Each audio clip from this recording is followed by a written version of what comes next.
All of you, welcome back to yet another project video. In this project, you're going to create liquidity marketplace where you will allow user to come and create liquidity of two token, and not only that, you can also sell your own ERC20 token. You will have an ICO where user can come and buy your native token. So let me give you a quick walkthrough that what exactly you're going to build in this application and what are the feature and functionality we have included. So this is how our application would look like. Very first section we have is the navigation. This is the hero section. This is the feature section where we are promoting some of the cryptocurrency. You can simply scroll and here we have the liquidity list section. Here you will find the list of all the liquidity which you will create using this particular platform. So the name of the two token, Rapmati, the blockchain coder, the address of the two token, the pool address, and when you have created this liquidity, you can also verify this transaction on Polyscan. So click here and here you will find all the details about the liquidity and the amount you have spent for creating the liquidity. That's all going to reflect here. Here we have the static component, here we have the static component, here we have the static component, and here we have the ICO component. From here, user can simply buy your native token. Polygon Mumbai, all the contract is deployed on Polygon Mumbai, and this particular token has total supply of this. And currently I'm the owner of the contract, so I hold this much fund. Right now I listed the 200,000 token for ICO, and each token costs 001 Mati when the user will purchase. So I have already bought 10 token from my different account. That's why you can see it's 10, and you can able to find the market cap value. So here user can simply give the number of token they want to purchase and they can simply click on this buy, and we're going to charge Meti for that. And here we have the footer. So before you create liquidity, the very first thing you have to do is you have to check the pool exists or not, because if the pool doesn't exist, you cannot able to create liquidity. So we have this option called add pool.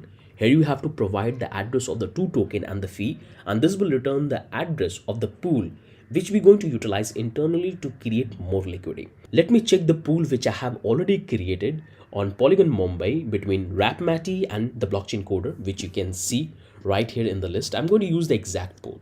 So first thing we have to do is to add the address. I'll paste the Rapmati and wait. It's going to fetch out the information about this particular token. So Rapmati, you can see the symbol, you can see the font I have available, and the next token is the blockchain coder. If I paste here, it's going to fetch out the information and give me all this information. So I can see that I have fund in both of these tokens. Now I have to provide the fee ratio. So I'll go with this 3,000. I will click on this check pool and it's going to fetch out this information. So this particular pool exists, which means I can utilize this existing pool to create new liquidity. So once you're done with that, simply you can copy and you can verify that, or you can simply close it. Now comes the second part. So we have checked the pool already exists, and now you have to click on this add liquidity. And here you have to provide the information to create liquidity. So right now, just now we have searched for the pool between the two token, and that's information you will find here. So I have already done this research previously. You can see the list. So no matter how many token you do the research, that's all going to reflect here. Okay, so whatever liquidity, the pool address you will search, if it exists, then it's going to add in your system, and that's going to reflect here, and you can simply select, because this pool is very important and we need this information. So I'm going to go with this one because both the pools are same, and here I have to provide the amount which I'm willing to spend for creating the liquidity. So I'll go with something less, like 001. This much fund I have to spend because I don't have enough fund in my wallet. I have this much, and this is sufficient. And here you have to provide the information that how many token you want to approve. I already have enough TBC token which I have to give an approval. So I'll go with something like, let's say 45, not much, and I'll click on this create liquidity. If you click, it's going to make a call and it's going to open the MetaMask. So wait, and here we have, first we have to approve this Rapmati. So click on this next, then I have to click on this approve, and it's going to make another call. Just wait, and here I have to approve the TBC token. Click on this next, approve. Now it's going to make one more call and it's going to create the liquidity. You can see we are calling this mint function and click on this confirm. And once this confirm, it's going to call another contract, which is our internal contract, which will store all of this information. So click on this confirm, and finally the transaction is happening. So if I open this one, and you can see the transaction is pending. Once the transaction is complete, we got this message, and click on this, it looks pretty fine. So finally we have created the liquidity, and if I come back here, You can see this is the another liquidity we have added just now, Saturday, Jan 13, 2004. This is the add liquidity we have created just now. You can simply click here and you can able to verify the transaction on the Poly Mumbai. And if I take you to the Uniswap, here you can see right now we have one, but the moment it will reload, it will have two. So just now we have created the liquidity of this two token. So this was the old one and this is the new one. So it's working absolutely fine. And that's all information about the liquidity which you will create, that all you will find here. So now you know how you can allow the user to create liquidity. Now let's talk about buying token. So if I click on this buy Wix token, it will take me to this particular place. And right now I can buy it. I can buy it with this particular account, but I want to show you to switch my account to different account and let's buy from different. So I'll come back in the very first account. This much fund I have. I'm going to clear my MetaMask history because I have changed my account. Okay, let's come back here, click here, go to the settings, go to the advanced and clear the cache and reload the page. Let's select use MetaMask and it's connected. Now I want to buy the token. So currently you can see that my balance is 10. This much token, wax token I hold in this particular account.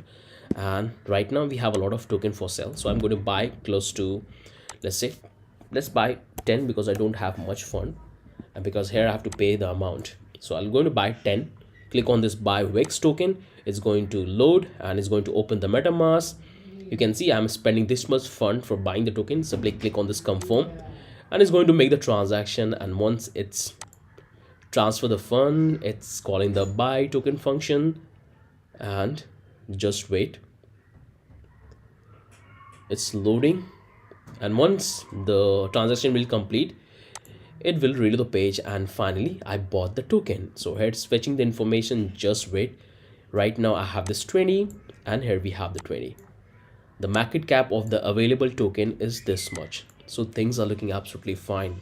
I hope you guys can understand that how beautiful and powerful this project is. It will show you that how you can allow user to create liquidity on the existing pool. That's all is reflecting here. So this one is powerful project which you can include in your portfolio to show your understanding about the DeFi protocol and how you can build different application. Now we can start working on our project. So first thing, we have to create a folder and let's call this liquidity. And this is the folder we have to open in our VS Code. So click on your code editor. And in this project, I'm using VS Code. You can use any, but I would suggest you to use this one because it has a lot of powerful extension which we can use it. Click on this open and go to the desktop and select the folder. So click and select. So once we have our folder ready, now we can start getting the starter file. So come back to the blockchain coder. And here you will find all the resources which you need to get for becoming a blockchain developer and building this project. So simply scroll all the way down and check all the project we have here. Now I have recently launched this particular course, so you can simply check that. Here you will find everything which you have to know, like to master blockchain development, like Solidity, programming language, multiple smart contract, and we're going to build one of the biggest project. You will have a couple of crash courses as well. So make sure to come and check this one. Now let's get the starter file. So click here, go to the source code, and here you will find all the project we have built on our channel. So simply scroll down and check all the project. We have more than 30 project, and this is the one we're going to build it. So you can simply come here, you can simply filter by recent, or you can simply type the name. So click on this get now, and here you will have this final code and the starter file. So you can get that or you can get the starter file. So click on the starter file, and here we are on GitHub, and here you will find all the starter file which you need to build this particular project. So simply copy this, and now copy this URL, come back to the code editor, and now we have to simply clone this repository. So simply type git clone, paste the URL and give this dot. So it's going to clone the repository in the same directory. If you don't provide this dot, it's going to create a separate folder. So provide and hit. It will take few seconds, and finally we have cloned the entire repository. Now let me give you a quick walkthrough that what exactly you will have into the starter file. So let me zoom a bit. Let's expand this one. The very first thing you have to do is you have to simply delete this one. Delete this one.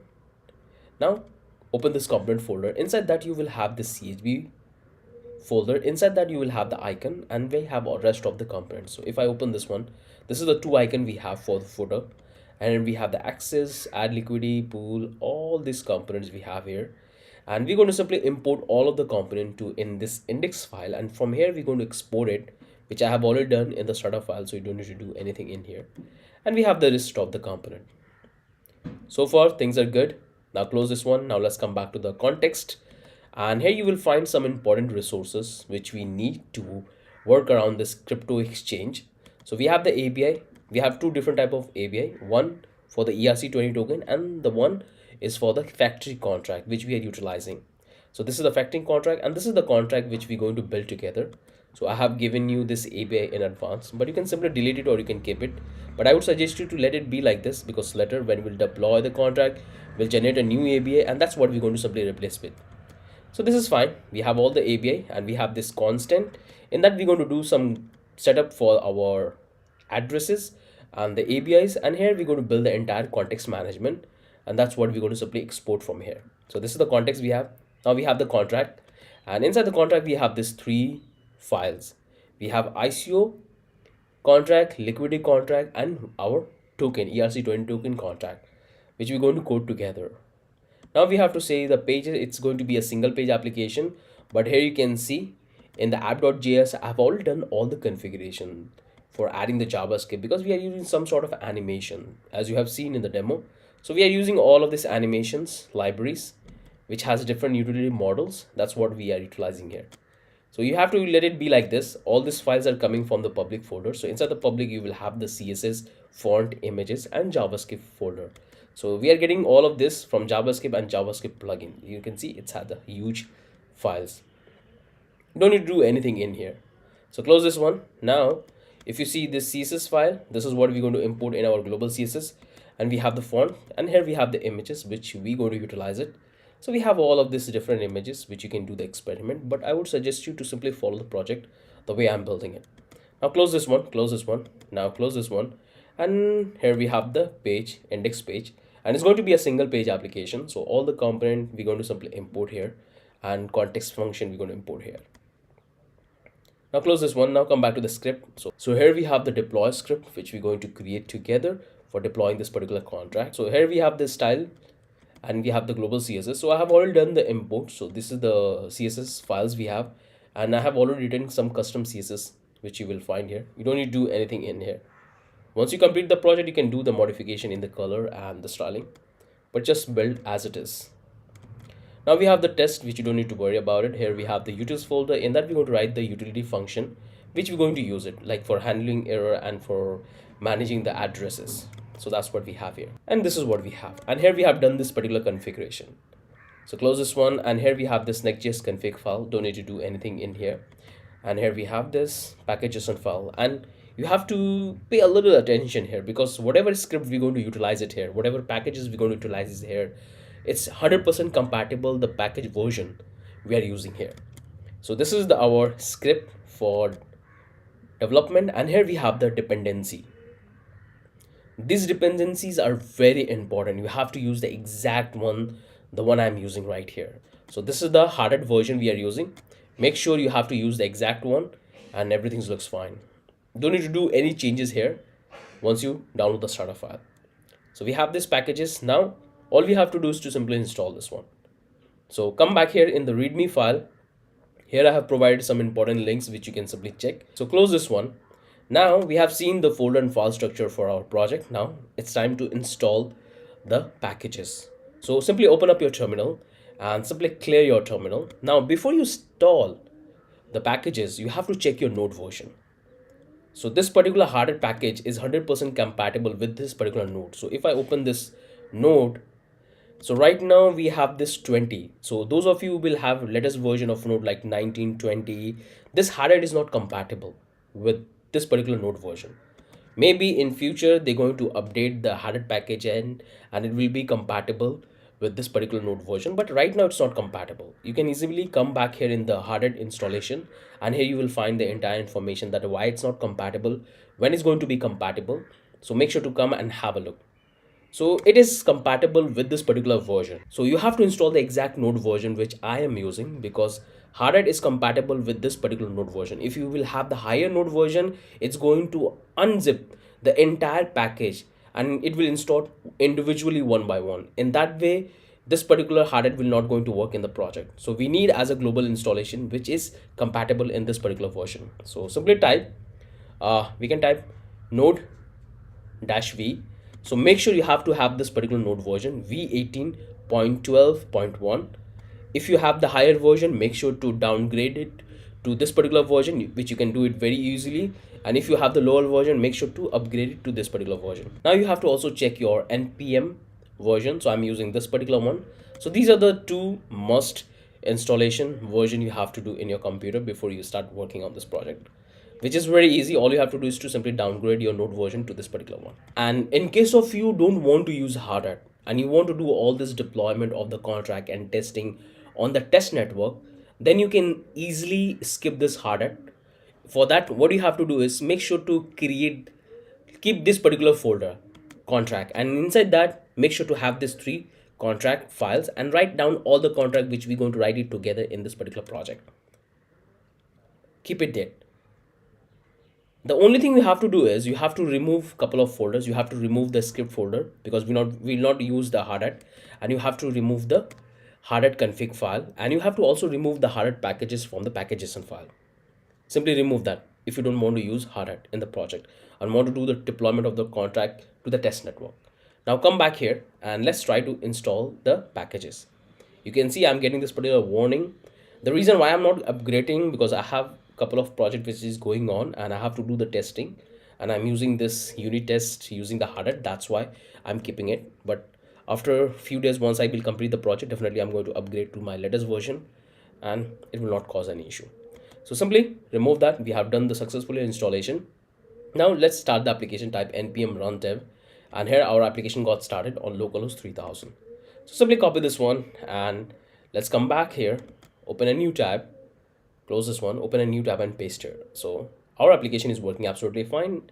We have done the entire setup properly, and here we have this index text. Now looks good.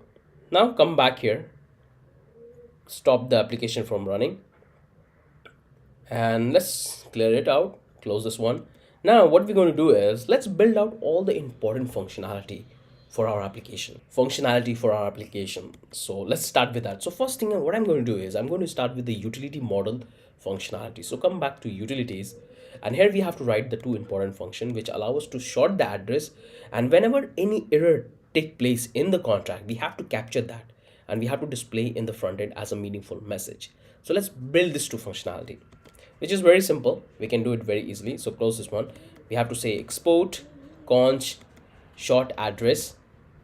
In that we're going to receive the address, and all we have to do is to take this template literal. We'll take this short address dot slice, and I want to simply short down the first 6 character. Then I want to take the last 4 character of the address. So it will give the first 6, then it will give 3 dot, then it will give the last 4 character of the address. So this is the very first function we have. Now let's build the second function for throwing error. So we'll say export const parsed error message. It's going to take the entire error object, and once we have the entire object of the error, we have to simply take a variable called JSON. We'll say JSON parse. In that we have this particular data called JSON.stringify, and in that we can simply parse the error object. So it will give the JSON information, and now we have to simply return that. So we'll take this JSON and we have to give this question mark because sometime what will happen that it will return undefined. So we have to catch that as well. So if we don't give this question mark, it's going to throw an error that there is no data available, and sometimes it takes a little bit time to get the data. So always make sure that you have to provide this question mark, so it will put a condition and it will not throw an error if the data is not available there. And we'll say reason, else we can go with the error dot message. Got it? If we don't have the message, then we'll display the reason that why the transaction failed. But if we have the message, then we'll display the error message. So this is the 2 function we have to write for our utility model. Hope things are clear to all of you guys. Now click here. Once we have here, come back, close this one. And now what we're going to do is let's write down the contract. So we have 3 contracts, and these 3 contracts are pretty huge. So let's write down that. So open this one, and the very first thing we're going to do is we're going to write our token contract. We're going to write our token contract, and you have 2 options to write this token contract, you can use OpenZeppelin library for writing the contract for ERC20 token, or you can build your own custom. But I want to show you everything from scratch, that how you can build your own custom token with more functionality. That's why I'm just going to write the custom token contract instead of using the library. So here, let's open this one. Now we have to simply write the license identifier. So we're going to use this MIT. Now we have to take the Pragma Solidity version, and this time we're going to use 8.0. Now let's call our contract to be Wix, and let's define a couple of state variables. So first thing is going to be our name of the token. You can go with the hard code, or you can simply define the name of the token at the time of deployment, but I'm going to go with the hard code. So we have the name, we're going to have the public symbol, then we're going to have the standard. So this is the additional variable I'm adding, because in case in future I have a different standard of token which will have some other feature, so that's why I'm giving this version 1 number. Then we have this UNT variable is the total supply, which I'm going to define at the time of deployment. Then we'll have the address of the contract owner, and we're going to have this public user ID, because when the user will buy, we have to keep the track of that particular user and assign a particular ID to that. Then we can come back here and let's take the address. In that, we're going to keep all the user who will take our token and keep their addresses in this particular array. Now we can come back here. Let's take the event. So we're going to take this transfer event. In that, we're going to take the address from, address to, and we're going to take the value. This is the first event we have. Now we can come back here. Let's take the second event for approval. And in that, we can simply take this address index owner. Then we'll take this address index spender and the amount into UNT value and close this one. So this is the two events we have. Now we can come back here. Let's build the mapping. So we have to map with address to a token holder information. So this is the struct we're going to create it. So I'll call it public because I want to get this information in the front end. So all I have to do is to pass the address of the user, and it will give the entire information about that particular user, that how many token he holds, all of the things. So it will be called let's token holder infos. So this is the name I have given. Now we can come back here and I will take a struct. Let's build this one, token holder info. In that, we're going to keep a couple of information about the user. So we need the token ID, then we need the address from, then we need the address to, then we need the UNT total token, like how many token a particular user have, because the user can buy as many token as you want in multiple transactions. So that's all we're going to store it here. Then we're going to take the boolean token holder, and that these are the information we are keeping about the user. Now we can come back here. Let's take another mapping, and this time we're going to map based on the ID. So we'll pass an address and going to return a UNT variable. So we'll take this public balance off. Now we're going to map another. We'll say mapping, and it's going to be a nested mapping, and it's going to return called allowance. And you can see I'm getting this particular comment because I'm using this particular extension in my VS Code, and that's why it's giving me this suggestion where I can create the documentation. But in your case, you won't have this one, so don't be panicked that what extra I'm getting. Just simply write the contract. Now we have this constructor, and in that we have to initialize the supply of the token. So I'll call initial supply, and first thing I have to define the owner. So we'll say contract equal to message.sender. Then I have to take the balance, and I have to assign this balance to the contract owner. We'll say initial supply, and then I have to set the total to be initial supply. This is simple. What we are doing here, we are taking the total supply of the token, and then we are simply assigning the signer as a contract owner. Then we are setting the token supply as an owner to the address, the deployer of the contract, and we are setting the total supply variable. This is the constructor we have. Now we can come back here. Now we're going to build the very first function called increment. I call it in because this will generate a new ID. When you are using OpenZeppelin library, you don't need to create this library because You don't need to use this function because you will find a library which you can simply import and it will generate a new token, but we want to build everything from scratch. It's going to be an internal function, and all it's going to do is it's going to increment the user ID plus plus. Once we have that, now we can come back here. Now we'll build a next function. Let's call this transfer. It's going to take the address to and the value. Now once we have that one, let's build this public return. It's going to return the boolean and success. So when the transfer will happen, it will return either succeed or failure, means true and false. Now we can take this requirement and check for a condition, means balance of the user who is calling this particular function has to be greater than the amount of money he want to transfer. Hope you guys have understood that what we are doing here. We are checking the balance of the user who try to transfer the fund, and the amount he has put for transferring, it has to be greater than that. If it's not, then we have to throw the error message or cancel the transaction. If the amount is greater in the balance, then we have to simply call this increment function, and it's going to create an ID. Now we can simply take the balance of the user and we have to subtract from his account, and we have to simply update it to the sender address, means 2. That's how we are doing the transfer. Now we can take this token holder information and we have to simply update that information. So we'll take this token holder info, token holder 2. Once we update that, now we can take this token holder info and we have to update all of things. So 2 is going to be 2. This is token holder from message.sender. Then we have the token holder info total token. Then we have the total information token holder to true. And then we have this token ID to user ID. So we are simply updating all this information in our struct. Looks good. Now we can come back here and we have to simply push this particular user in an array, and we have to initialize our transfer event, sender, to, and value, and close our function. Return the true, and we have to simply close this one. Hope you guys have understood what we are doing. First we are checking for a condition, then we are doing the transfer, then we are changing the state in our struct, and then we are emitting the event, and that's the only thing. So this is the this is the second function, transfer.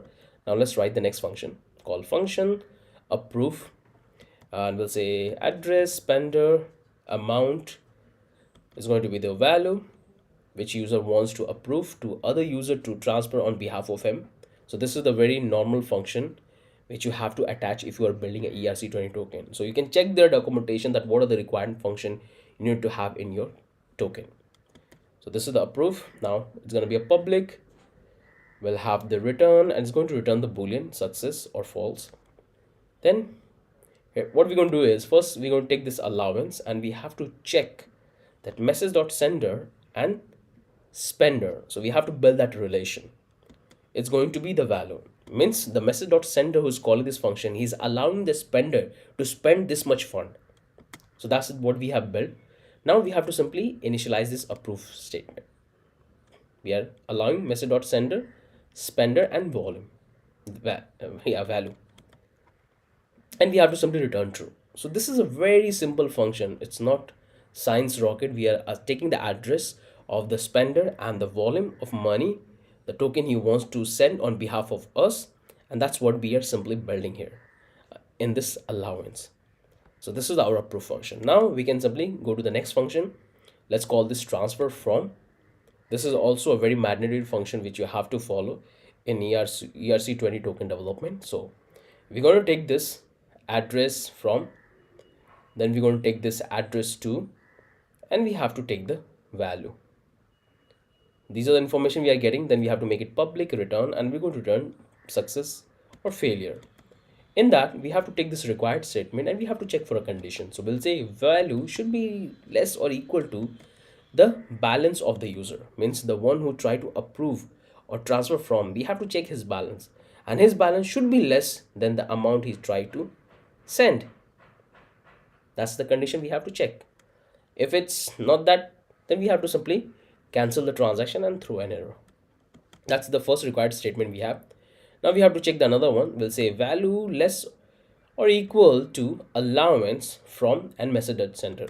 And this is the second required statement, in that we are checking the value to the allowance which you try to give to the signer, message.sender. So this is the two requirement we have. Now we can simply come back here. We'll take the balance of the user who's trying to call it, and we have to subtract his fund. And all we have to do is to simply update to the 2 in his account.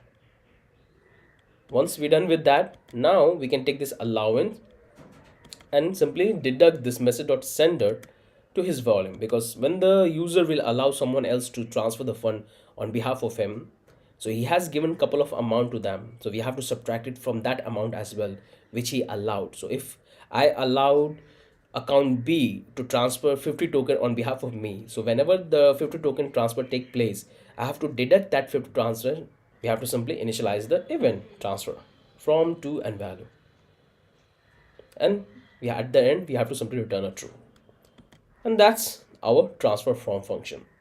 So far pretty easy, not that complicated. All we are doing simply checking for a condition, then updating the balance, and simply changing the state of the token.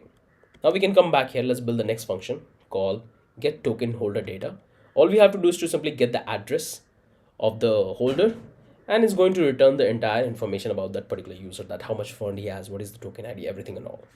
So we'll take this public view return, and it's going to return a lot of data. So we have to return unt, then we have to return address, we have to return address from to, this will be unt,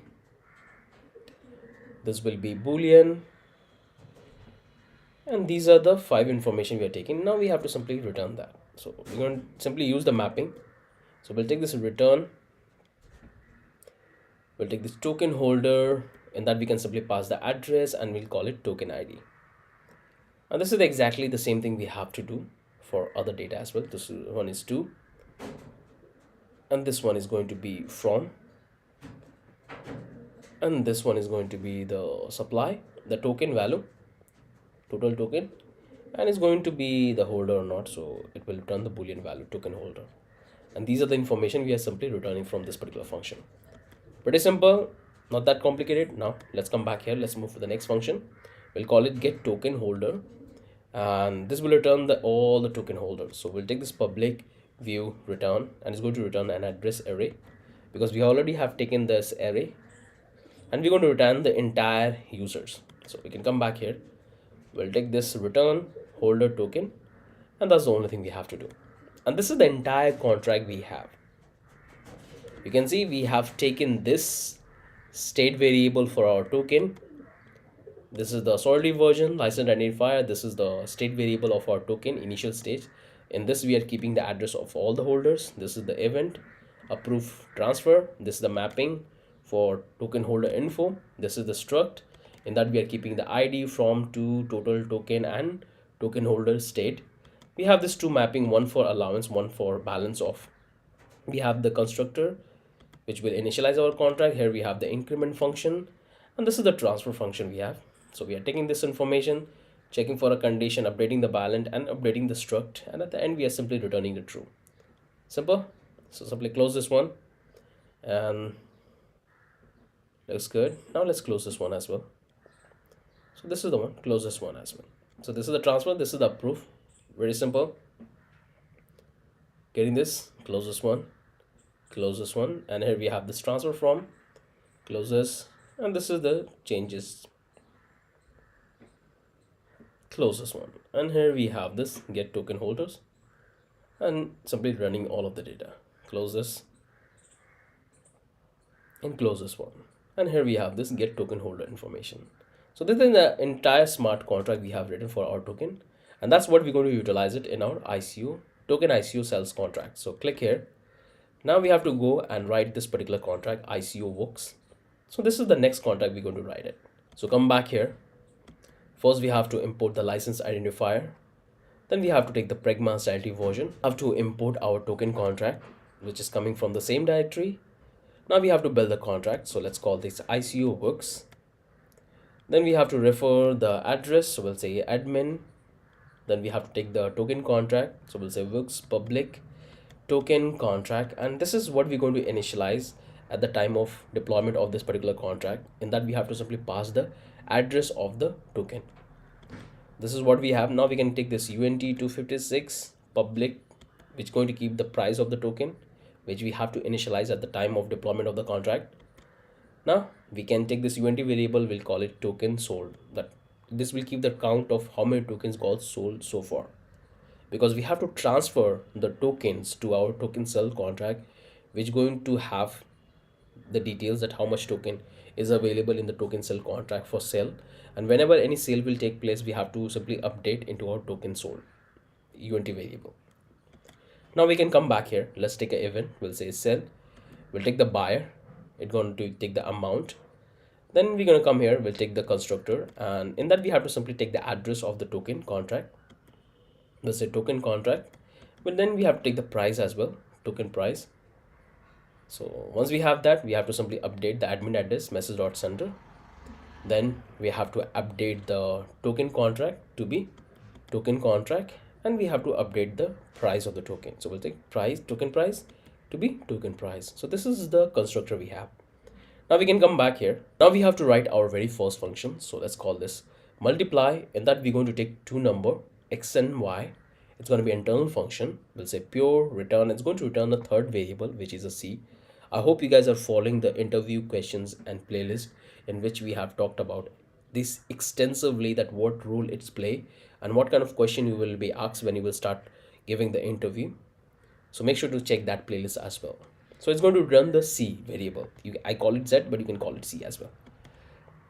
So all we have to do is, in that we have to check for a condition that y is equal to 0 or z equal to x and y, and we have to divide it by y equal to x. Simple. So this is the multiply function we have. Now we can come back here. Let's write the next function called buy token. In that we have to take a unt variable. So number of token which user wants to take. It will be public payable because there is a fund transfer. Now we have to check for the required condition that message.value should be equal to multiplier, and in that we have to simply pass the number of token which user wants to purchase and the price. It's going to give us the calculation which we can simply compare here.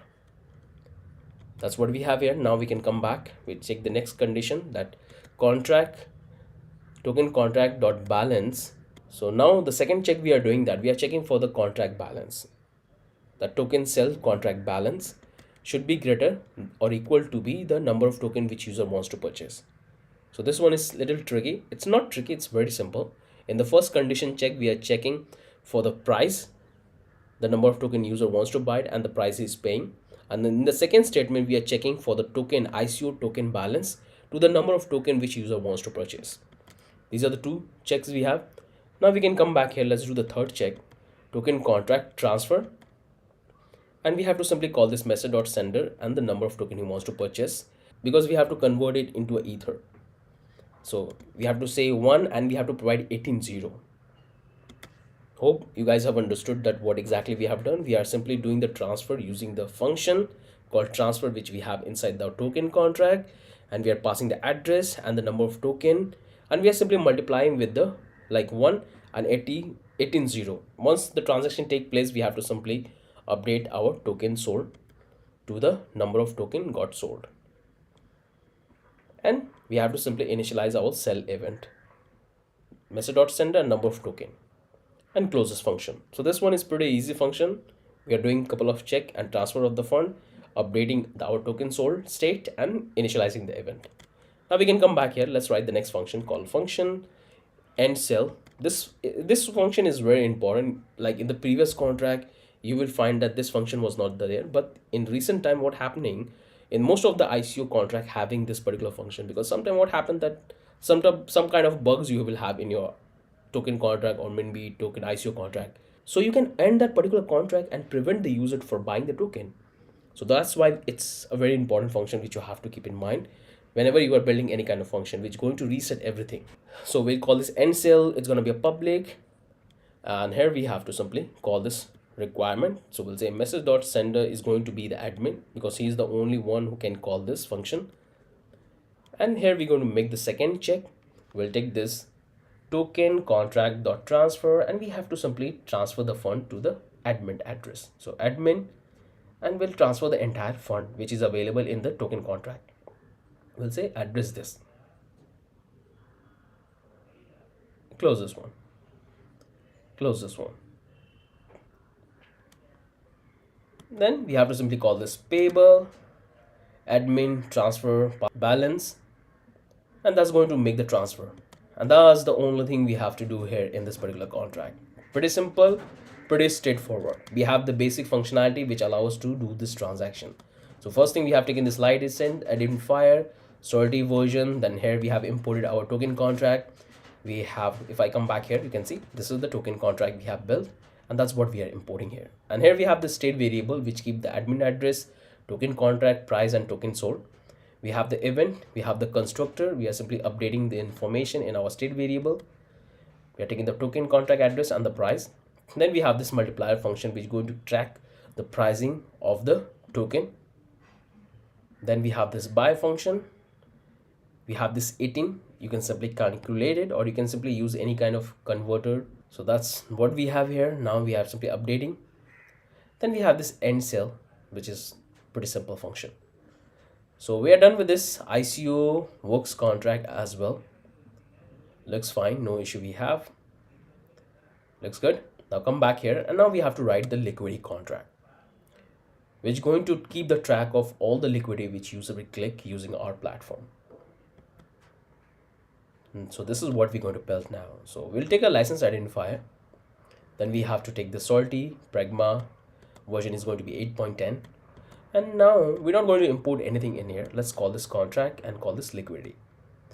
In that, we have to take the address public admin, the one who will deploy the contract. Then we have to take the mapping, and we have to map the struct.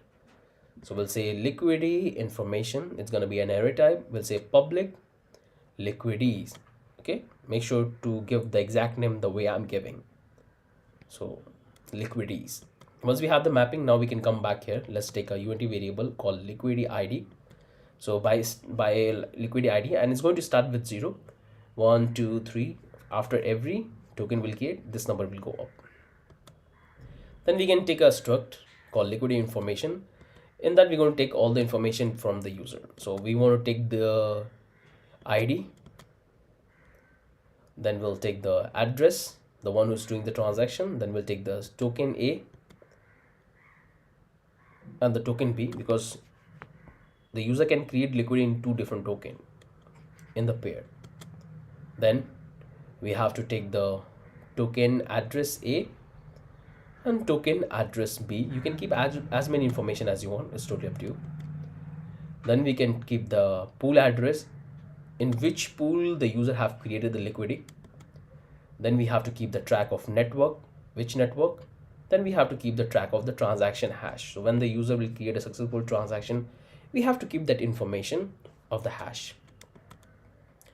And at the end, we have to take the time when the user have created the liquidity. And these are the information we are taking simply into our liquidity information, which we're going to simply display in the front end.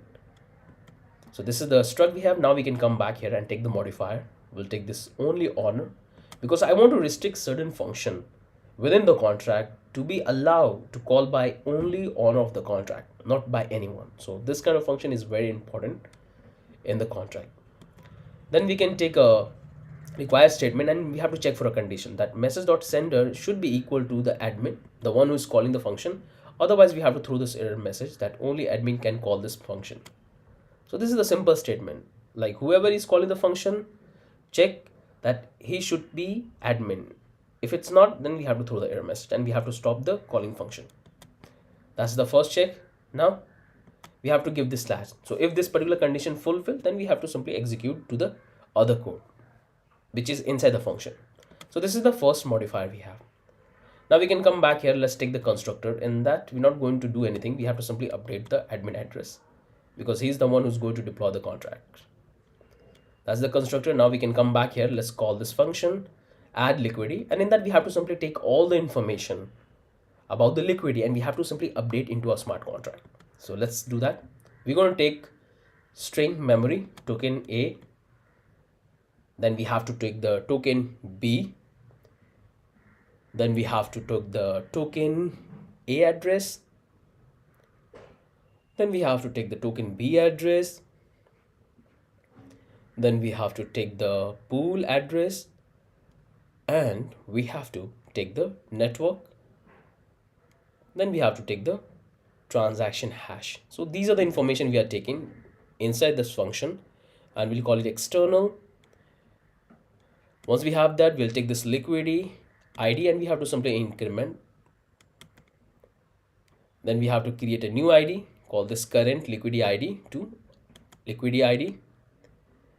And now we can simply update into our struct. So we'll take this liquidity message.sender, push to the liquidity info, and we have to simply update. So make sure to manage the order. This is the exact order we have defined in our struct, and you have to pass the data in the exact order.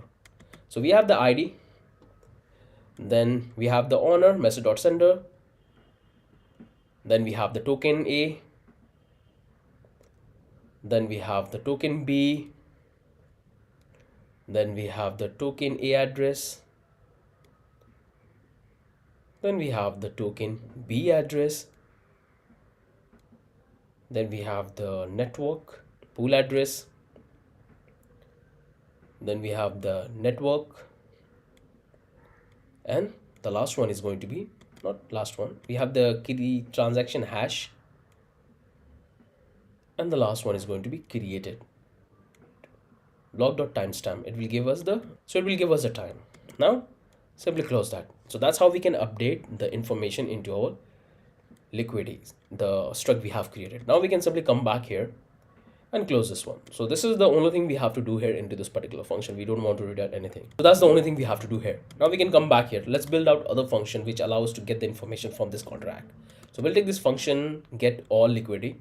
In that we have to simply pass the address, because here what I'm going to do is I'm going to restrict the user to access only their liquidity which they will create using our DApp.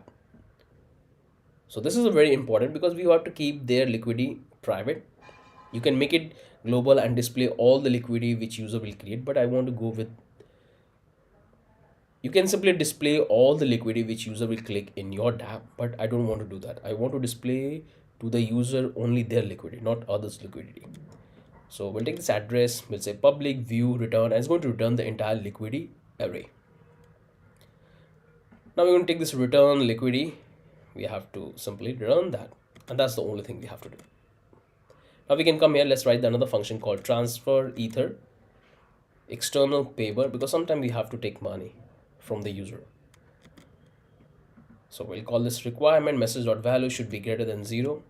We'll say amount should be greater than 0, because if it's 0 then we have to stop that execution.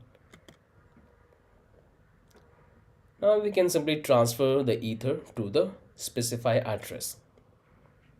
I'll call this boolean success, we'll say admin dot call, we'll say value message.sender, and here we have to simply check if there is a success, then we have to call transfer failed. Success can return true and false. So if it's false, then we can say transfer failed, but if it's true, then it will succeed. And that's the only thing we have to do here. I hope you guys have understood that what exactly we have to do.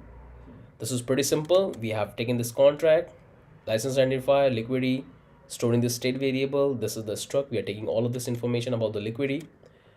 Close this one. Here we have the only admin function. We have the constructor, and this is the only function which will pass all of this data and is going to update all of this information into our smart contract. That's good. Close this one. And here we have this get all liquidity function, which allow us to get all the liquidity created by a single user. And here we have this transfer ether function. Close this one. So that looks good.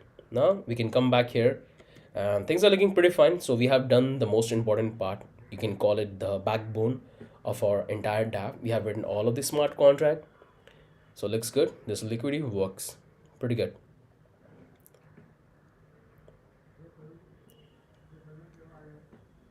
Okay, close this one, close this. Now we can come back here And we can do one thing, like this is the contract we have written. Let's write down the script and let's deploy this particular contract which we have written. I'm going to use this particular deploy script for deploying the contract using Hardhat. But if you don't want to use Hardhat, you can use Remix ID and deploy the contract to any test network.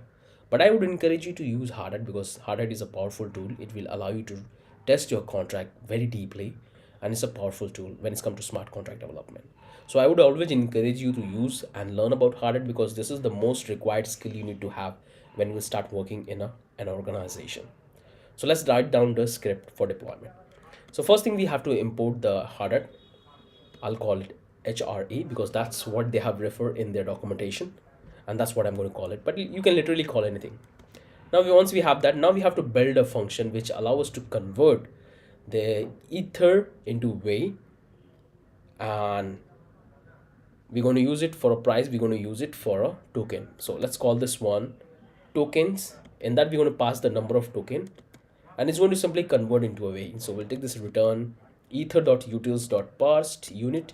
In that we have to simply pass the number of tokens, and we have to convert it into a string, and we have to say ether. Got it? It will simply convert that into ether.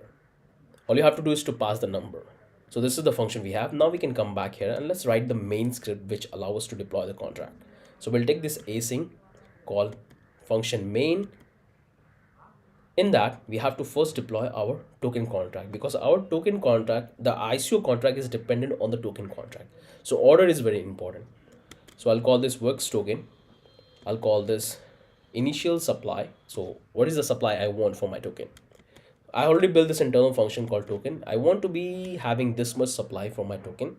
Pretty huge, more than a million, a billion you can call it.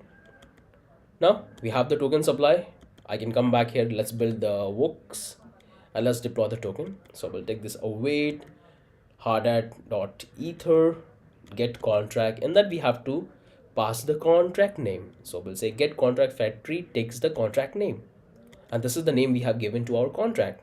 Okay, that's very important. Whatever name you have given to your contract, you have to pass the exact name. That's how our script can identify the contract and it can deploy. Then we have to take the entire object. In return we'll have the object, and we have to simply call the deploy method. So we'll take this works with a small. Earlier I have taken in a capital, but here I have taken the small. You can call it whatever you want, but this is the convention I follow when I write my script for the deployment. So let's call this await wix.deploy. In that we have to simply pass the initial supply, and that's what we are receiving in our smart contract, in the token smart contract. So this is the first thing we have. Now I'm going to simply call this wix.deploy. It's going to deploy the contract, and I can simply console log out the address of the token, wix.address. On this particular method, .address is available in the old version of Hardhat, not in the latest one. In the latest one we have different method. We don't have this get contract factory. It has a different method, and it has a different keyword for getting the address. It has target in the latest version. So make sure to use the exact version which I'm using.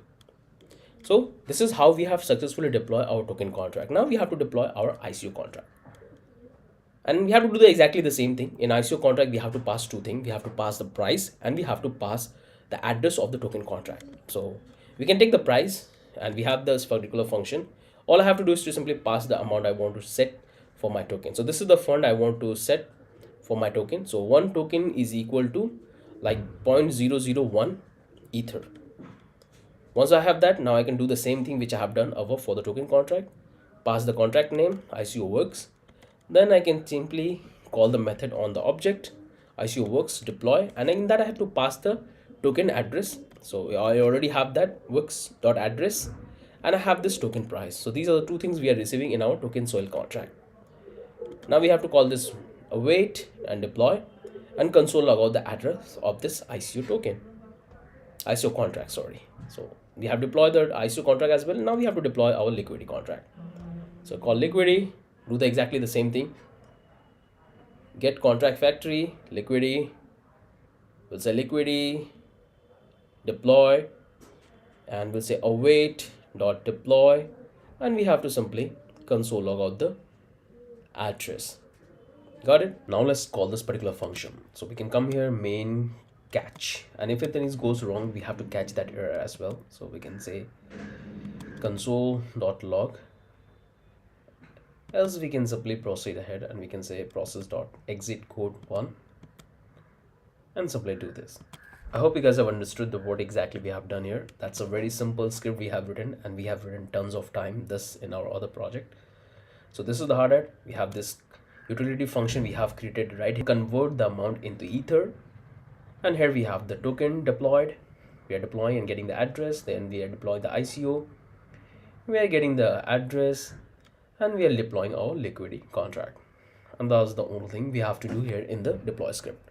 Pretty good. Now we can come back here, close this one, and now we can start working on our other section of our project. So this is the script, which looks fine. Now let's try to deploy this contract and generate the artifact and the API. So this is the exact configuration you have to do. Again, I'm telling you, this is the exact configuration you have to do.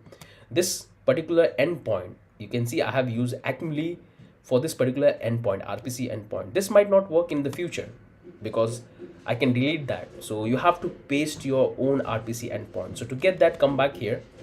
You can see first thing you have to get the private key of your wallet. So I'll simply log into my MetaMask, and I can go back to my, let's come here. I'm connected to the Polygon Mumbai because there we go to deploy this particular contract. So make sure to connect with the Mumbai. And if you don't have this Mumbai network in your MetaMask, so this is how you can add it. So make sure to open a new tab and go to the Polyscan. And this is the mainnet. If you want to add mainnet into your MetaMask, because when you will install MetaMask in your browser for the very first time, it will not have this particular network. So you have to add it manually. So come back to the Polyscan, simply scroll all the way down, and here you will find this button. So click on this Polygon mainnet in your MetaMask. And if you want to add the test network, so you can come back, click on this, and here we have that Mumbai test. Click and simply scroll, and here you will find the button. You can click and you can add this network as well. I have already added, that's why you can see it's throwing me this particular error. So once you're done with that, make sure that you have to select that particular network. So I'm going with Mumbai, and now you have to get the address which you want to use it. So I'm going to use this particular account number 6, or I can go with the account number 1. But what I'm going to do is I'm not going to use this account number 1 because in the last project I exposed my account private key, and some of you have drained my entire test fund. So that's why I'm not going to expose this particular one. I can go back to the account number 6 because you guys all know the private key of this account 6. So I'm going to use this particular account. I go back to the account details, and here I can get my private key. So click on this and give the password and press, and here you have the private key. Simply copy. And again, I'm telling you, this one is very sensitive. If someone knows your private key, they can easily withdraw all the fund which you have in your wallet address. So this one is very sensitive. You should never expose this. This is my test network, that's why I'm showing you. So simply copy this one, and that's what you have to add here, because this is the account I'm going to use for deploying the contract. So simply paste here. Got it? This is the very first step you have to do. And come back here, and now you can simply get some free faucet, test faucet Mumbai, which you can use it for deployment. In my case, I have this much fund in my test network, test account, but you can get it if you don't have. So come back here, click on the very first link, and here you will find all the network. So you can pick any network for deployment of the contract, but I'll use Polygon Mumbai, which is very straightforward, and you don't need to have a real fund in your account to use this faucet. But if you want to go with Gorilla, Sofali, they want you to have some real fund in your account, then you can easily able to claim some free faucet. So I'll go with the Mumbai. Click, and here you have to simply paste the address of your wallet. So I will copy the address, I'll paste here, and I'm going to make a request, and it's going to give the transaction. So if we'll simply transfer the fund to my account, it will take a little bit time. You can see the transfer went through. I can simply do one thing, I can close this one, and let's open it, and here you can see I got the fund back into my wallet address. So this is the first thing you have to do. Paste your address, and you have to get your own private key and get some fund into that. RPC endpoint I will delete in future, so it will not work anymore. So you have to get your own RPC. So I can show you how you can get it. So come back here, go to ARNK RPC. So this is the website which will provide you free NPC endpoints which you can use. So come back to the endpoints. Here you will find all the network. I'm using Polygon Mumbai, so I click on this Polygon, and this is the mainnet and this is the testnet. So I'll click on the testnet, and here I have these two options. So I'll go with Mumbai and simply copy, and that's what you have to provide here. Paste here and save it. And here we have this RPC endpoint, then we have the wallet address, and here we are simply deploying. So I'm doing this transaction on the Mumbai test network. You can use it using the remix ID, which I will show you. So let's deploy this particular one using hard hat. Now you can simply open up your terminal and let's write this particular command: npx hard hat run network polygon Mumbai script/deploy. So this is what we have here in this script, and that's what we are deploying. You can see this is the one which we are calling. Now simply copy and paste in your terminal and hit enter. This will take few seconds and it will deploy your contract, and it will generate your artifact. In that you will have the API of the contract. So here I have entered, just wait. We have compiled successfully. You can see here we have the artifact. Inside the artifact we have this 3 folder like ICO, Liquidity and Vex. In that I have the API of the contract which we need to interact with our contract. So here you can see we have deployed the 2 contract. Just wait for the 3, and here we have this. So we have successfully deployed the 3 contract. Simply select and copy. Or you can do one thing. If I open this context, in that you will see this is the old APIs which I have provided. You can simply delete this one or you can keep it. It's totally up to you. But make sure whenever you do any changes in the contract, it will change the API as well. So you have to redeploy that contract and you will get the latest API, and that's what you have to provide here. So I'll simply delete this one. I'll simply delete this one, old API, and delete this ICO API. I would suggest you to first build the project as it is. After that, do all the modification, because once you complete the project, you will understand everything and then you can do modification. If you do the modification straight away, you might get confused and you might create error. So simply copy this one, and that's what we have to provide here in the context. So I'll paste here and I'm going to comment this out. Now I'm going to simply take the API and drag and drop here. So this is the API I have. Simply drag and drop here. Let's do this for the liquidity. And we can do exactly the same thing with our token. So we got all the API. Close this one, close this one, close this one. So that's the first thing we have to do. So we have successfully deployed our contract. We got the latest API, and now we have to work on our constants. Here we have to import the API and export the addresses. All of things we're going to do it. And we're going to build a couple of utility function as well. So in case if you want to deploy the contract using remix ID, you can do that very easily as well. So come back to the remix ID. I believe that you guys know what it is and what it's allow you to do. So here I'm on the remix ID. I'm going to simply use this particular project, and this is the one, and I'm going to create a contract. So let's click on the new file. Let's call this deploy. You can call whatever you want. So this is what I have, and now I can simply go back to my contract which we have created, and I have to simply get that. So you have to deploy it one by one. So first you have to deploy the token, then you have to deploy the liquidity, and then you have to deploy the wax token. This is the structure you have to follow, because this is what the structure we have followed in our hard deployment. So I'll copy the entire token and I'll simply paste here. You can see I got it, and here I have to do the changes. I have to use injected provider because I want to use test network. If I see here, we got the chain ID for the Mumbai, and it's going to fetch the balance and the addresses. So this much font I have, and you can simply check here as well. So this is the first thing you have to do. Paste your contract here, and here you will find the contract, and this is the contract which I am deploying, and you have to provide the initial supply. So you can use the way converter, because if you look at the constructor, in that we have to simply pass the initial supply for the token, and that's what we have done. So let's come back, open a new tab, and you can use this particular website to convert it from Ether to Way. So it's called Way Converter. Click on this, and I want to have my token supply to be something like let's call this 50,000. Copy this one, and that's what you have to provide, because we have to pass the supply in Way. Paste here and click on this transaction. It's going to call the contract, and here you can see MetaMask popped up, and we are deploying the contract to the Polygon. Click on confirm, and it's going to deploy the contract. So it will take few seconds, and here the deployment successful, and you got the instead of the contract. So here we have all the function we have built in our contract, and you can straight away interact with your contract from here. This is the name, you can check the supply, you can check all of that. So simply copy the address and come back to your code, go to the constants, and all you have to do is to, instead of this address which we have got from hardhat, you can simply replace with your, but I'm going to use the hardhat one. So this is the exact thing you have to do for deploying the contract and getting the address. So that's how you can deploy. And in case of ABI, you can easily able to get the ABI as well. So if you come back here, so the moment you will deploy the contract, it's going to compile it and it will give you this artifact. Inside this artifact, you can see we have this contract vex.json. So you can simply copy this entire ABI. This is the exact ABI you will get when you will deploy from the hardhat, or you can deploy from the remix ID. So if you scroll down here, you can see this is the ABI I have. Simply copy this one, and that's what you can simply use it here.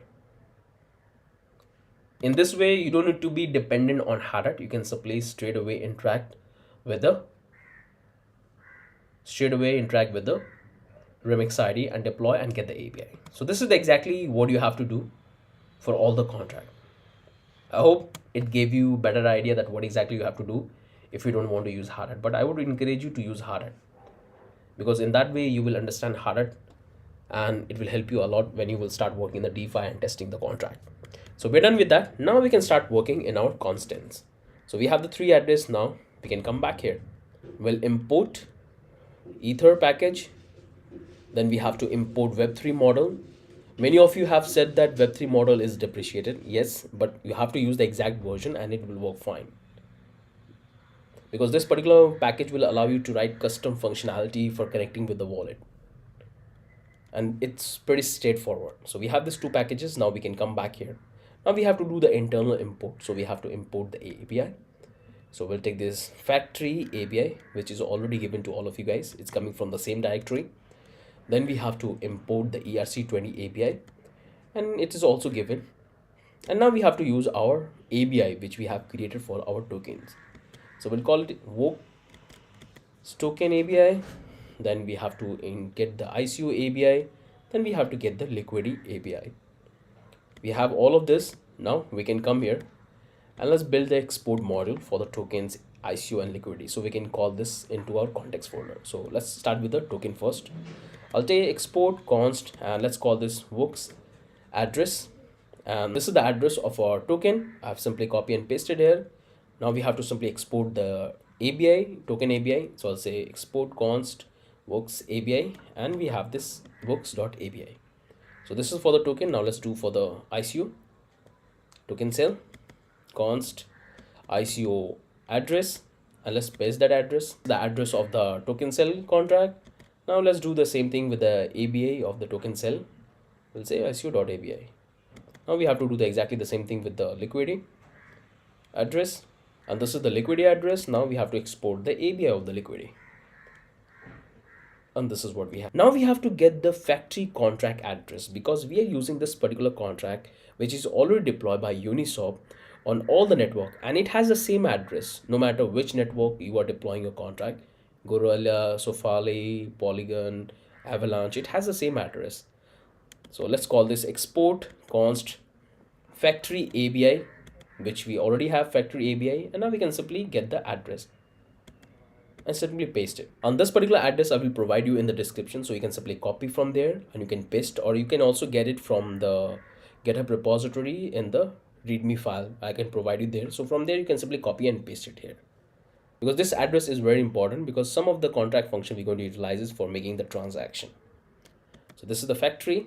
Now we have to simply call this position manager address, and this address I'm also going to provide you. So these are the 2 addresses I'm going to provide you in the description or in the GitHub repository, so you can simply get it from there.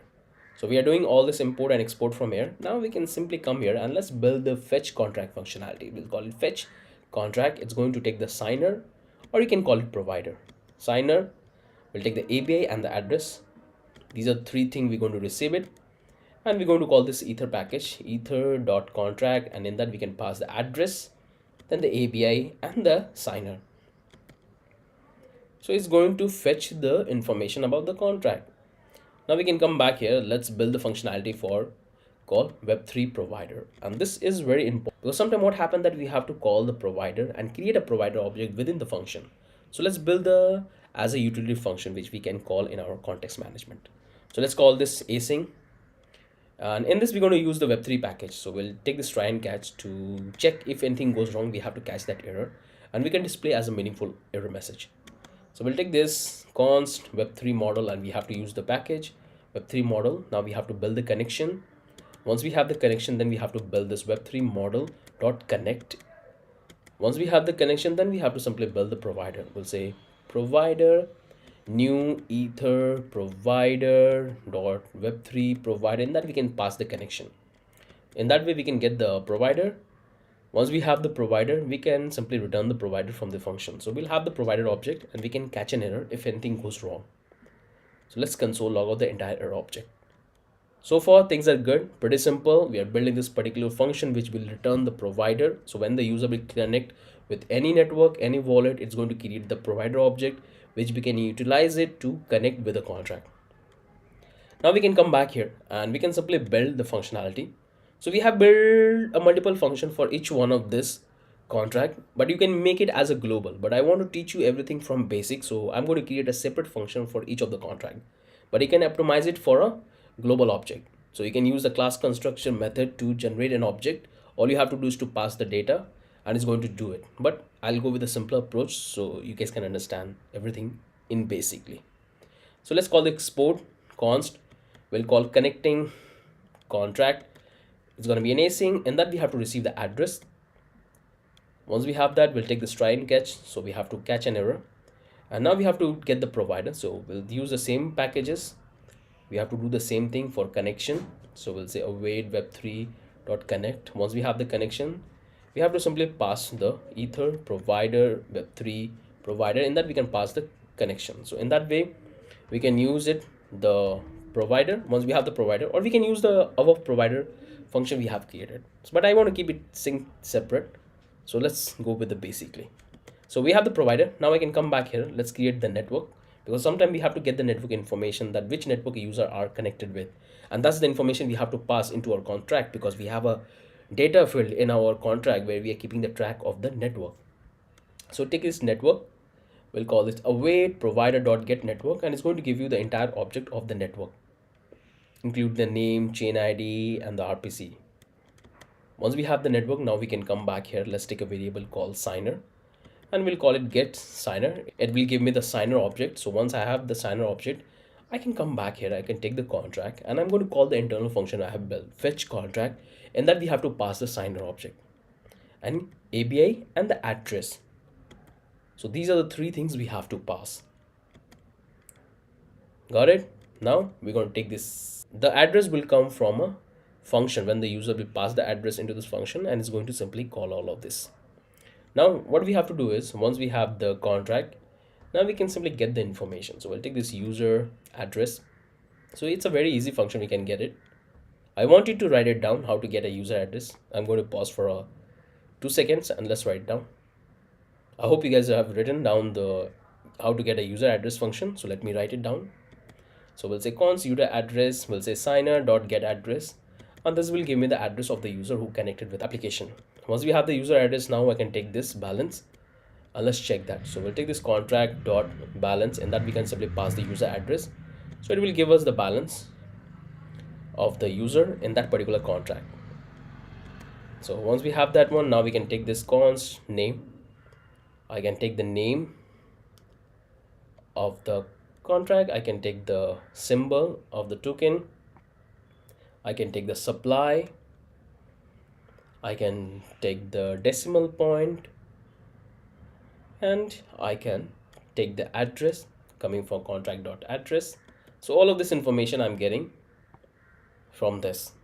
Looks good. Now we can come here. Let's take a variable called token and store all of this information as an object, and that's what we're going to return it. So let's call that address going to be an address. Then we have to take the name, then we have to take the symbol, then we have to take the decimal point, then we have to take the supply, and we have to simply convert it into ether. So we'll take this ether utils format ether, and then we can pass the supply to a string, And we have to do exactly the same thing for the balance as well. So let me quickly pass the balance and it will convert it. Now we have to simply return the chain ID as well, and this chain ID is available in the network. So we'll call it network.chain ID and close this one. So these are the information we are simply returning in this particular function. So all we have to do is to pass the address of the token, and it's going to return all of this information, including the balance of the user and all this information like name, supply, decimals, all of that. And now we can simply return this one, return this token. And we have to simply catch an error if anything goes wrong. So this one is a utility function. It's going to return all the valid information about the token. All we have to do is to pass the token address and you will have all the details including your balance. So we are done with this particular function. Now we can come back here. Now we can export call const internal works contract. So this is the function we're going to write it down for the our token contract, the internal token contract. So let's build an async. Now we have to simply build a try and catch. We have to get the Web3 model and we have to build the provider. So let me do it. Connection web3.connect. Now we have to build the provider Web3 connection. So we have the provider. Now we have to get the contract. So we'll take the contract and we have the internal function called fetch contract, and then we have to simply pass the provider and API which we have imported on top, and we have to pass the address. It's going to give the contract object of this internal token we have. Now we have to simply return the entire contract, so we can simply call in our front end in our context, and that's the internal contract, and we have to simply catch an error. Looks good. And that's exactly the same thing we have to do for other. So let's call export internal ICO works contract, and exactly the same thing we have to do. So let me do it that. We'll say const web3 model. Then we have to get the connection. Once we have the connection, then we have to get the provider. Once we have the provider, we have to call the contract. So we'll simply call our internal function, and we're going to pass the provider, API, and address. And at the end, we have to simply return the contract. So this one is for the ICO contract. And we have to do exactly the same thing with the liquidity contract as well. So let's call it internal add liquidity, and let's build that contract object. So let's wrap that in try and catch. We have this connection, then we have this provider. Once we have the provider, we can take the contract and call our internal function and pass down the relevant information, provider, liquidity API, and address. And we have to simply return the contract and catch an error if anything goes wrong. So this is the add liquidity. I hope you guys have understood. You can see there is a lot of repetitive code we have written. You can simply modify this in advanced utility model class structure, where you're going to use the class structure. All you have to do is to pass the API and the address, and you will get the relevant information about the contract. But I want to keep things simple. That's why I'm going with this approach, so you guys can understand that what exactly happening. Now let's write down one more function for getting the balance of the user. So it's going to be an async, and it have to be take the try and catch. We'll take a variable called web3 model. Then we have to build the connection. Then we have to get the provider. Then we have to simply call the function called signer.getSigner, and on that we can simply call the balance. We'll say signer.getBalance, and that's what we're going to simply return it. And we have to catch an error if anything goes wrong. So pretty good. So that's all we have to write here. I hope you guys have understood that what exactly we have done. All of the things we have. So we have this addresses, the modules, the API, the internal API, the token API, and the address. And you can see if I come back here, coming there, now we have the ICO, liquidity, and these are the two addresses which I have provided in the description and in the GitHub repository in the starter file, so you can get it from there as well. So this, the factory manager API and the position manager ABI and the factory address, and this is the internal function we have. So this is the very first function called Web3 provider.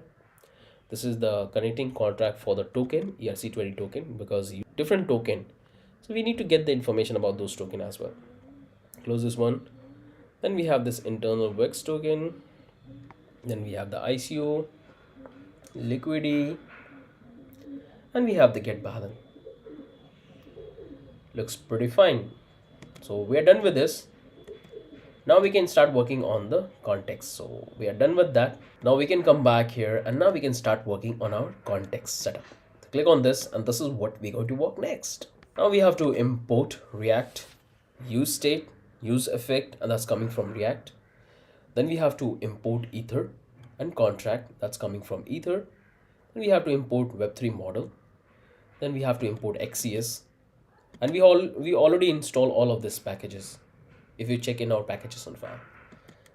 Then we have to import the Uniswap V3 pool because we are using the contract factory and we have this ABI. We have to get into the Uniswap V3 code artifact. Inside the artifact we have a contract. Inside the contract we have this Uniswap V3 pool, and from there we have to get the ABI of this particular contract because we already have the address, and if we have the ABI, so we can simply pass that and we can get the contract object which we can interact. So let's get the ABI of the Uniswap V3 pool. Once we have that, now we can simply import the toaster. So if anything goes wrong, we have to display the notification success or failure. Now we can simply do the import of the token, and that's also coming from the Uniswap SDK code. In this token, all we have to do is to pass the relevant information like token address, name, symbol, chain ID, and decimal point. Is going to create the token contract object which is going to pass into our Uniswap contract. Then we have to simply import the pool, position, nearest usable tick, and that's coming from Uniswap V3 SDK. Then we have to import the ABI, and we can call it as Uniswap V3 pool ABI, and that's coming from Uniswap V3 core artifact contract interface Uniswap V3 pool, and we have to get the ABI. Then we have to simply import the ABI as non-fungible position manager because that's the address we have in the construct, and we have to interact with the contract as well. And that's also coming from Uniswap V3 periphery artifact contract interface non-fungible position manager ABI position manager, and we have to get the ABI. We got that ABI as well. Now we have to simply import the ERC20 ABI, and that's coming from our .ABI means in the same directory. Now we can simply come back here and let's do the internal import, and let's import all of the function we have built in our utils, in our context constants. Let's import that. So let's say import. We have to import the ERC20 ABI. Then we have to import the token ABI. Then we have to import this V3 swap router address. Then we have to import this connecting contract. Then we have to import this factory ABI. Then we have to import this factory address. Then we have to import this Web3 provider, position manager address, internal WOX contract. Then we have the ICO contract. Then we have the internal add liquidity contract. And then we have the get balance, and that's all coming from our constants. Hope this is nothing complicated. Whatever we have built, that's all we are importing here. Now we can come back here. Let's import the parse ether, and that's coming from our utils index. So that's all the imports we have done. Now we can simply build our context. So let's call this context. We'll say React create context. That's how we can build the context. Now we can simply export and build the context provider. So we'll say context provider. In that we're going to simply pass the children. And now let's build that all variable. So we're going to take a variable called DApp name, and you can literally call anything, but I'm going to call this liquidity DApp. Now let's take a couple of state variable which we're going to keep the track of the whether it's a token or maybe the states. That's all we're going to keep it and store it as a state variable. So let's call this const loader set loader, and by default it will be false. So when the transaction will take place, we have to manage that state and we have to display the loader. Then we have to take a const, we'll say address and we'll take this. By default it's empty. In that we're going to store the address. Then we'll take another chain ID, by default empty, and now let's set for the token information. So we can come back here, let's call this cons balance. Set balance is going to be empty. Then we have to take the native token, set native token empty, and this is going to be an object. Then we have to take another one called token holders, token set token holders. It's going to be an array type because it's going to have all the addresses. Then we're going to take a token cell, set token cell, and in that we're going to store that. Then we have to take another one, current holder, set current holder to be empty. Now we can come back here, let's do notification. So it's going to have two, success or failure, and we are using the toaster library. So I can say cons notify error. It's going to take a callback function, so we'll pass the message and it's going to display. So we'll take this toaster.error, and in that we have to pass the message and duration. So how long we want to display the toaster. So we'll pass the message and duration is going to be, let's say, 4 seconds. The same thing we have to do for the success as well, but we have to change the method. So it's going to take toaster.success and we have to pass exactly the same thing. So this is the notification component. All we have to do is to simply call this particular function inside our component in the functions, and it will display the message. Now we can come back here, let's call this connect wallet. So now let's build this particular function. So we'll take this connect is going to be an async, and we're going to take this try and catch. First thing we have to check for a Ethereum object in the window. So if user have MetaMask already installed in their browser, so it's going to have an Ethereum object. If it's not there, then we have to throw an error message. So we'll say window.ethereum is not there, then we have to simply call our notify error and we have to simply pass the message install MetaMask, means the MetaMask is not there if there is no Ethereum object, because this MetaMask will inject the Ethereum object in the browser. Else if it's there, then we can simply take the address. So this address will come in the form of array, because in the MetaMask user can have multiple address, but we have to get the very first address which user have connected.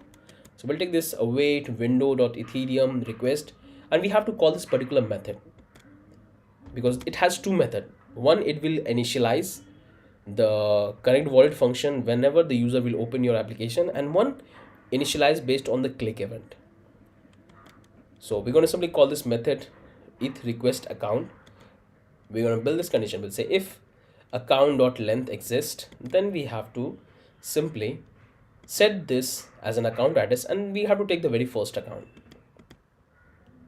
Else we can simply display the error message, sorry you have no account, and close this one.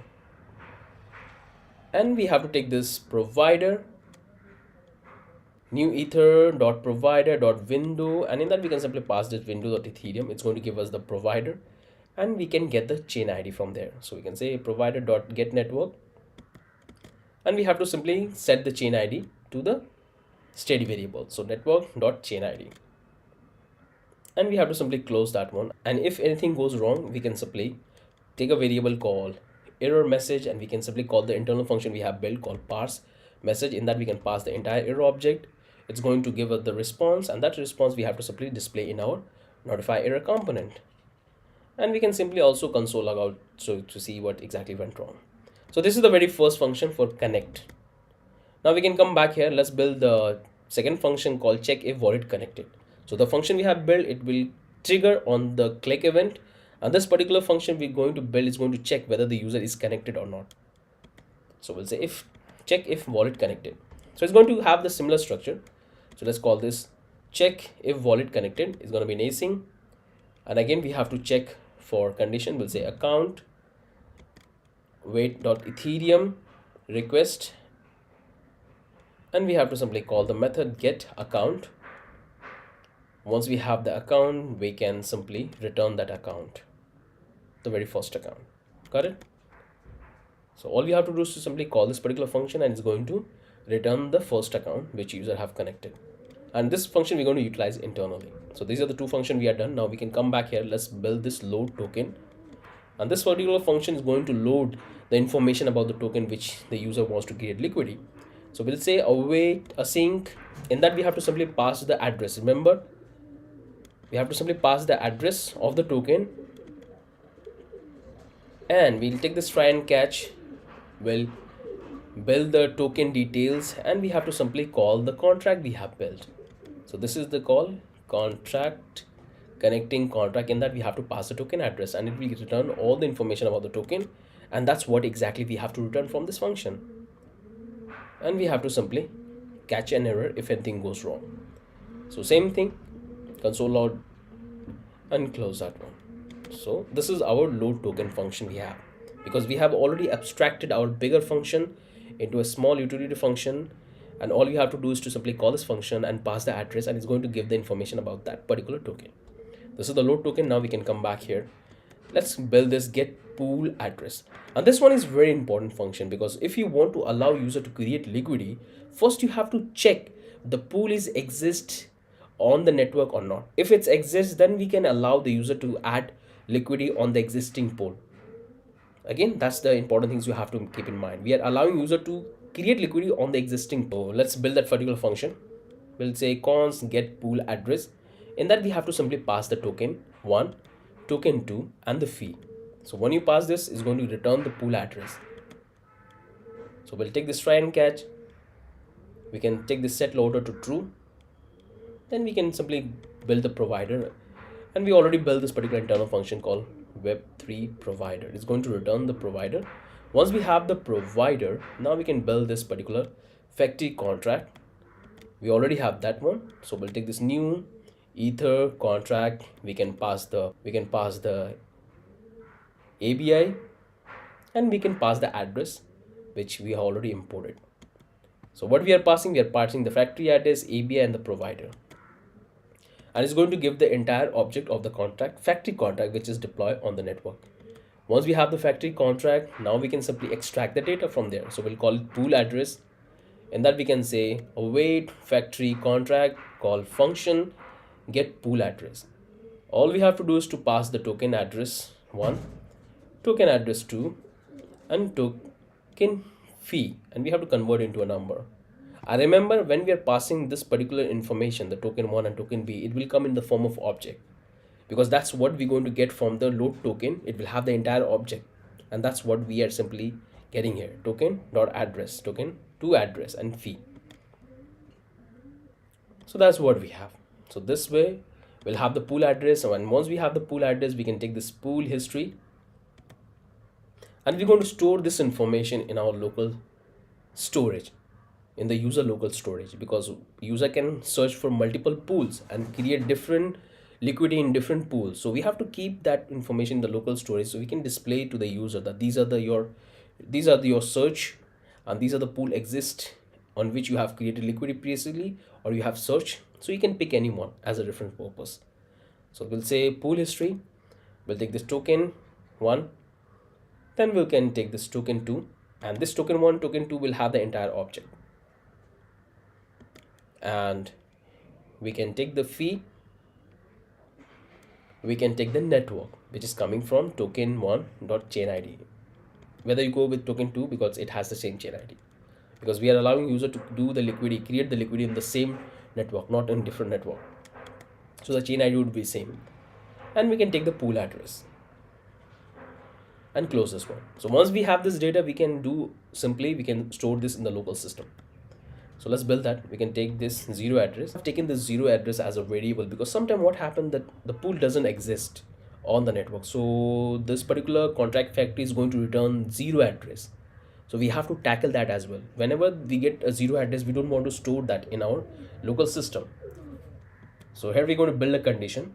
So we'll say if pool address is equal to 0 address, then we can simply display this message that sorry, there is no pool. Else we can take this let pool as a form of array. Then we can take a variable called pool list, and we'll say local storage dot get items pool history. That's the key pair I have assigned, and this is what it's going to be stored as a key pair. So first thing, I have to get an existing, like all the information from the local storage in this pool history.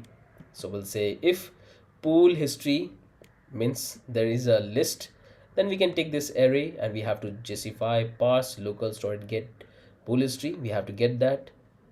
Once we have that, we can take this pool array push and we have to simply push our in pool history array. Once we push that, then we can simply store back to the local storage the entire data. Else we can simply store it. This time we're not going to check that whether there is a already pool stored in the local storage or not. All we have to do is we have to simply push into array and store. We can push it and then we can simply store it. Local.set item, same name, and we have to simply store it and close this one. And that's the simple thing we have done. And we can simply set loader false. And we can define this notification success, we'll say successfully completed. And we can simply close this one. I hope you guys have understood that what exactly we have done here. It's pretty straightforward, and at the end we have to simply return the pool address. Close this one, and we have to catch an error if anything goes wrong. So we'll build the error object and we can simply pass down to our component. So we have to turn off the loader state and we have to set this to the notification. So that's our get pool address function we have. Pretty simple, not that complicated. Now let's move ahead. Now we can come here, let's build the create liquidity. And here we allow user to create liquidity. So first thing we're going to build our internal function. So we'll say async function get pool data. So before we start creating liquidity, we have to get the information about the existing pool which we're going to use it for creating the liquidity. So we need the pool contract which we have to pass into this particular function. And in that we can take this tick spacing fee liquidity slot 0. There's a multiple set of data you will have, but we are going with this 4. Await, and I'm going to call this promise.all. In that we have to simply pass the pool contract tick spacing, because this pool contract will have all of this function. So we have to say pool contract dot fee, then we have the liquidity, then we have the slot, and this particular order is very important. You have to maintain this order, and that's what we're going to simply return.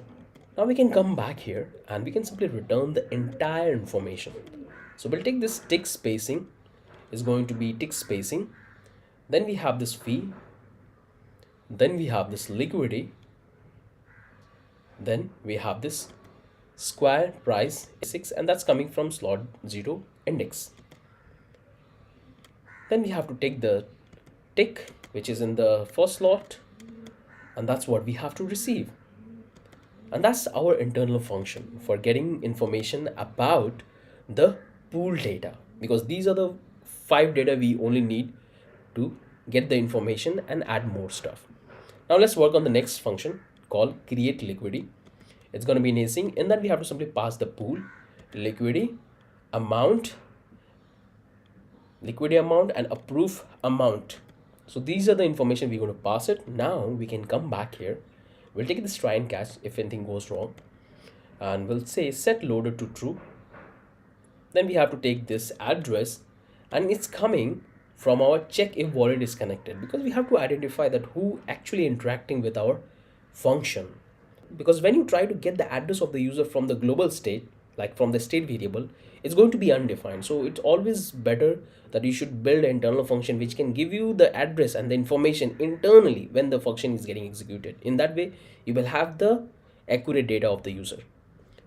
So let's call this particular function, and it's going to give the address of the user.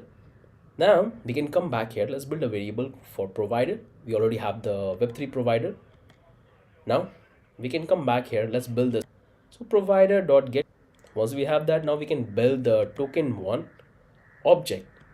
So we already have this token method which we are getting from Uniswap V2 periphery. All we have to do is to simply pass the relevant information. So let's come back here. Let's take this token, and we have to pass the pool.token a chain ID. Then we have to simply pass the token a address. Then we have to pass the token a decimal point. Then we have to pass the token a symbol. Then we have to pass the name. So these are the information, like all the information about the token A, token B, and fee, that's all available in this pool because it will have an object of information. So that's the very first token we have. Now we have to do the exactly for the second token. So this will call second, and we already have all of this data. So pool token B, and just get the same data we have to get, like address, decimal point, symbol, then we have the name. So we got the instant of both the token. Now we can come back here. Let's build a pool address, get the pool address, which is also available in the pool object. So we'll get the very first one.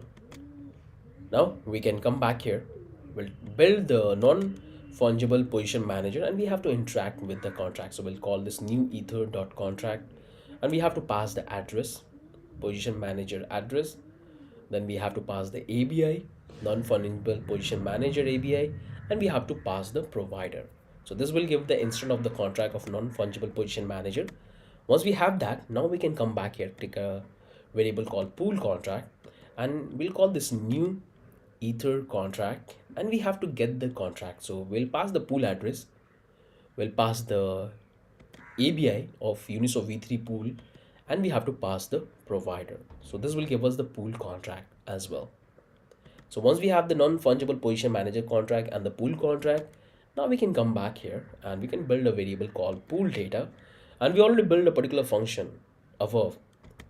We'll call it get pool data. All we have to do is to simply pass the pool contract, and it will give the information about the pool. Once we have the pool data, now we can come back here. We'll take a variable called token 1, token 2 pool. So we have to build that pool with the relevant data. So we're going to simply call this new pool, and this method is also available on Uniswap. All we have to do is to simply pass this relevant information. We have to pass the token 1, the object we have created. We have to pass the token 2, and we have to pass the pool data fee, and we have to pass the pool data square 696, and we call this string. Then we have the pool data liquidity to string. Then we have the pool data tick, and this will generate the pool between these tokens, including the fee, because we are creating liquidity on the existing pool, so it will have the same fee range. Now we can come back here. We'll build another variable called position. We'll say new position, and it's gonna take an object. So first thing we have to pass is the pool, the 2 token pools we have created, including the fee, all of this information. Then we have to pass the liquidity, which is already there. We'll say parse unit liquidity amount is going to be an 18, so the amount will pass for creating the liquidity. Then we'll pass the tick lower, and in that we can usable tick. In that we can pass the pool tick, pool data tick spacing. We have to minus it with the pool data tick spacing, and we have to multiply with 2. So I'm going with the equal range. I'm not going with the higher or lower, but you can go and you can do experiment with this variable. But for being on the safer side, it's better that you have to go with the equal range. That's why I'm going with this 2, but you can play with this number. Then we have to go with the nearest usable tick. We'll say pool tick, pool data spacing, and we have to simply go with the +1. In that we'll say pool data tick spacing multiply by 2, and that's the only thing we have to pass in the new position manager. So looks good. Now we can come back here. Let's build a variable called approve amount, and this amount is already coming from there. We'll take this ether utils parse unit approve amount, and we have to convert it into 18 decimal points, and it's going to be an 2 string and it to a string. So once we'll have the approve amount, then we can build the token contract 1. So we need to get the both the contract, token 1 contract, token 2 contract, and that's pretty easy. So we'll say new ether contract, and in that we can pass the address of the first token. Then we have to pass the ABI, which we already have. Then we have to pass the provider. So this will give the first token contract. Now we have to get the second token. We have to do exactly the same thing. But before we do that, we have to simply make it call token contract 0, and we have to simply connect with the signer. So the one who's going to interact in my case when I'm doing this transaction, so I will become the signer, and that's what I'm trying to connect here. So once we connect with the signer, I can simply approve. In that approve, I have to simply pass the position manager address and approve amount. So in that way, what will happen that I'm approving my Uniswap position manager contract to take the token from me, and they can spend on behalf of me and set as a liquidity on the chain. So that's for the very first token. Now we have to do the same thing for the second token as well. Exactly the same thing I have to do. So let's pass the address of the token B. Then I have to pass the ABI. So I can use the same ABI. I can get the provider. And now I have to simply approve. So we'll say await token contract 1. I'll call this connect signature. And on that, I can simply call the approve. And let's approve the Uniswap position manager to spend our token on behalf of us.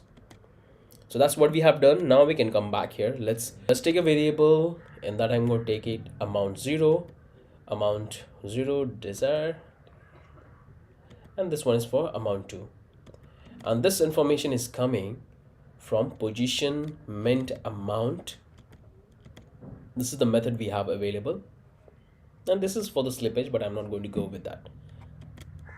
Now we can come back here. Now let's take a variable called params, and in that we have to define all the data, the final data for creating our liquidity. So let's define that. So first thing, we're going to define our token 0 means address. Then we have to define the token 2 address. Then we have to define the fee, which is available in the pool data fee. Then we have to take the tick lower price, and in that we can use this nearest usable tick. We'll go with pool data tick and pool data tick spacing, and we have to follow the same formula which we have followed on top. So I'll go with minus, and here I can simply take this pool data tick spacing multiply by 2. Then the same thing we have to do with the upper tick. All we have to do is to go with the plus 1. So let me do it very quickly. Tick spacing plus pool data tick spacing multiply by 2. So we are going with the lowest and to the highest 2. Once we have that, now we can come back here. We'll take the amount, and we already have this. Convert it to a string. Then we have to do with the 1. Convert it to a string. Once we're done with that, now we can simply come back here, and we'll take the amount mint. It's going to be amount 0, and this one is the 1 for 1. Again, if you want to learn about this in detail, you can check the documentation, or I already explained multiple times, because this is a structure we have followed in most of the project with different variables. So you can simply check that. But this is what we have in the documentation, and we are just following the documentation. But I have customized it as for your easy understanding. Then we can take the recipient is going to be the address, the one who's connected. Then we can take the deadline, and I will go with this particular one, like for the 60. That looks good. So that's the entire params we have, which we're going to pass it during the function call. Now we can come back here. We'll take a variable called transaction hash. We'll take this non-fungible position manager contract, and in that we can take this connect. We have to connect with the signer. Once I connected with the signer, then I can take this mint. In that we can simply pass the entire params, and I'm going to define a gas fee for being on the safer side, because there is a lot of data we have. So we'll go with this gas side in hexi gas limit. Then I'm going to call this then, because it's going to give us the response, and we have to simply resolve that one. So we'll take this response dot hash. If the transaction is successful, it's going to return the hash. Now we have to simply build the condition. So we'll say if transaction is there, means we got a successful transaction hash, then we have to simply store that. So we'll take a variable called liquidity contract, and we already built that liquidity contract internal add liquidity, and we can simply store this information into the contract. So we can call this const add liquidity data. We have the function called liquidity contract. In that we can say connect signer, and we're going to simply call the function. So this is the function we have, add liquidity, and we can pass all the information. So first thing is going to be the token A name. Order is very important. Make sure this is the order we have followed in our token contract, a liquidity contract, and that's the order we are passing the data. Then we have to pass the B name, token B. Then we have to pass the address A. Then we have to pass the address B. Then we have to pass the pool address. Then we have to pass the token B chain ID, token B or A, it has the same chain ID. Then we have to pass the transaction hash. And these are the information we are passing to our liquidity contract. Once we're done with that, we have to wait for the transaction to be completed. Then we can simply set the loader to false. We can display the notification success to liquidity added successfully. And we can simply reload the window. And we can simply catch an error if anything goes wrong. So we can take a variable called error message, we'll pass the error object, and we can simply set this loader to false, and we can display this error message. And that's the entire function we have written for create liquidity. Hope you guys have understood that how things are coming together.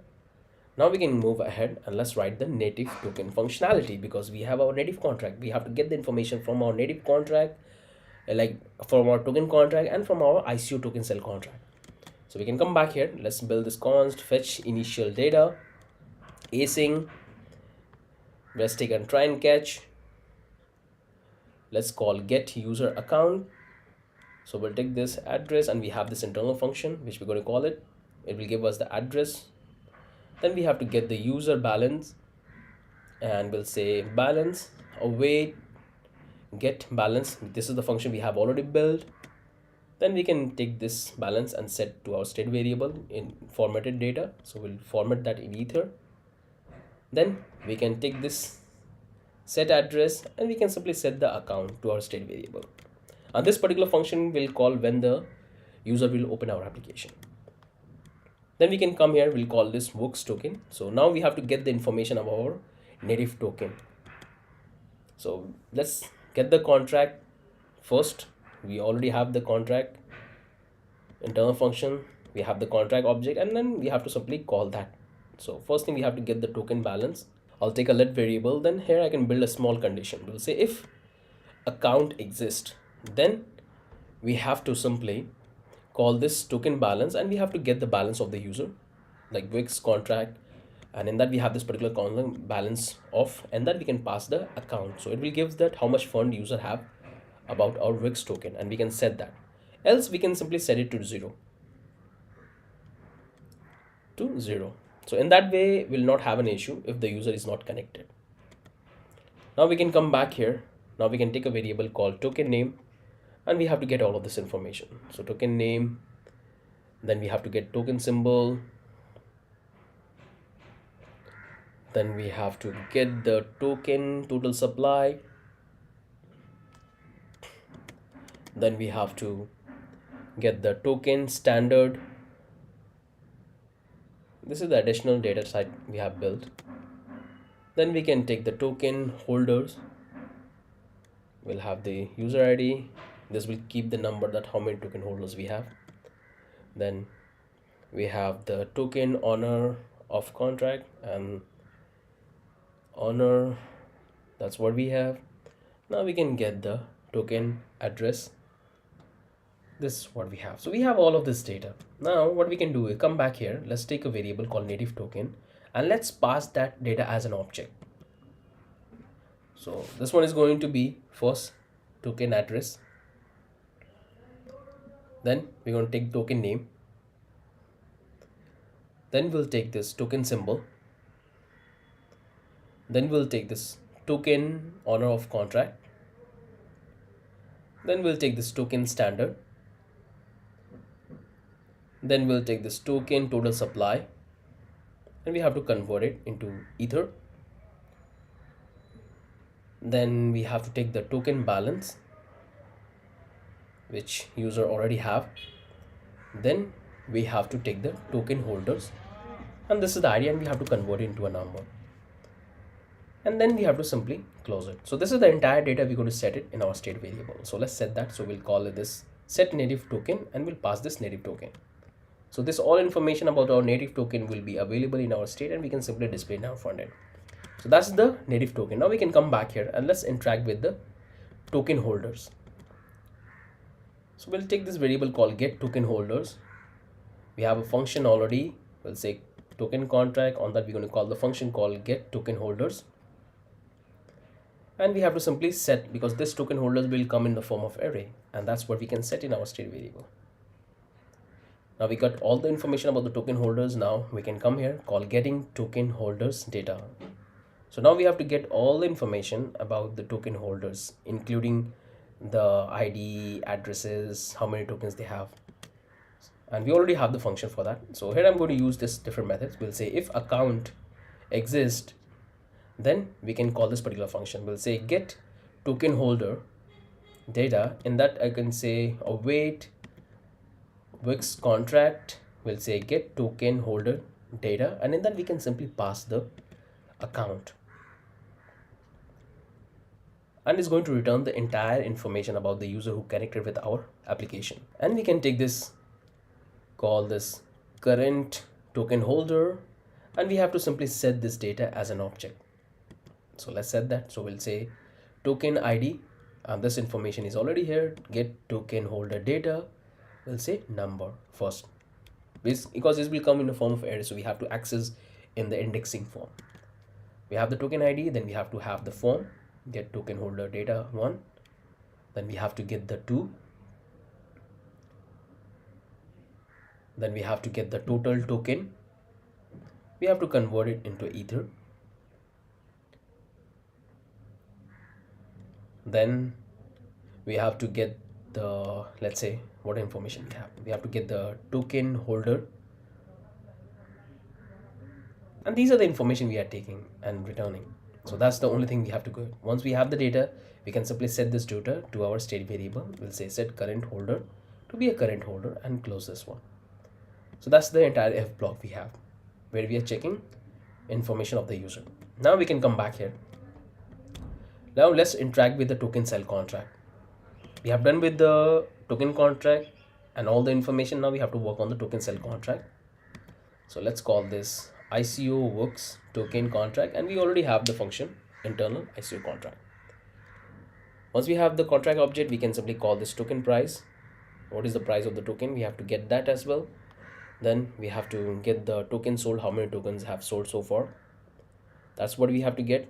And we have to also get the token sell balance, that how many tokens are left in the token sell contract for sell, which we can easily able to access from here, like balance of. In that we can simply pass the address of the token sell contract. So this time we are calling the works token contract. We are not calling the ICO contract, because if I want to check the balance of the available token of the token sold contract, then I have to call the token contract, not the ICO token contract. And most of you get this confusion. So this is the token sell contract address, which we are passing in the Wix token contract, and it will return the balance of the token sell contract. Now, once we have all of this data, I can simply create a token sell object, which is going to keep all this information. So I want to keep the token price to be converted into Ether. Then I have to convert the token sold. Then I have to get the balance, convert it into a Ether. And these are the three information we want to take it from this. Now I'm going to simply set this data to our state variable. We'll call it set token sell to be token sell. Now we're going to simply console log out the entire token sell object, and let's console log out the native token and simply catch an error if anything goes wrong. So that's looks good. And that's the entire function we have for fetch initial data. So this function is very important, where we are fetching all the information about the token. And now we can simply call this particular function. We'll take this use effect and let's call this one. So we'll say fetch initial data, and it's going to be an empty array. So whenever the page will load, we have to simply call it. That looks fine. Now we can come back here. Let's build another function. So this time we'll call it buy token. So this particular function will be used by the user who wants to buy our native token. So we're going to say async and in that we have to pass the number of token user wants to purchase. So it will say try and catch, set token true, cons we have to get the provider, which we can get from here. Then we have to get signer, then we have to get the contract, so we have to call the ICO contract, and we can simply console log out to see our contract object. Now we can come back here, and here we're going to build the price. So we'll take this is the price we have set for the token. You can get this price from the contract, but I know this is the price, so that's why I'm going with this hardcode value, because there is no function we have in our contract which will change the price. You can add that function, but I'll go with this one, and I'm going to simply multiply with the number of token user wants to purchase. So in that way we'll get the actual amount which user want to spend for buying the number of token. We have the price. Now I can take this amount and I'm going to convert it into ether. So we'll pass this to a string ether. Now I'm going to simply build the buying await contract dot connect, and we'll call this buy token.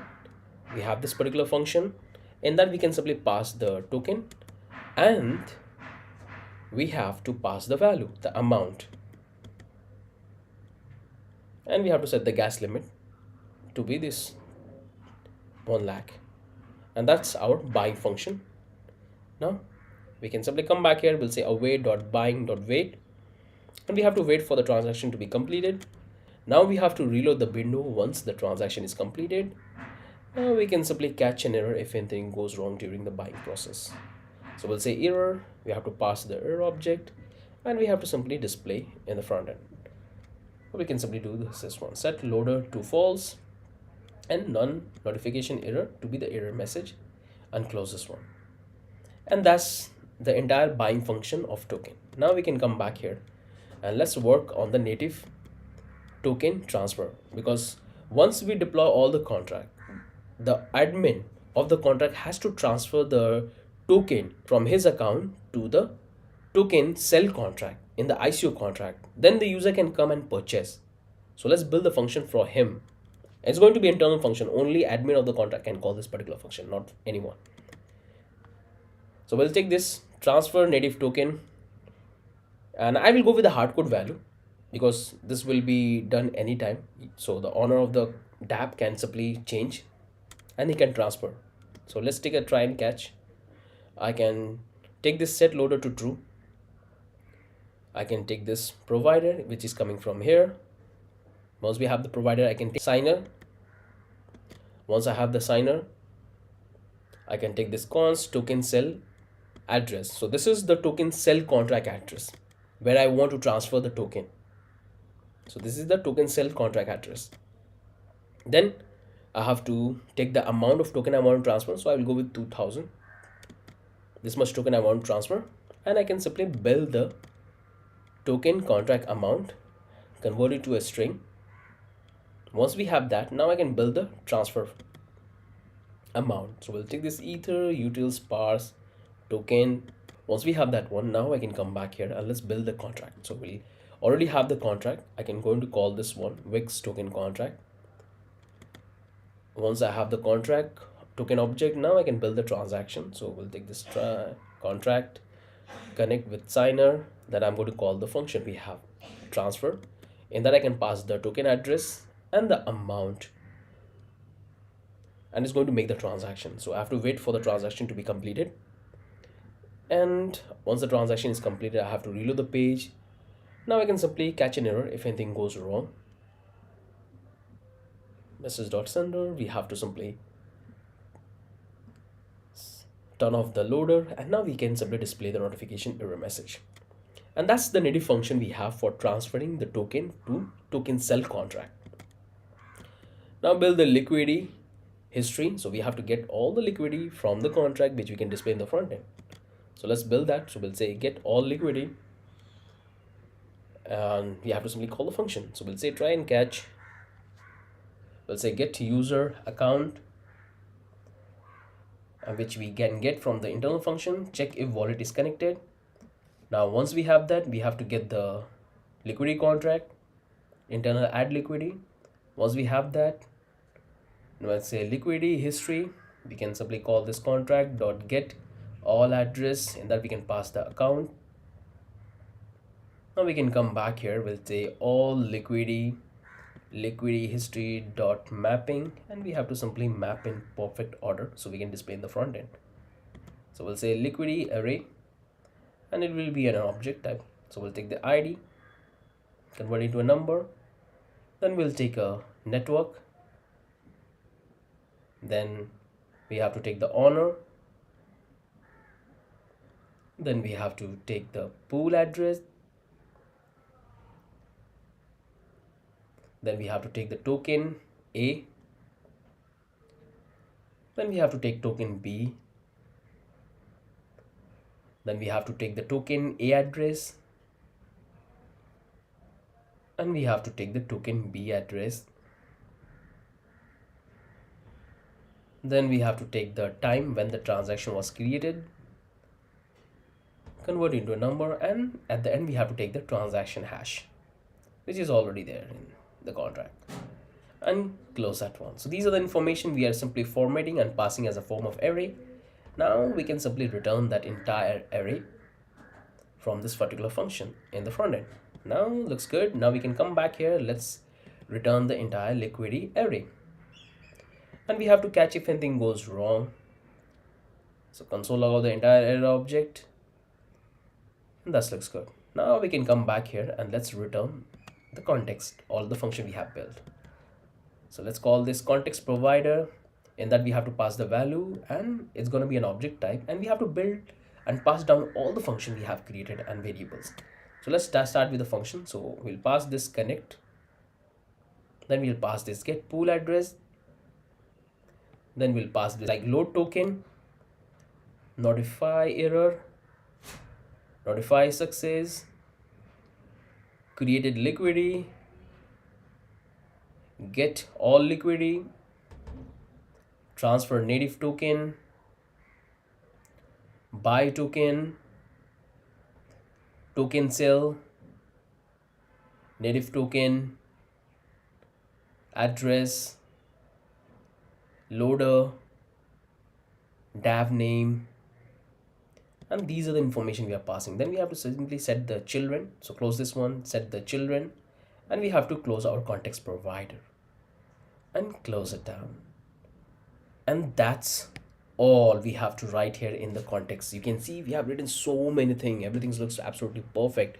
We have all of this import, then we have the Uniswap import, we have the internal import, this is the constant, this is the utility import we have, this is the context, the state variables, the token balance state variable, notification, this is the connect wallet function we have, this is the check, and here we are getting the network and notification error. Close this one, and here we have the check if wallet is connected, which will return the address. Close this one. Here we have the load token. All we have to do to pass the token address, and it will return the entire information. This is the get pool address. We are passing this information, getting the factory, and getting all the relevant information and storing in our local environment in the local storage with this one, all these messages, and here we have the array for storing and success. So this looks good. Get pool, then we have this get liquidity data, so this is a small function. Then we have this create, and this one is the huge one. We are getting all of this information, getting the object of the tokens, getting the non-fungible pool contract, pool data, and we have this position manager. We have the approval, this is the price range, liquidity, this is the approval amount, contract 1, contract 2 for the token, and here we have this entire params for making the liquidity, including the timing and deadline. And here we are making the transaction. Once the transaction is completed, we are simply calling our internal add liquidity contract and storing all of this information. That's a huge one. So this is the huge function. Now we have this fetch initial data. So we are getting some basic information about token and the ICO, and we are setting in our state variable. So this is the token, native token. Then we have this get holder. Then we have the token sell, and we are simply current holders, all the information about the token. Then we have this token sell. So this is the address of our token sell contract, and we are calling this particular token contract, not token sell contract. So that's the thing you have to keep in mind. And here we have the token sell, and looks good. So let's close this one. Now we have calling this function. Now we have this buy one. So user can simply pass the number of token he wants to purchase, and we have all of this. Buy token look fine. Now we have this transfer native token. So this function can only call by the admin of the contract, because when the contract will launch, he will launch the token, he has to transfer the token to the token sol contract, and that's information we are providing here. It's an internal function only called by the owner.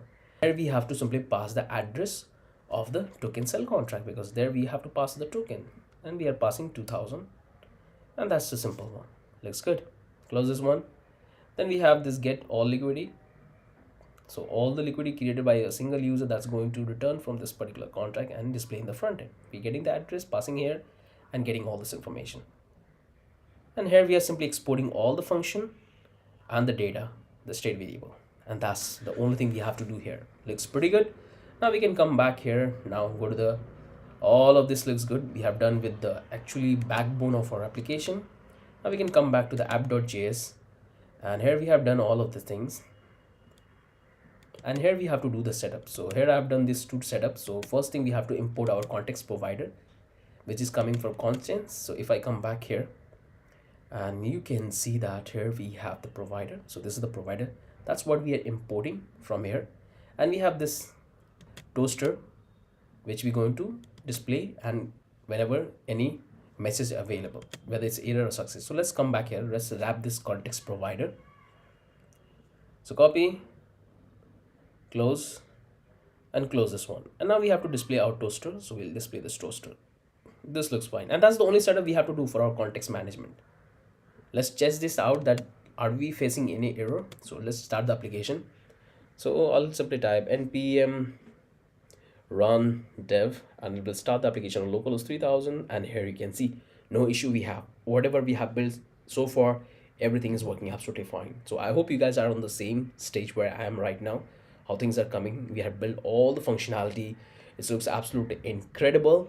Now all we have to do is to simply work on the front end and simply connect all the function we have built. So we have this contract, liquidity, we have the token, all of the things we have built. This is the app.js, this is what we have coded, and we have built this utility, we have built this script, and we have also seen how we can use remix ID for deploying. We have done too many things. Now this is what we're going to work next.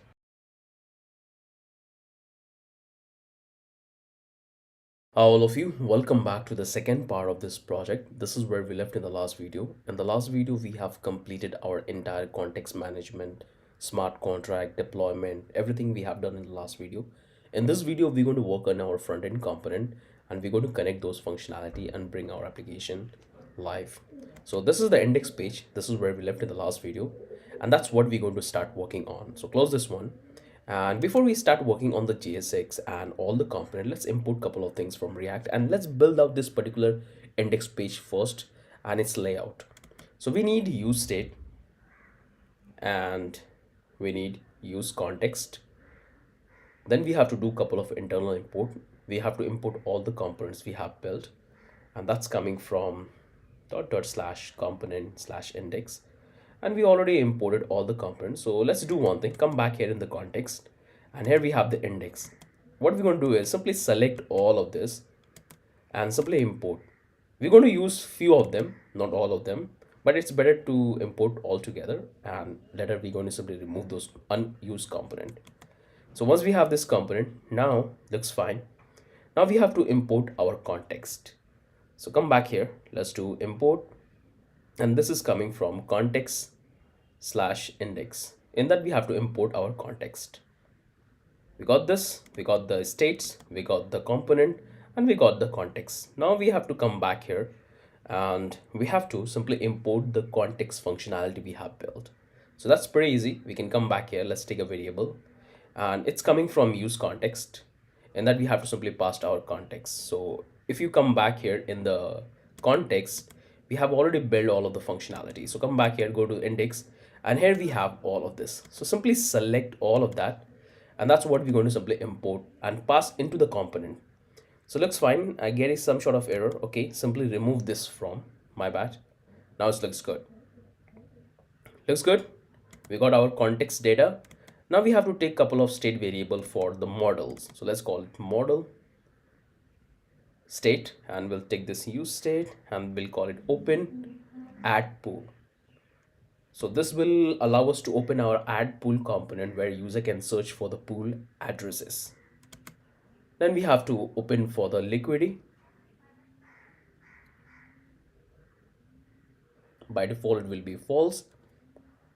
So these are the two state variable we have, and we're going to start working on the JSX. Let's open up the terminal and let's start the application. npm run dev, and here the application is started. Click on this localhost 3000 and let me select the MetaMask, provide my password, and all the functionality is working absolutely fine. You can see our MetaMask popped up and there is no issue in that. Now we're going to start working on our index page. So let's bring this down and we have to start working on it. So first thing, we have to take a class and we'll take this CRUMINA grid, and here I'm saving it. It's opening up the MetaMask because of the phantom wallet.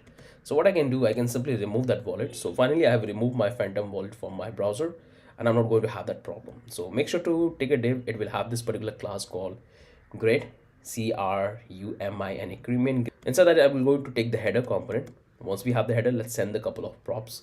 So we need the set open add pool, we need the set open liquidity, and we have to take the connect function, and we have to take the address. So these are the four props we are sending into our header component. Now we can come back here and we're going to take a div. It will have a class called main content wrapper. Inside that, we're going to take our other component. So it's going to be a hero. Inside that, we're going to send this transfer native token.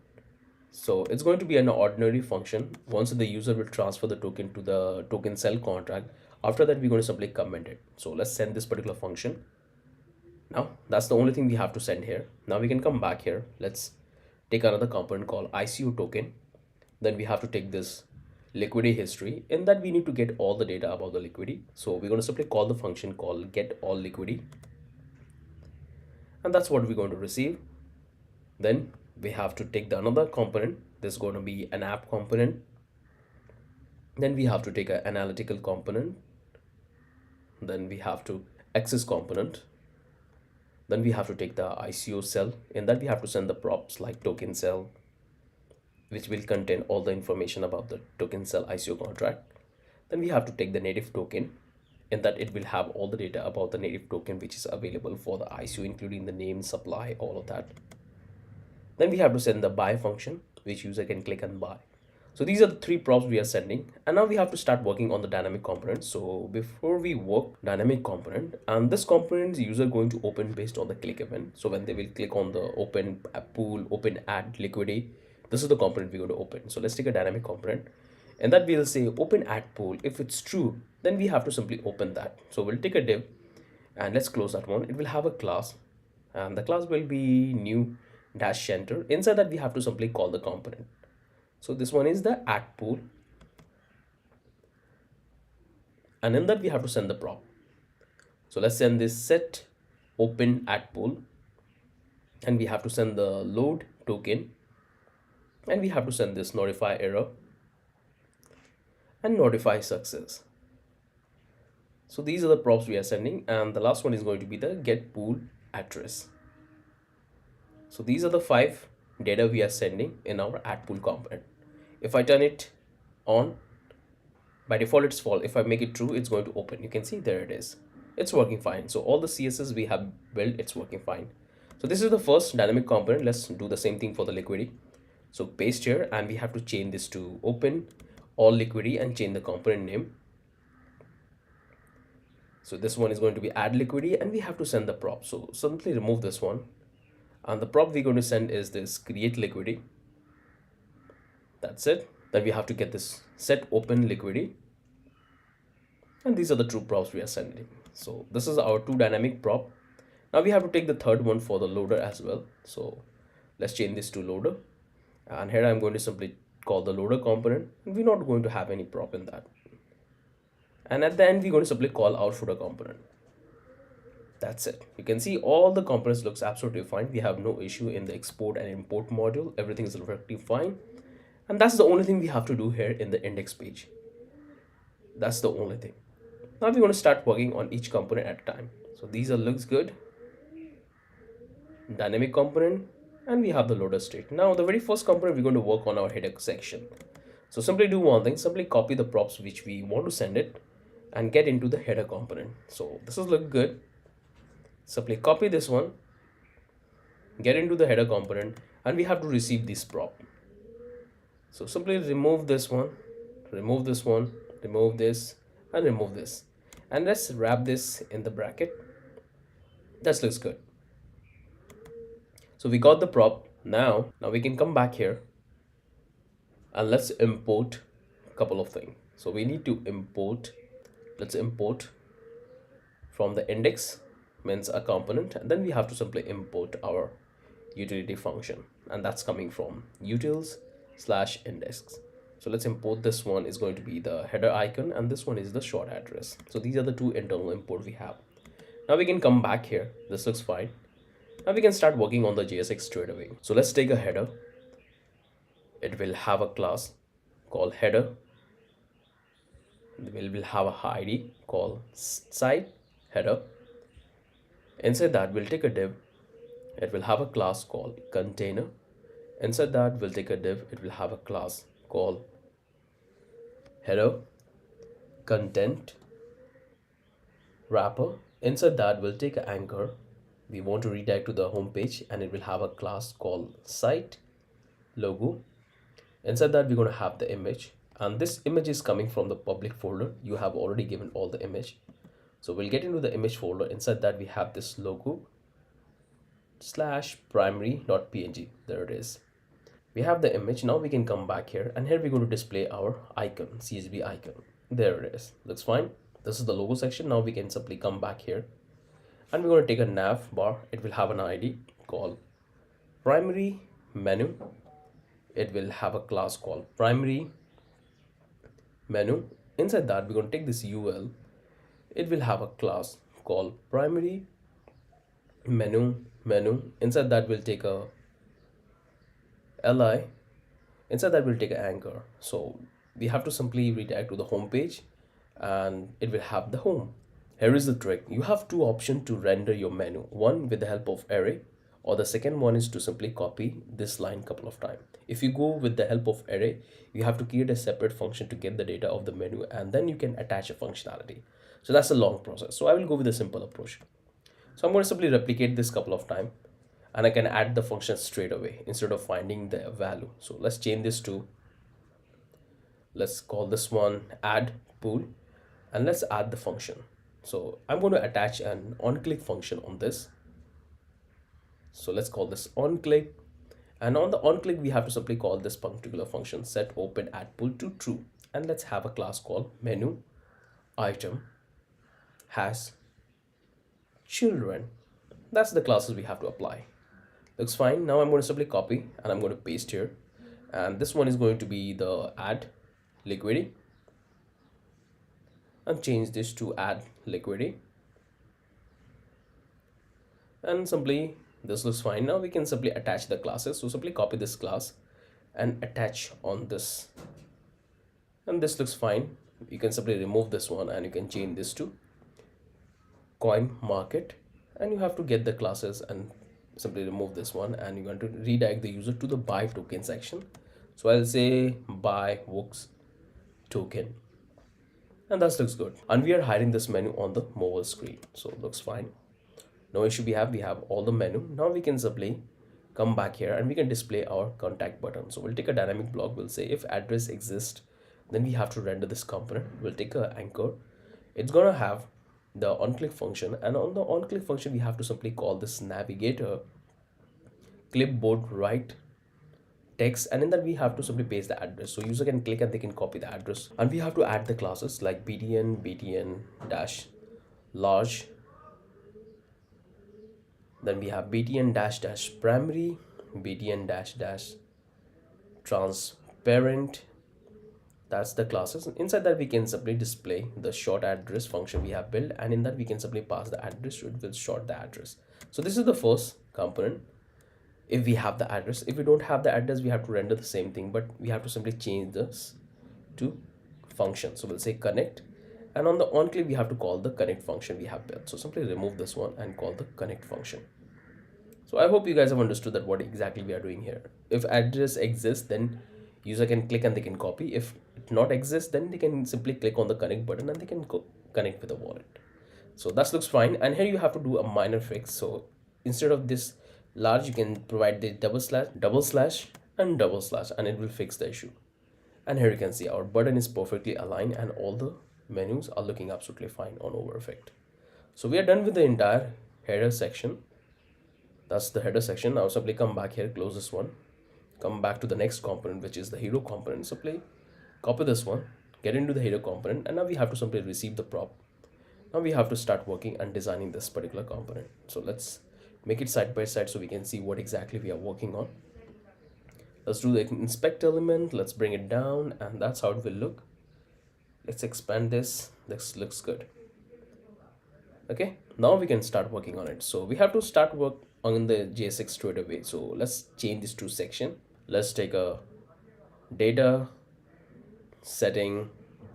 It will be called particles1, and it will have a class called main section CURMINA, Crimina flying balls particles -js bg1.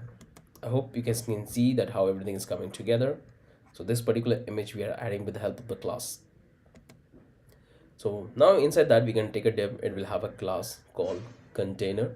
Inside that we'll take a div. It will have a class called row, medium, padding 120. Then we have the align center. Inside that we'll take a div. It will have a class called column large to 8. We'll have a column large offset is going to be 2. Then we have the column medium 12. We'll have column small 12, and we'll have column XL 12. Inside that we'll take a header, and it will have a class called Creamian dash model. We'll have the premium heading dash 12. We'll have heading dash with decoration. That looks fine, and I can change this to h2. Looks good. So far things are good. Now we can simply check this. Okay, looks fine. Now inside the div we'll take a, inside the header we can take a div. It will have a class called heading sub title. Inside that we'll take our message coin market. Now we can come out of the div. We'll take a h2, and here we'll take a class called heading title heading dash half dash color. Inside that we can display our text message, create liquidity marketplace. There it is. Now we can take a div. It will have a class called heading text. Inside that we'll take this dummy text. Looks fine. Now we can come out of this header, and we can take a anchor. It will have an on-click function, and on the on-click function we have to simply call the function we have built, like transfer native token. And let's have a href, and we can also redirect the user to the buy token section. So once we transfer the token, I'm going to simply remove this function, and it's going to simply redirect that. So let's add the classes. So we already built the functionality, so I can come back to the header, and here we have this one. Simply get this classes, copy, and that's what we have to paste here. So it's going to have a similar structure, and now we can simply give the name to our token. So we'll say get Wux token. There it is. Now looks fine, and that's the only thing we have to do here in the hero section. Pretty simple, pretty straightforward. Let's have a quick look. Looks fine, and this is the function we have. Let's comment this for time being. Let's keep it this one, and let's make on the big screen to see everything's working fine. Close this one, and here it is. Good. Looks good, pretty good. We have this coin market, then we have the title, and the button is also working perfect on the over effect. Now we can come back here. So we are done with this. We're done with this. Now we're going to start working on the next component, which is the ICO token. So come back here, close this one, and now we have to get into the ICO component. So click on this. This one is also going to be only the JSX part. So let's quickly work on it. We have to split the screen and we can simply start working on it straight away. So first thing we're going to start with the, let's start with the JSX. So we're going to change this to section. It will have a class called medium dash padding 100. Inside that, we'll take a div. It will have a class called container. Inside that, we'll take a div. It will have a class called row align center. It will have an ID called started.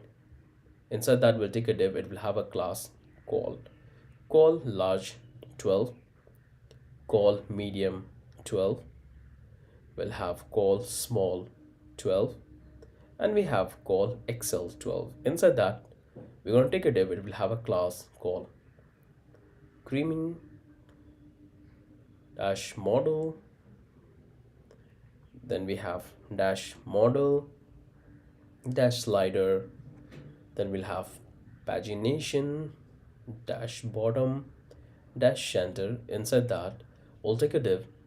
It will have a class called swiper container. It will have a data attribute called data show items, we'll say 3, and it will have data preview next. Next is going to be 1. Inside that, we'll take a div. It will have a class called new flex. Inside that, we'll take a div. It will have a class called swiper dash slide, and we'll have div inside that. We'll say Corinama model. Corinama will have the pricing table dash dash small. There it is. Inside that, we'll take a div. It will have a class called pricing dash thumb. Inside that, we'll take a image, and we're going to have the image. So we'll go into the image folder. Inside that, we have the image of the Bitcoin, and we can simply give the number to 223 PNG. There it is. And it will have the classes called hook icon. So that's the image. Now we can simply come back here and provide other information like h5. It will have a class called pricing title. Inside that, we'll take our title, we'll say Bitcoin, and we'll give this span. Inside that, will display the icon of the Bitcoin. Now we can come back here and we'll take a div. It will have a class called gain drop arrow. Inside that, we'll take a SVG. So this is the short icon which can simply code it. It's just 2 lines of code. So we can take a class. It will have the class like hooks icon, then we have the icon dash arrow up, and we'll have the active state. Inside that we'll have this use. Let's have the closing tag, and then we can simply assign the excel href, and it will have the ID. We'll say icon arrow down, and there it is. You can see the icon looks absolutely fine, and we're going to simply replicate this one more time, copy and paste. And we have to do a little bit changes here. So I can see both the icons are down, but we have to make it one icon's up and the other is down. So this is down and looks fine, and we have to change this to down. There it is. And we can remove this active state, and we can come back here. Let's change this to up. There it is. These are the changes you have to do. So looks fine. We got the icon. Now we can come back here and we have to work on the data. So we can simply do one thing. We'll take a div. It will have a class called price. Inside that, we'll take a div. It will have a class called price subtitle 1 Bitcoin is equal to, you can give any price. So there it is. Now I can come back here. I can simply take a div. It will have a class, and we'll say price dash value. Inside that, we can display the value. So I'll go with the random number. There it is. And I can simply, inside the div, I can take a div. it will, let's say, have a class called growth. In that I can display the percentage value, so I can go with this random one. Now looks perfect. This is what we have exactly in the design. So we got this one. Now we can simply come back here. We'll take a anchor and we have to display the button, so we'll take a button. We'll say button dash dash large, then we'll have the button dash dash dark light, and it will have the button dash dash transparent. So we got it, and now we'll say full width, so it will take the full width of the card, and in that we can say buy Bitcoin now. There it is. So this is the first component we have, and all we have to do is to simply replicate this section. So what I will do, I'll come back here. So this is the entire section. Swiper slider, copy and replicate 2 more time. Paste and paste. Looks fine. Close this one and close this one. And all we have to do is to simply change the data. So what we can do is, let's start changing with the data. So we'll start with the second one. And first thing, we have to change the image. So I will remove this one, and this is the image we have for the Ethereum.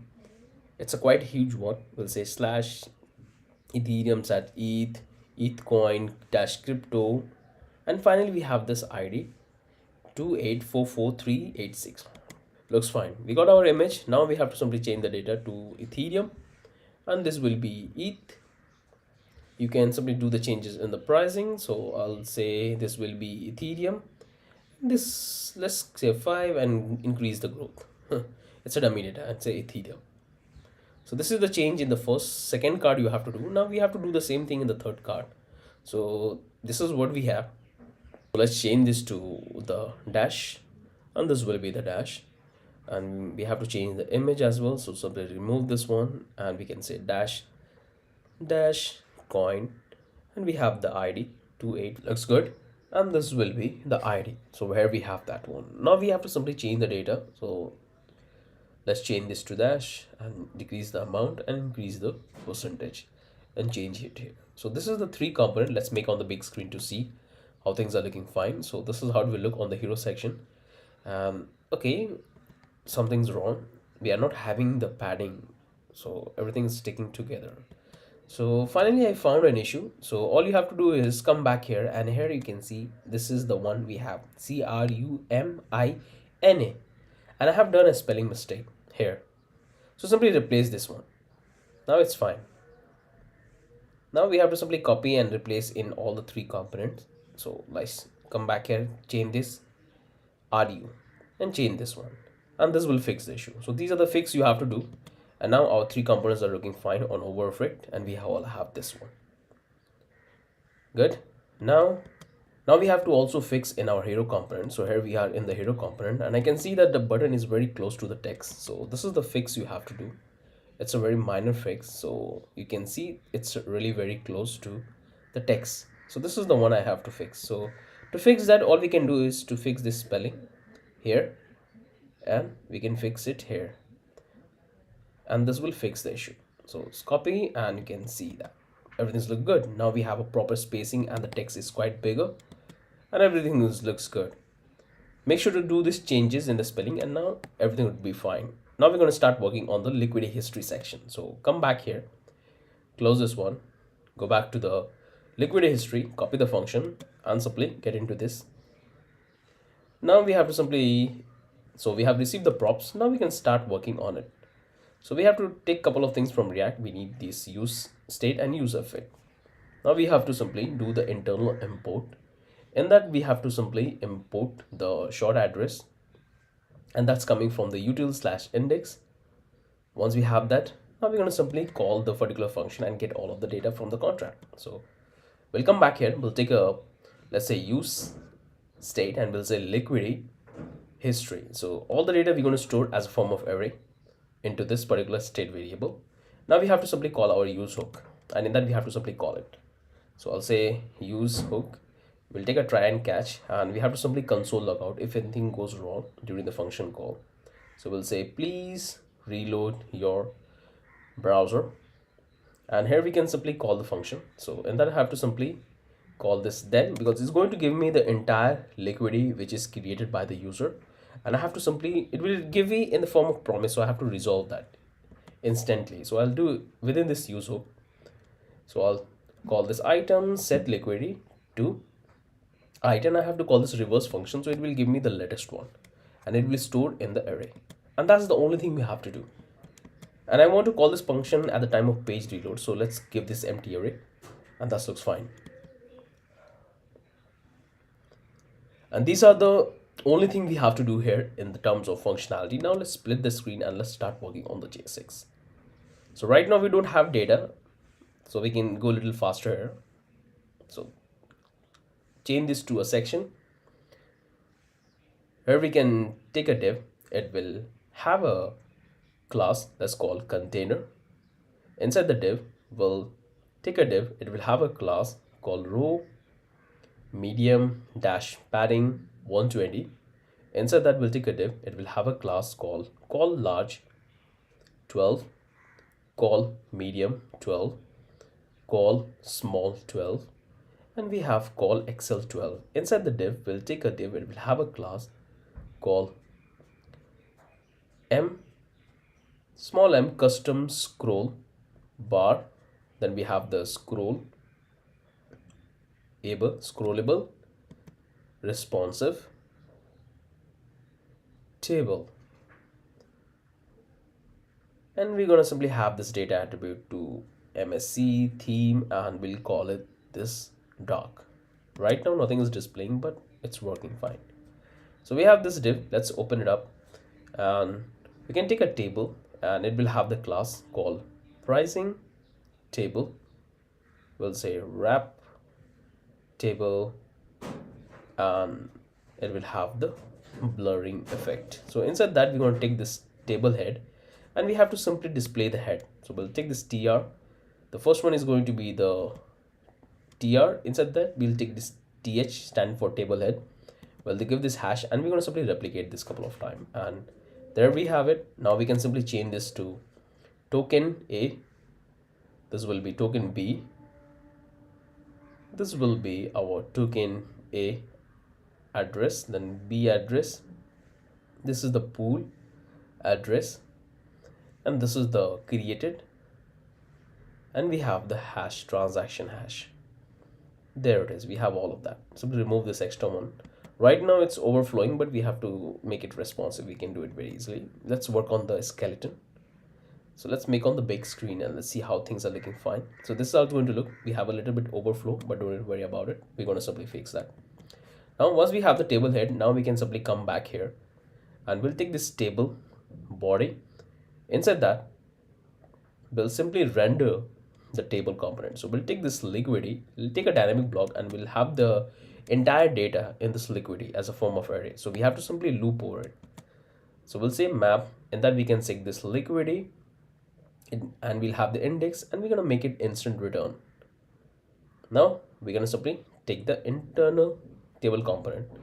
So in that, we're going to simply take it, this tr, and close this one, and it will have a couple of properties. So first thing is going to be the key. We'll say index +1. It will have a class called the branding class model. Then we'll have the CR criminal pricing table, and we'll have the pricing table dash dash style table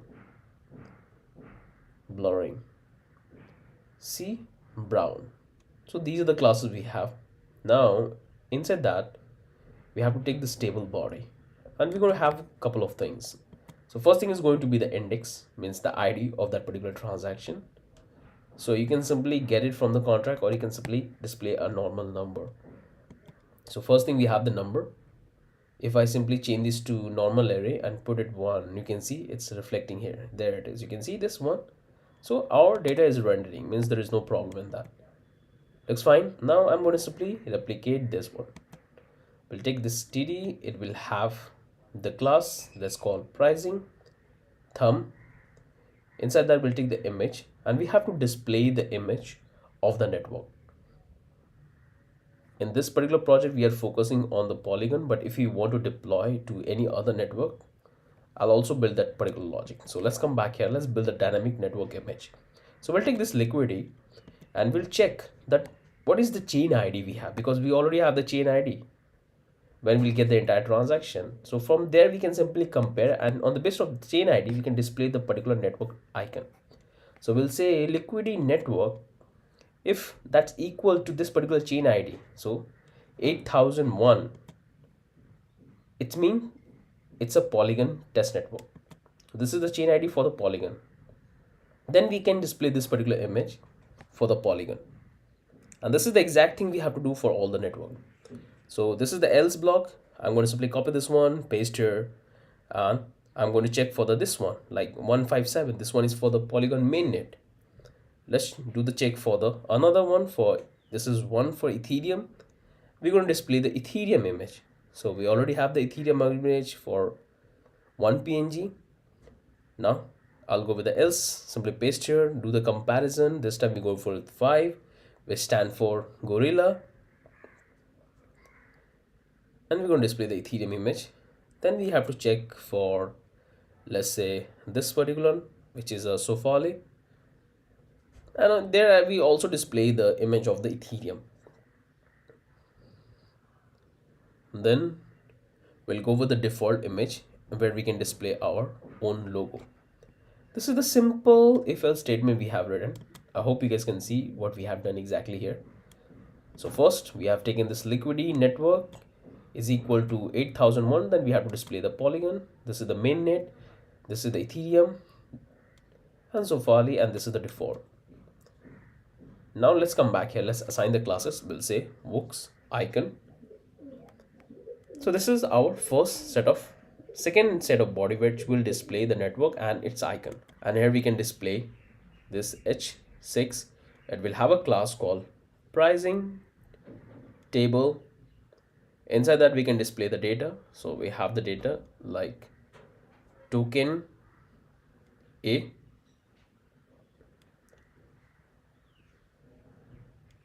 and we'll take a span. Inside the span we're going to simply display the same thing. So we're going to simply copy this one and paste here, and here all we have to do is to simply change this to network name. So if it's chain ID to this, these have to display the network Mumbai. This one is for Polygon mainnet, this one is for Ethereum, this one is for gorilla, and this one is for Sofali. And here we can display our name. So this is the name of the network, dynamic name. Now we can simply come out of this table body and we have to work on the next one. So looks fine. What we can do now, so this is the one we have. This is the first set. We have the ID, we have this. So let's do more thing. Let's take a div. It will have a class. Copy this one, cut and paste here, cut, and that's what we have to simply provide here. And this is the structure we have to follow. We have to apply the classes on the div, not on the table body. So this is the first section. Now take a second table body. Oh, sorry, third. First is the ID, second is the logo and the network, and this is the third. Here we want to take a div. It will have a class called currency details item. Inside that we'll take a div. It will have a class called value. Inside that we have to display this liquidity, and we can display the token B. There it is. Now we can simply come back here. Let's take the next one. It will have a div. It will have a class called currency details item. Inside that we can take a div. It will have a on click function, and we have to simply call this navigator clipboard write text, and that we can simply pass the liquidity address token A. So it can click and they can copy the address. Now we have to simply assign the class called value, and we have to say C primary. C stands for currency. Inside that we can simply display our short address, and we can pass the token A address, so it will display in a shorter. So this is the one. Now we can simply close this one, and we can simply replicate this because we're going to have the same thing for the token B. Copy and paste here, and we have to do the changes. So this will be B, this will be B, and looks good. And here we're going to have a dynamic class. So let's change this, and what I'm going to do is I'm going to build an if else condition. We'll say if index we have a remainder 0, then we have to apply this particular class, else we have to apply a different class. Simple logic, because we have to display in even and odd order, and even will have a different color, odd will have a different color. So this is the simple strategy which I'm following. So I'll simply remove this one, and we'll say if the remainder is 0, then we have to display this particular color. But if there is a remainder, then I want to display this red light. And that's a simple if else statement. Close this one, copy, paste here. Now we have to do the little bit changes here. So we have to display the pool address. So we do not need this, remove this one. Let it be like that. And this will be the pool address. Copy, and this is what we have to pass here. So looks good. We got the pool address, close this one, simply copy, paste here. And we have to do the changes. So we can simply come back here, and this time we have to render the data about the create. So simply remove this one, and we can simply remove this one. We can take a component, and we already have the data in timestamp. So we'll take this new date, and we already have the data in liquidity. We'll say created, time created, and we have to multiply with this 1000, so it will be in second. And we have to call this particular method to data string and call the function. Simple. If you come back to the context, you will see this is what we have in our index. So if I take you here, open this one, here we have all the data which we are rendering, and you can see that. So this is the one which I'm calling create time. If I copy and paste here, it is exactly the same. Now close this one. Looks good. Now we have to work on the last section, which is the hash. Close this one, close this one, and let's format this. Now looks good. Let's bring the actual data, because right now it will not display, but when we make the transaction, this data will display fine. So change this to liquidity, and now we have to work on the last section. So we'll take this one td, inside that we'll take this anchor, and here we can simply call it hash, and here we have to simply build the logic. So what I'm going to do is we have to build a similar logic here. So simply copy this entire, copy this one and paste here. And instead of this, we can display the like block explorer URL. So like if the chain ID is this, then we have to take the user to the Polygon scan where they can confirm the transaction and they can check. So this is the particular endpoint. So what I want you to do is come back to the Google and type polyscan. You will come here. Now you have to click here and you have to change your network. So this one is for the test Mumbai. And if I click on this transaction, you can see, click on this transaction hash. And this is the URL we need for redirecting the user to the polyscan where they can confirm the transaction. So we need this portion only. Simply copy this portion and come back to your code and provide here. And we're going to simply render the transaction hash because we already have the transaction hash. So convert it into a template role, and we have to display our transaction hash. So if I come back here, you can see we already have the transaction. When the transaction will successfully completed, simply copy this one, and that's what we can simply call it here. So this is the URL we have to construct for all the different networks. So simply copy this one, paste here, paste here, paste here, and simply paste here and paste here. All we have to do is to do the changes based on the network. So we got for the Mumbai. Now for the for the Polygon main network, all we have to do is to simply remove this one. That's the only thing for the polyscan main network. Now we have to do for the Ethereum. So obviously we're not going to use this. We're going to use the Etherscan. So remove this one and change this to Etherscan. And instead of .com, we can go for IO. And then we'll have the transaction, then we'll have the hash. Now this is the exact thing we have to do for the other, like Gorilla. Change it to Etherscan, IO, and copy and paste here and change this to Sofali. So this is the URL Explorer, block explorer URL. Looks fine.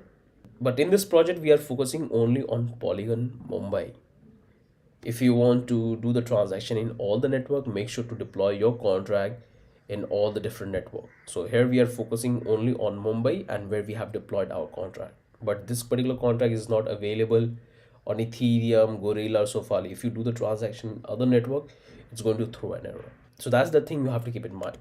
So we have the blocks pro, looks absolutely fine. Now we can simply assign this target attribute, so it will open in a new tab, and then we can provide the classes. So we already built the classes. Let's call this btn dash smaller. This will be the green, light,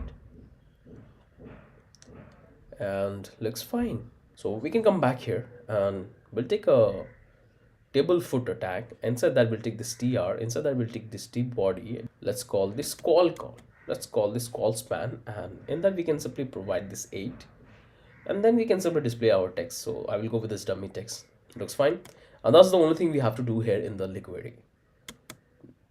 We are getting this one, we have this array, we're calling the data, and then we are simply rendering into our JSX and feeding the actual data.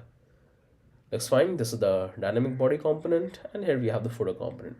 All looks fine. So if we come back to the application, you can see right now this is how it looks. Okay, the texts are quite big, so we have done some spelling mistake, that's why it's big, but you can see the structure looks absolutely fine. We have the text, and these all the text are reflecting fine here. So now what we can do is let's test this out.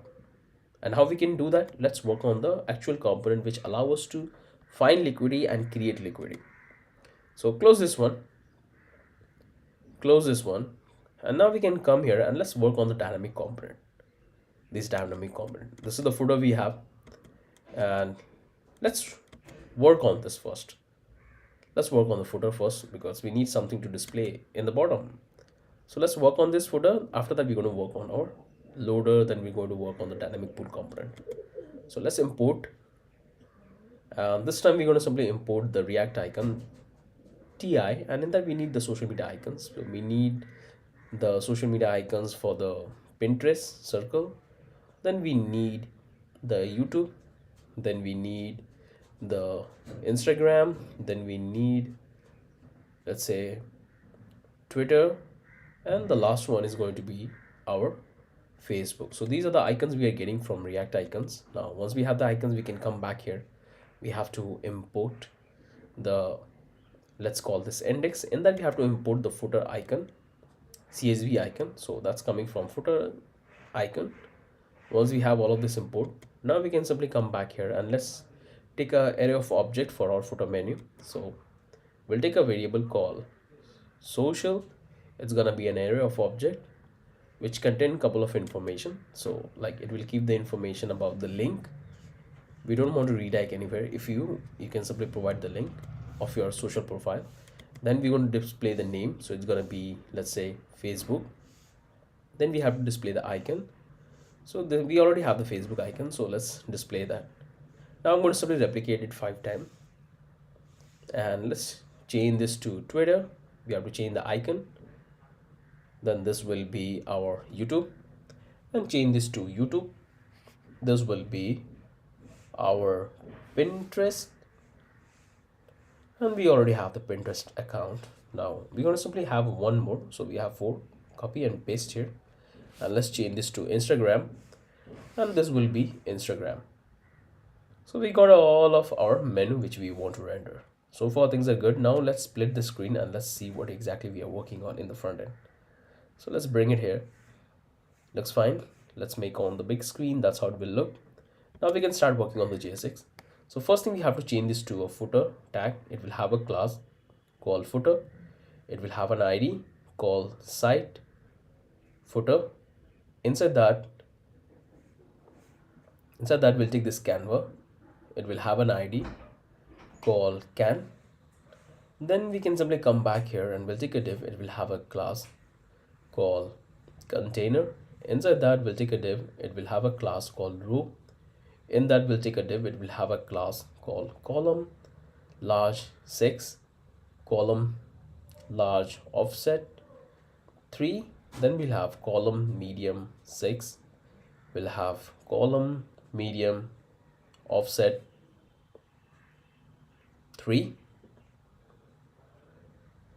Then we'll have the column small 12 and column small offset 0, column XL12. Inside that we'll take a div, and it will have a class called widget with info. Inside that we'll take an anchor. It will have a class called site logo. Inside that we'll take a image, and we have to display the image. So we already have our logo. We'll say logo primary png and save it. We can display our footer icon. There it is. If I scroll up, you can see there is it, our icon and our image. Looks fine. Now we can come back here. Let's take a P. It will have our dummy text. Now we can simply come back here and we'll take a div. It will have a class called widget with contacts. It will have a UL. It will have a class called socials dash dash white. Inside that we're going to render our list, menu list. We'll say social index. It's going to be an instant return. And then we'll take a li. It will have a key. It's going to be an index. It will have a class called social item. Inside that we're going to display our anchor, and we're going to simply display our social link. Then we'll display the classes. So we'll say for Wooks icon. Inside that we'll take our icon. There it is. We have our social media icons. Looks good. Once we have the social media icons, now we can display our copyright section. So we can simply leave and come back all the way down. We'll take a div. It will have a class called sub footer. Inside that we'll take a div. It will have a class called container. Inside that we'll take a div. It will have a class called row, and we have to get this particular div and copy and paste here and close this div. Once we have this, now we can simply come back here. We'll take a span. It will have our all right reserve 2024. Then we can display the person who reserved the right. So I'll take a span. It will have the anchor, and I will say the Wooks, and we'll say ICO and crypto currency web3. You can display your text whatever you want. Now we can simply come back here. We'll take a div. It will have a class called logo design. Down there we can take an image. It will have a image logo fire pin. There it is. Now we can simply display the text. So we'll take a div. It will have a class called design wrap. Inside that we'll take a div. It will have a class. Let's call this one to subtitle. We'll say design by, and here we can say the anchor, and we can display the URL of the blockchain coder. You can display your resource section, and it will have a class called logo title. Inside that I can say the blockchain coder. I'm giving my branding name, but you can simply replace in your case.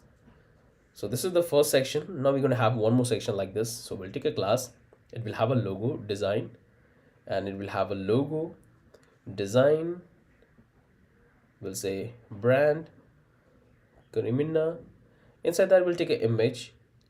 We'll say image slash the branding dash logo png. There it is, and it's going to simply come here, and we're going to have a similar structure. Simply copy this portion. So let's select this one, and that's what we have to simply paste here, and all we have to do is to simply replace few of thing here. So like we have this one, and this is the only change I can do, like the blockchain coder, and looks fine. So looks good. Now we can simply come back here, and we're going to simply have a small our image. So we'll take this anchor. We're going to have the class called back to top. There it is. You can see user can click and they can go up. Inside that we're going to take this SVG icon, and it's a very small one. It's just our branding. It will have a class called wo icon, and we'll have a icon dash top arrow. Inside that we're going to take this use closest one, and let's have an href, and we'll have the id. We'll say icon dash top dash arrow, and that's the only thing you have to do. Let's make on the big screen. Let's make on the big screen, and this is how it's going to look like. If the user will click, it will go on top. There it is, looks fine. Click and it will go on top. So we have our footer section, looks absolutely amazing. This is the beautiful design we have. I hope you guys can appreciate that how things are coming together. So we are done with this. Now we have this couple of components are left, but before we start working on this component, let's work on our dynamic component and create couple of liquidity and find out couple of pools. So come back here and simply open this one, close this one, and now we're going to start working on the loader first, because loader is a very small component. Let's work on the loader first, and it's going to be a very small one. Let's take a class called spinner, and inside that we're going to have 10 div, empty div, and simply replicate it 10 times, and that's it. Our loader is ready. If I make it true, and if I see on the application, you can see there it is, our loader is working fine, because most of the magics are happening with the CSS, which we already done, which is already provided to all of you guys. So let's bring it back. Now we're going to start working on the pool section, add pool. This section we have to work, and this section, simply copy this one, and that's what we have to receive as a prop. Now we're going to simply remove this one, remove this, remove this, remove this, and this is the last one. So we have received all the props, looks fine. Now we have to import couple of things from React, like we need use state, and you can come back here. Let's do the internal import. So here we have to import couple of things from our component. So we need couple of components like pool input, we need the success pool, and we need the no pool. These are the three internal components we're going to import here in the add pool. Now here we're going to take a couple of state variable. So we'll take this and we'll call it pool address. Let's make it side by side, so we can see what exactly we are working on, and we can come back here. Let's make it true and save it. There it is. Here we have this add pool. Now we're going to start working on this. So we'll take this section, and most of the component is going to be a dynamic component. So like we can come back here, we'll take a div, it will have a class called container. Inside that we'll take a div, it will have a class called row, we'll have a padding 80, then we'll have a div, it will have a class called new, add pool, it will have margin bottom 3. Inside that we'll take a div, it will have a class called register, form dash dash dark. Inside that we'll take a header, it will have a class called the brand, model, we'll have the brand, and we'll have the heading dash dash h2, will have heading dash dash width dash decoration. Inside that, there it is, you can see the black circle. Inside that we'll take h2, it will have a heading, title. Inside that we'll display this add pool, there is it, and we can display a span which will have the close button. So let's provide a space, HTML space, replicate it a couple of times, and I can see that I made a mistake. So like it's BSP, so a spelling mistake. So let's select all of this and SP, and that will fix this too, and we'll have a space. Looks good. Now we can take a span, and it's going to have an on-click function, and we're going to simply call this to set open add pool to false, because if it's true, then the user can click on this and they can simply turn it off. That's the heading and the button. Looks good. Now we can come back here, we'll take a dynamic block, and we have to render our dynamic component. So we'll say if pool address is equal to 0 address. So let's come back here, let's take a variable, we'll say 0 address, we'll take a use state, and we'll say 0 add, and here we can simply take a 0 address. So simply paste the 0 address. Okay, so this 0 address is already given in the like readme file, so you can get it from there. And we are simply comparing. So what will happen that if there is no pool available of the token which you are searching for, then it's going to return a zero address. So if it's zero address, then we have to simply render this particular component, no pool component, no pool component. Else, if we have the pool address, then we have to render this component success. In that, we can simply send the props, the pool address. Else, or by default, we have to simply display this particular component, pool input. So this is the by default component user will see. In that, we have to send the props. So we have to send this notification, notify error. Then we have to send notify success. Then we have to send this load token. Then we have to get this get pool address. So these are the data we are sending as a prop. And the last one is going to be the set pool address. So these are the props we are sending and what we have to receive here. So let's start working on this input pool first. Pool input, copy, come back into this, receive the props and remove this one. Remove this, remove this, remove this, and remove this. We got all of these props. Now we're going to start working on our actual functionality. So what we're going to do is, like, we have to import a couple of things from React, like we need use state and use effect. Now we can come back here. We have to take a couple of state variable. So this one will be token 1. Replicated, this will be token 2. Then we can take this call fee. Then we can come back here and we'll say display token. Again, we'll have to take this 2 token. So we'll say token A. And we're going to replicate it and this will be token B. So one state variable we have taken for passing that information into the functionality and the other one is for the displaying purpose. So we got this state variable and now we have to simply build the functionality. So we'll take this use effect and we have to simply call the function and provide the relevant information. So I want to call this when there is a change in the token A. So we're going to have 2 use effect, one for token B and one for token A. So let's come back here. Let's build the functionality. So we'll take this load token function. It's going to be an async. And let's take a variable called token. And we're going to say await load token. In that we can simply pass the token A. We'll say if token is equal to undefined, then we can simply console log out this particular information. Kindly pass the token address. Else we can simply set the data to the state variable. So we'll take this to set token 1 to token, and that's the only thing we have to do here.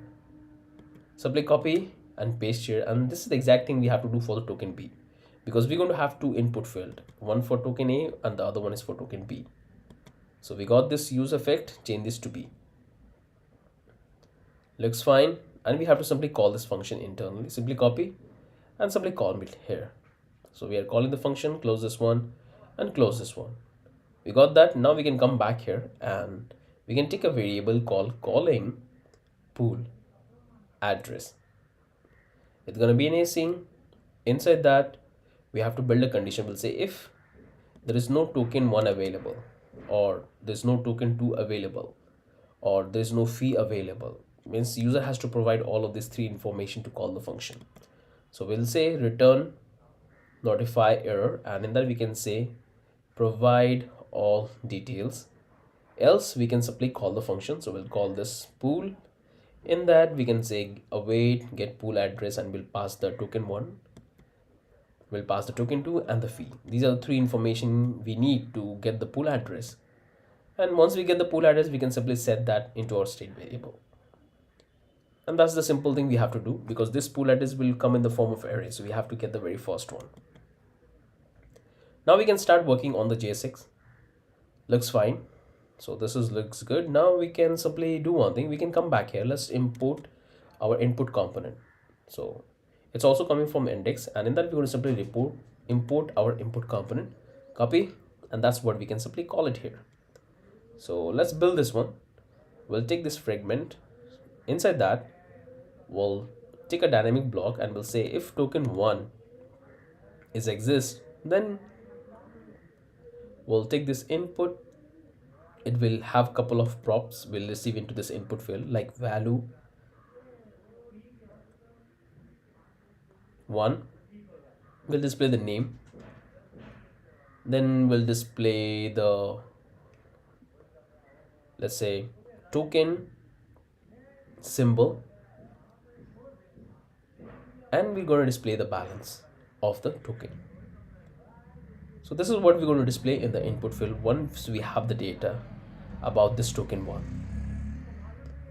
Looks good. Simply do the same thing for the else statement, and we're going to simply, here we're going to take this input and we'll take this placeholder.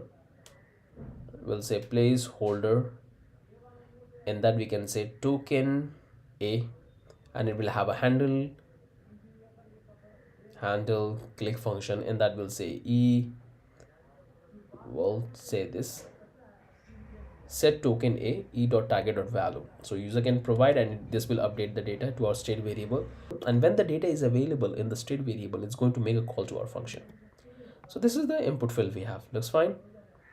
And this is the exact thing we have to do for the token B as well. So what we're going to do is simply copy and paste here, and we have to change this token to, this will be 2, this will be 2, this will be 2, and here we have the B and B. Looks cool. Once we have this, now we have to work on one more input field, and this one is going to be for the fee. So this looks fine. Simply copy and paste here, and we have to do the changes. So this will be fee, and we have already taken the state variable for the fee, so all we have to do is to simply change this to set fee, and that's the whole thing. So once we have done with this input, now we can take the button. So we'll take the button, it will have an on click function, and on the on click function we have to simply call the function we have built. It's going to have a couple of properties, so let's call this check pool, and let's add the other property. So we have to add a class called button dash dash large, button dash dash green light, and we'll have a button dash dash with dash icon. There it is. We have the button, and we have this button dash dash icon right, and we have the full width. Looks good, full width.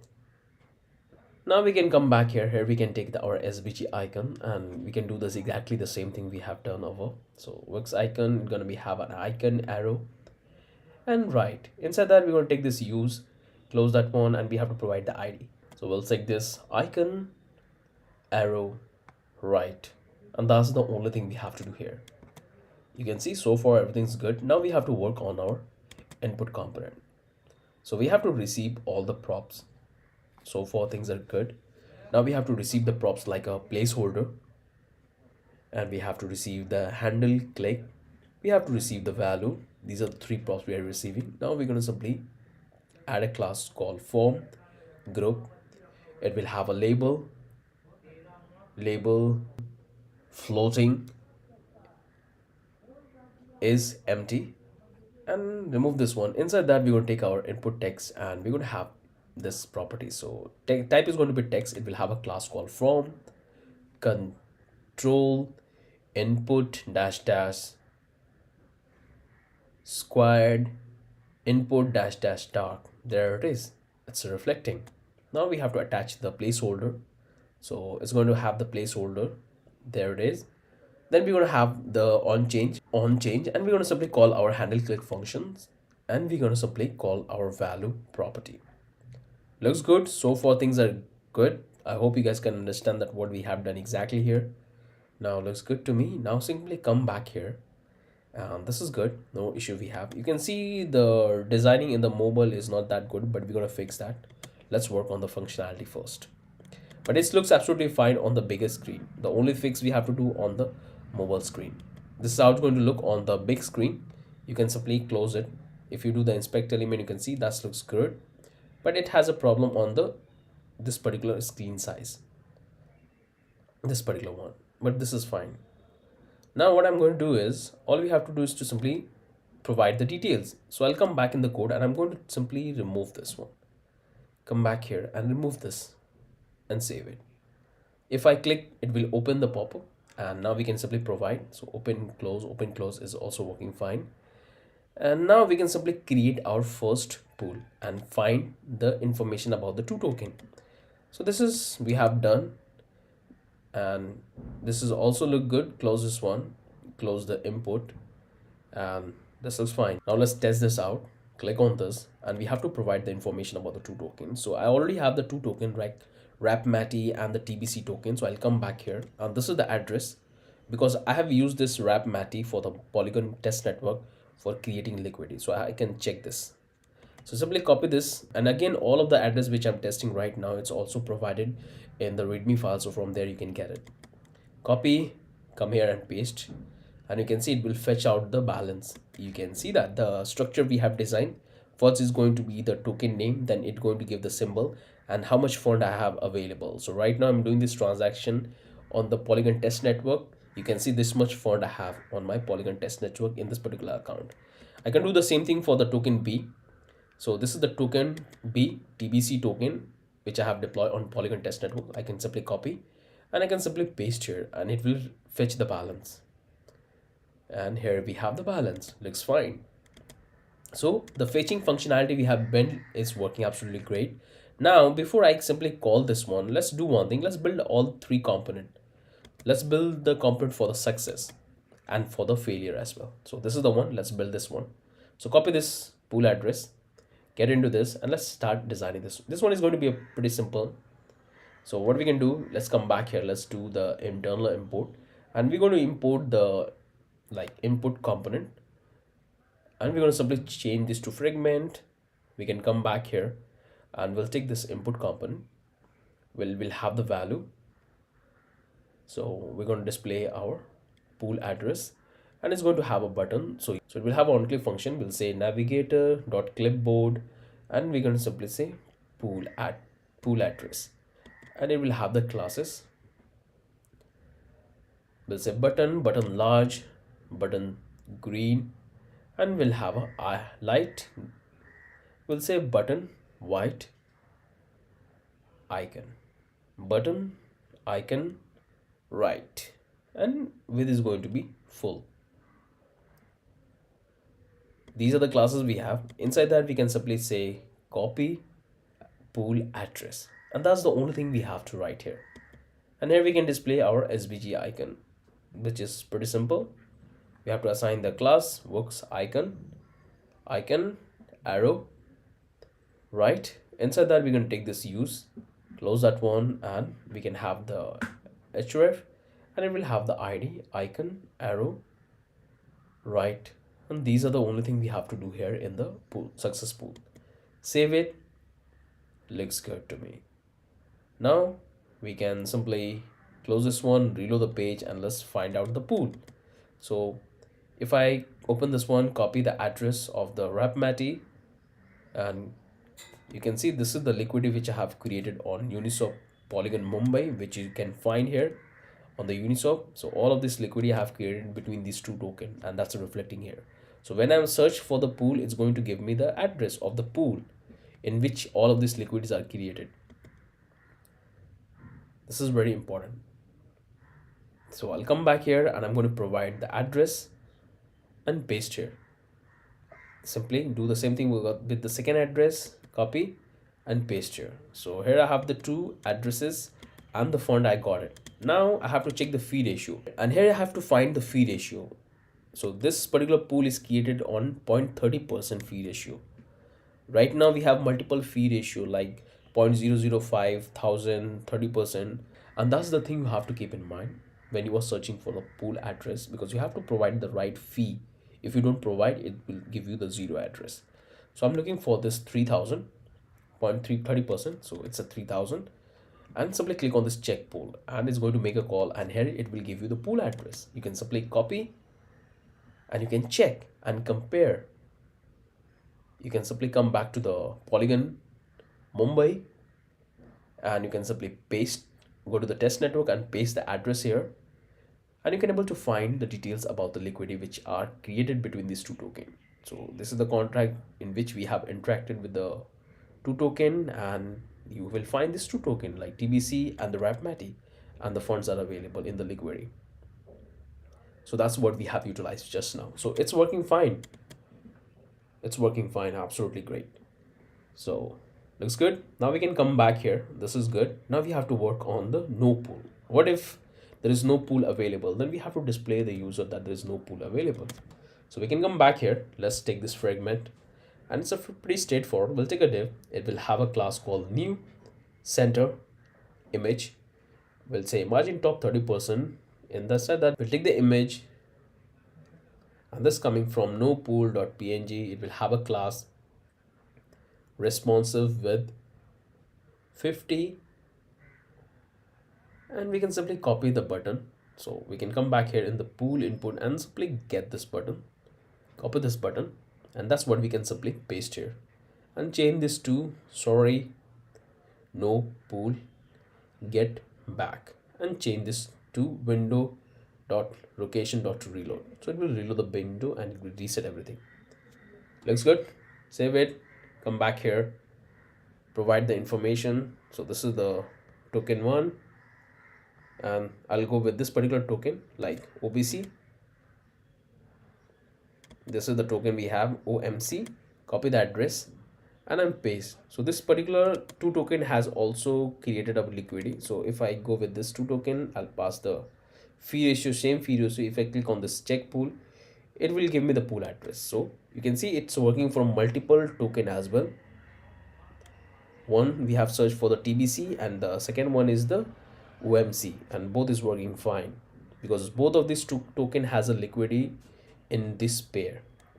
It's looking fine when we can get the address. Now what I'm going to do is I'm going to simply close this one, and I'm going to change the fee ratio. You will see this time when I will change the fee ratio, it will return the zero address because there is no pool available with that particular zero address.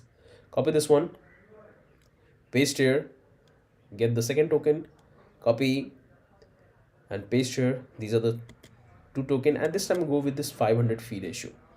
If I click on this check pool, is going to give me an error because this time, because this pool exists in this particular fee ratio 3.30%, but I'm searching for a different fee ratio. If I click check pool, it will say sorry no pool get back, and we'll get this particular message. And I'm getting this reload, keep reloading. So that's the fix I have to do.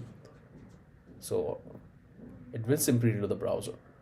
Now I can come back here and I have to fix that reload thing. So we have to go into the context and we have to check our function which check our pool. So this is the one we have, open it up, and here we have this one. So simply copy this one, and here we are checking for a condition. So this is the one which checking for a condition. If pool address is equal to 0, because when the pool is not available, it will return 0 address, and that's the comparison we are doing. And here we have to simply turn off the loader. This is fine. Here we have to simply turn off the loader. We'll say false, so it will close the loader as well. Got it? So this looks absolutely fine. Now we can come back here and we can take the two token, copy, paste here, do the same thing with the second token, copy and paste here, and we have to go with the same price, check, and it's working fine. The message is working. If you click, here it is, and here we got it. So it's working great. So it's working fine. And if you come back and do the expect element, you can able to find this information. The success pool which we have got it in response is also stored in the local storage. So if I take you into the local storage, if you can see all of this data we have here, all of this data. If I go back to the applications, and if you take you back to the local storage, you can see this is the pool history we have. If I open that, in that you will have all the information like fee, network, pool address, token A, token B, in form of object, and that's what we have access into our function. This is the one we have, and here we have all the information about the token 1. This is all the information we have of the token B, and this information are very important to create liquidity because these are the information we are passing into our Uniswap contract. So it's work absolutely fine. Now we can start working on our next component. So close this one, close this one, close this one. So we're done with this. Now we have to work on our this liquidity, add liquidity. This is the one we have to work. Simply copy, open this up, and we have to receive the props. So simply remove this one, remove this one. Now we have to receive a couple of things from React. We need use state, use effect. Then we have to simply come back and import the component. the index input component. Once we have that, now we can simply come back here and we'll take a state variable called pool history. It will be an array.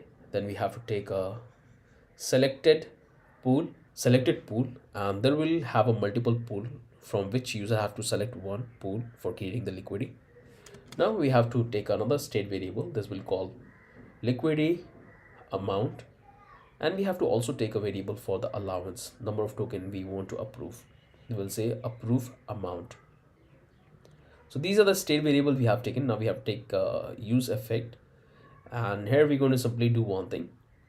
We have to simply call this pool, and we have to simply get the information from the local storage so we can display in the front end so the user can select the pool. So we'll take JSON parse. In that we have to call this local storage get item, and this is the key pair we have given. So if you come back to the context, if you go to this particular one, here we have this one. So after we are getting this successful pool address, we are storing that into our local storage, and this is the name we are giving. So simply copy this one, and that's what we can simply call it. In that way we can have all the data from our local storage in our pool, and we can simply set that into our state variable. Let's set that to state variable, and that's the only thing we have to do. Let's split the screen and let's start working in the front end and drag it here. So let's come back and let's bring it back, and here we have this one, add liquidity. Now we can simply start working on it. So first thing, we have to change this to section. Inside that we'll take a div. It will have a class called container. Inside that we'll take a div. It will have a class called row. We'll have a padding top 80. Then we'll have a div. It will have a class called new dash add pool. Margin bottom is going to be 330. Then we'll have a div. It will have a class, and we can simply come back here and we can go back to the add pool, and we need few things from here. So we can simply have the same structure. Simply copy this one. Like, you can simply copy from here till here, and that's what we can simply replace with. And we can simply close the div, and that will fix the issue. I hope you guys have understood that what we have done. We have simply followed the same structure we have done in the add pool for the heading. And I'm going to simply change this to add liquidity, and we have to change the function for closing the component. So let's bring it down, and there it is. Change this to set open all liquidity. Now we can come back here. We'll take a div. It will have a class called form dash group. We'll have a label dash floating. Well, is empty. Inside that we'll take a select, and we'll have to remove this. It will have a onChange function, and on the onChange we have to simply get the index value. So we'll take this variable called selected. It will have this pool history, and on that we have to simply call the find method, and it will take a callback function. So inside that we can take a x and index, and we have to do the comparison. We'll say index plus 1 if it's equal to e.target.value, then we can simply come back here and we have to simply set that as a state variable. Whichever user will select from that drop down, it will make it 1 and it will select in our state variable. So that's the simple function we have. Now we can simply open it up, and here we can provide the options. So by default I will go with this. I'll say like select items, and then we're going to have the actual item. So we already have the item as a form of array, so we're going to simply render that. So we'll take this pool history map. It's going to be an instant return. We'll say pool index, it will be instant return. Inside that we'll take an option. So we'll take an options, there it is, and we can simply provide a key. It's going to be an index plus 1 because that's what we are targeting, and here we can simply provide it for the value as well, and here we can simply render the actual data, the pool token a name, and I can go with this, and the token b, let's say pool token b symbol, and we're going to go with the fee ratio, and V. So we have all of this. If you click, it's going to open this pop-up model and you can select any one of these two tokens. This is the two pool we have, which we have searched while ago in our add pool. So user can click and they can select, and that would be selected in our state variable. Pretty easy. Now we can simply display our two input field for the amounts. So we'll take this input field, we'll pass the placeholder, we'll say that's liquidity amount. We'll pass the handle click function, we'll say e select liquidity amount e dot target dot value. This is the first one. Now simply copy, paste here, and we have to change this to approve, and this will be the set approve amount.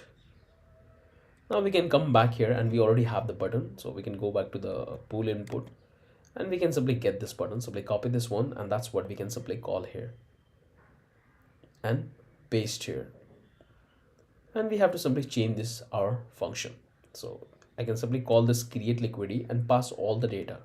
So we have to pass these three information. We'll have to pass the selected pool which user wants to use for creating the liquidity.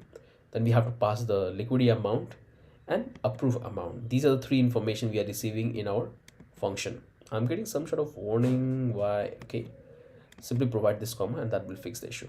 So this is the only thing. Now we can simply come back here, check full, looks good, and that's the only thing we have to do here. Let's make on the big screen and let's try to create a liquidity, because that looks fine. If you click, okay, we have to simply do the changes here, come back here and remove this, save it.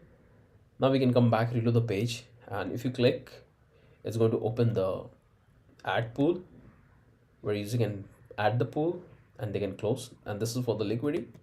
We can simply click and we can select the pool which we want to use to create the liquidity. So looks fine. So this time I'll go with this. So I already have so many pools which I have created. So what I'm going to do is I'm going to remove all of them and I'm going to keep only one, so we can make the transaction. So simply to remove, you can simply come here, click the maximum and remove, and it's going to make the transaction, is going to remove. So finally I have removed all the extra pool which I have created between these two tokens. This is the only one I have, and I'm going to use the exact pool for creating the liquidity. You can find all the details about the pools, the ratio, the addresses and the percentage. So come back here and I'm going to use the same pool. So reload the page, add, this is the add pool, this is the add liquidity. So I'm going to select the same range like wrap-mati TBC token, and this is the fee ratio I have. Let's provide the amount which I want to approve for creating the liquidity, and this particular amount is equal in ratio for both the token. That's the thing you have to keep in mind, because that's the logic we have built in our function to be on the safer side. So this liquidity is happening on the real net, so I want to go with very less because I don't have much fund. So I'll go with 0.1, and the token I want to approve is close to 25. That's much approval I want to give. Approval I want to give to the Uniswap contract to spend the token on behalf of me. Although I don't have that much token when it's come to wrap-mati, but you can give any number, but you should always try to give the actual equivalent number. So this is the number I have provided. Now I have to simply click on the button and it's going to simply call the Uniswap contract. Here you can see this is the first interaction. We have to simply approve the wrap-mati, then we have to call the contract one more time, and this time we have to approve this TBC. Then we have to simply call the UNT mint function, and finally we're going to call our internal contract, which is going to keep this information. So if I open this one, you can see here we are calling all the function, and finally we have created the liquidity. You can reload the page, you can come back here and you can see the liquidity we have created just now.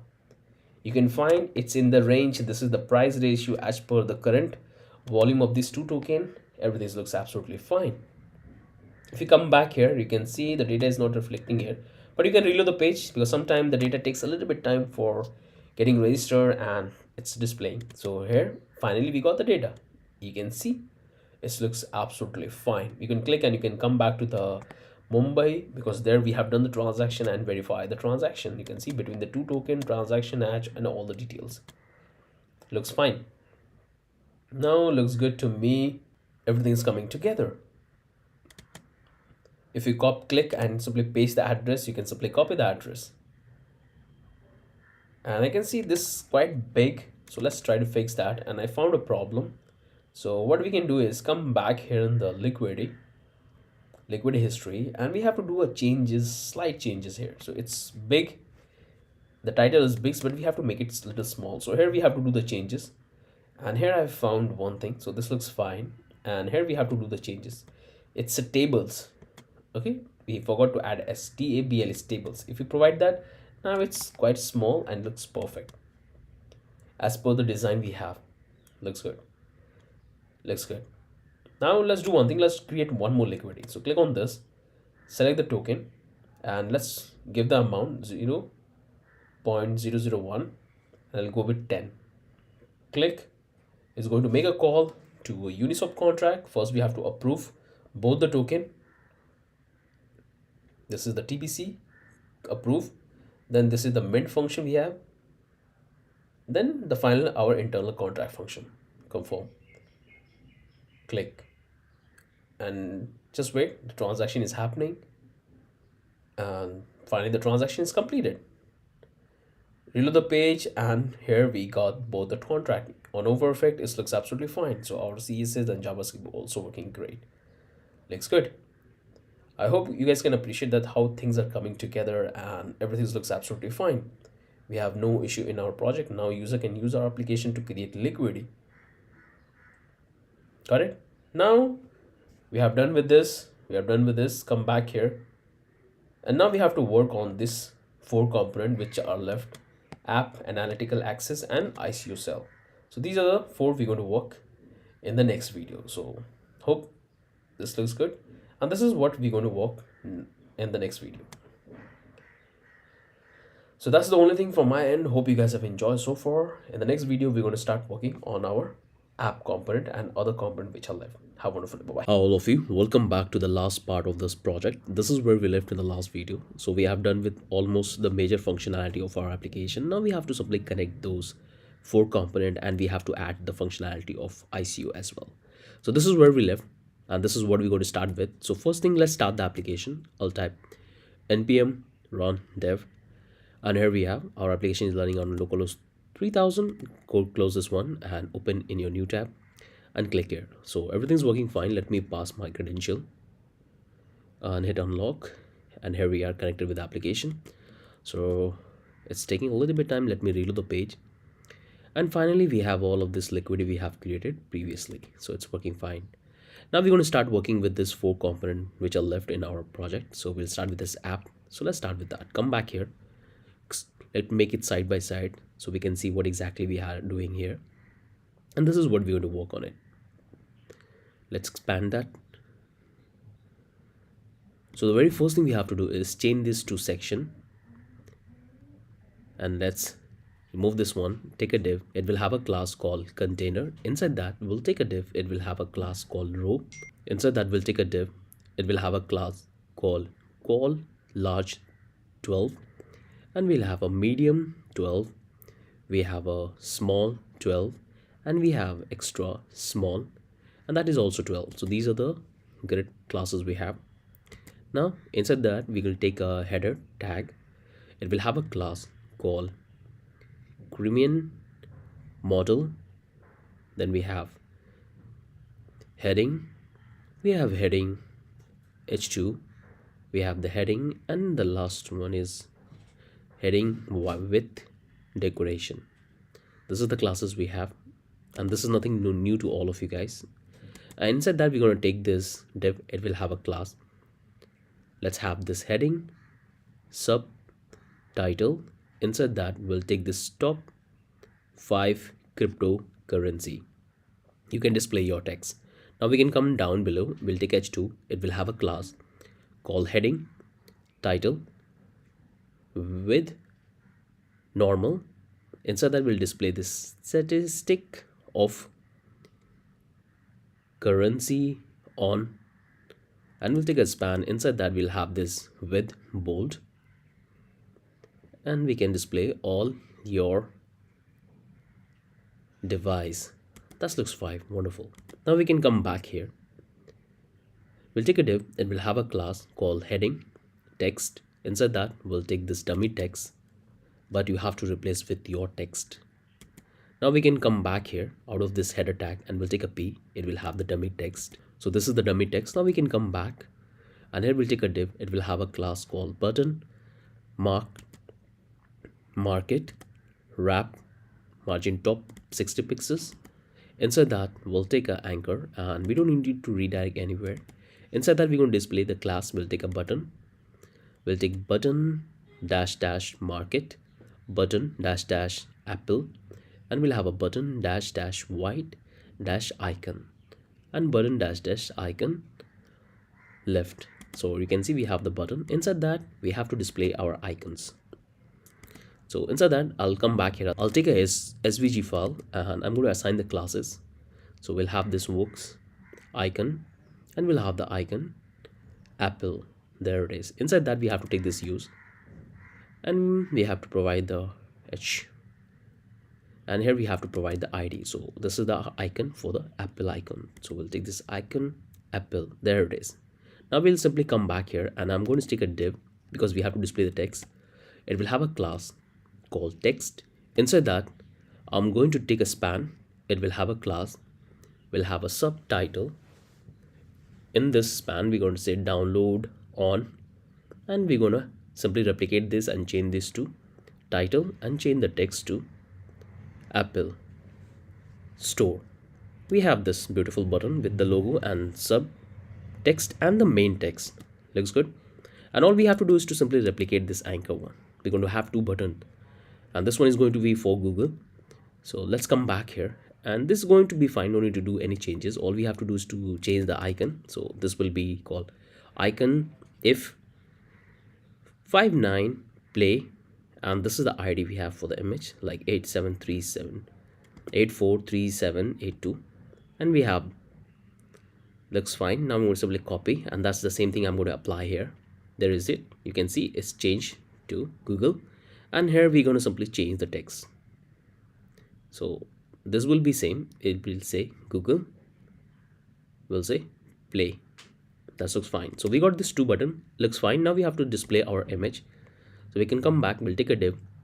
It will have a column large 6, column medium 12. We'll have a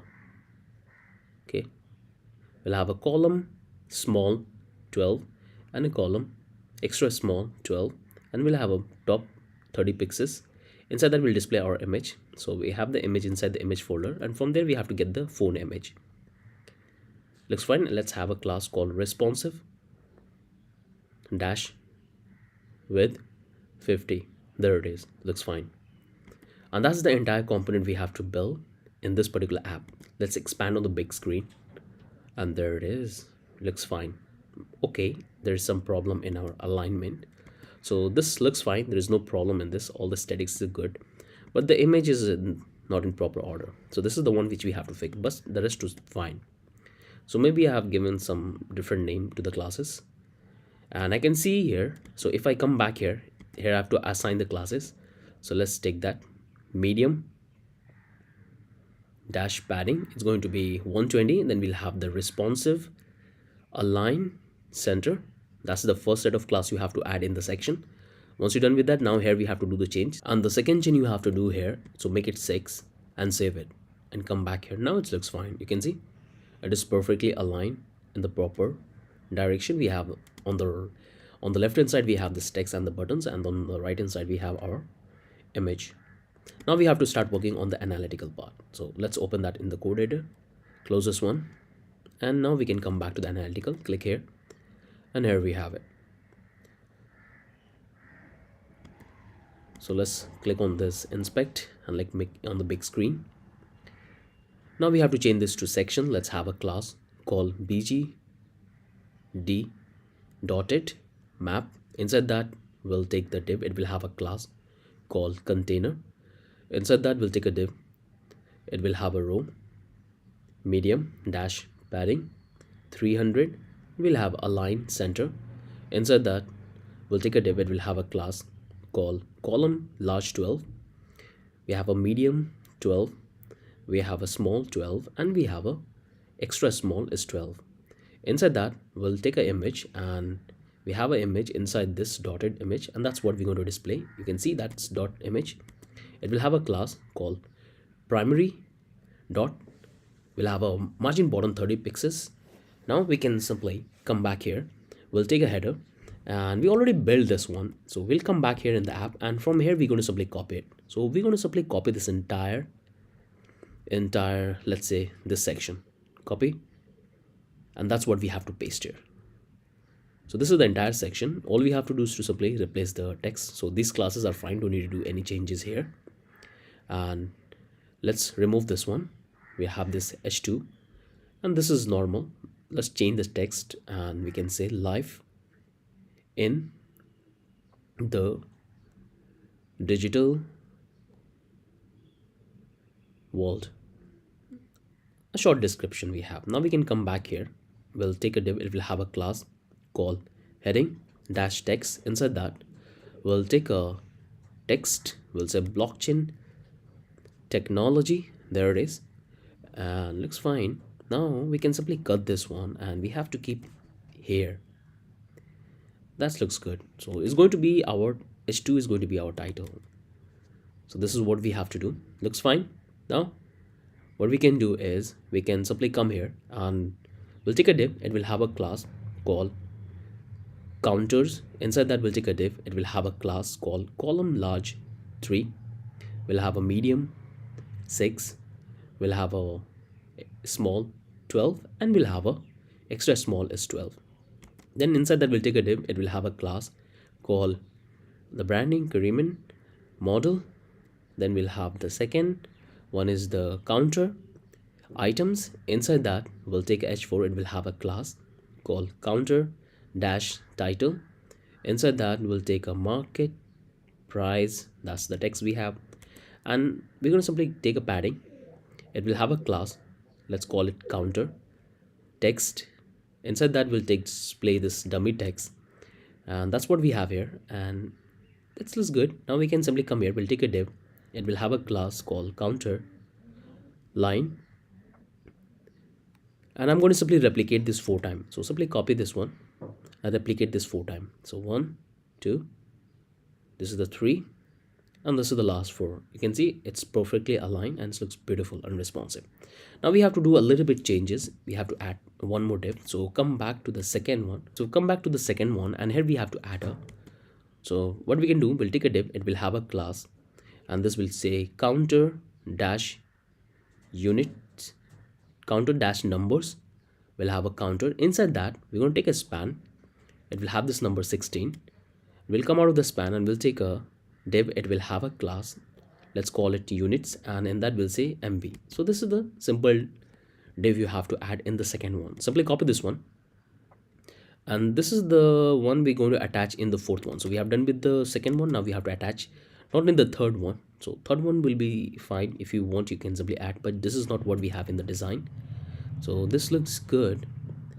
Now I'm not going to attach here, so like close this one, come back here, and here we have to attach, paste here, and change this to, let's remove one span, let's remove this one, and let's display the plus, because this is what we have. There it is.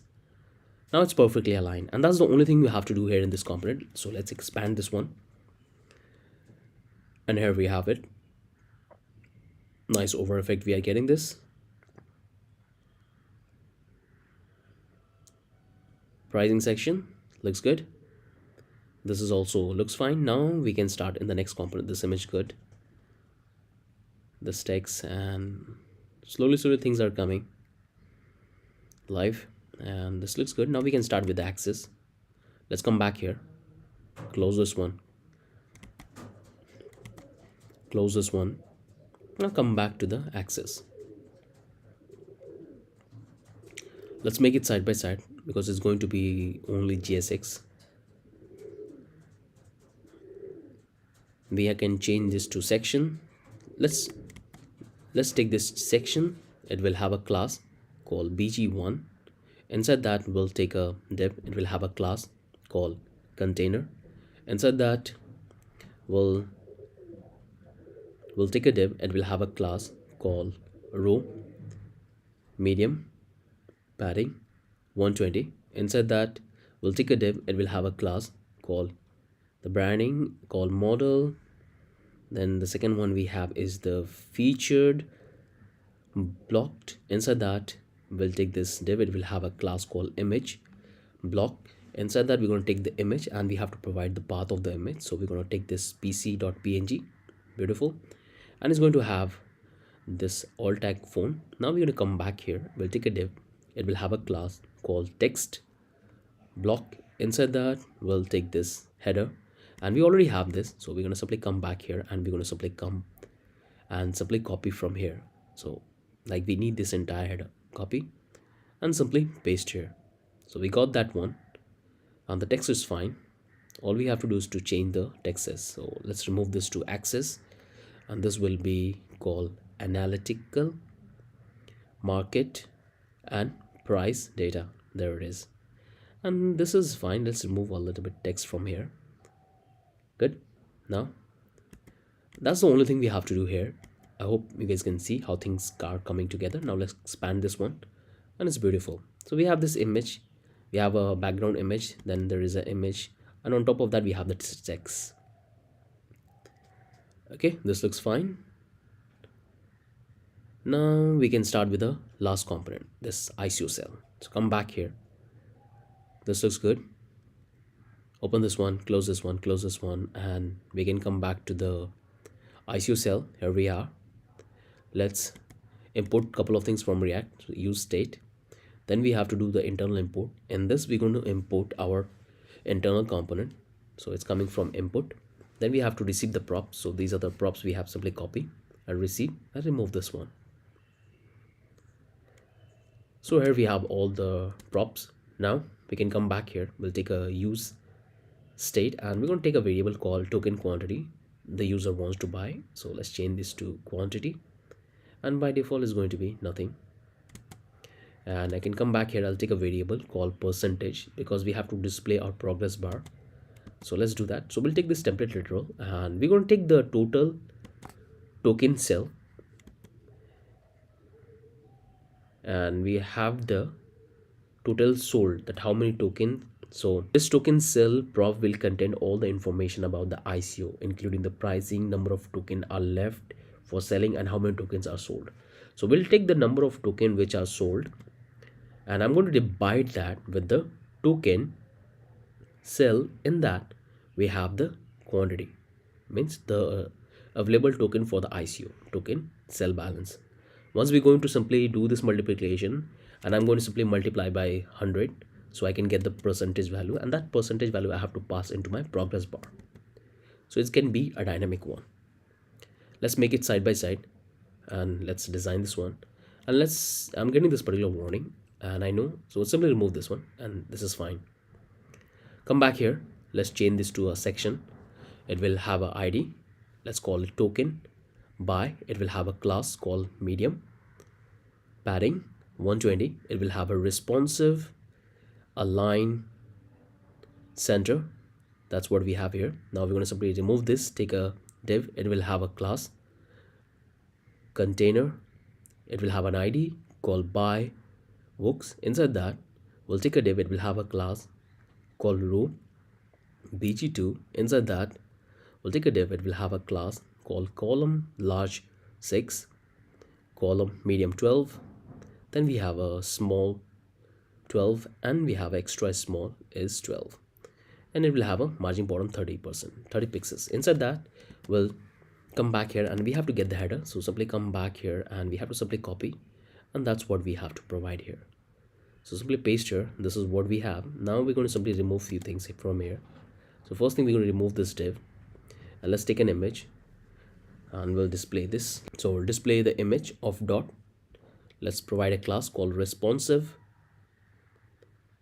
dot and margin bottom 30%. Fine.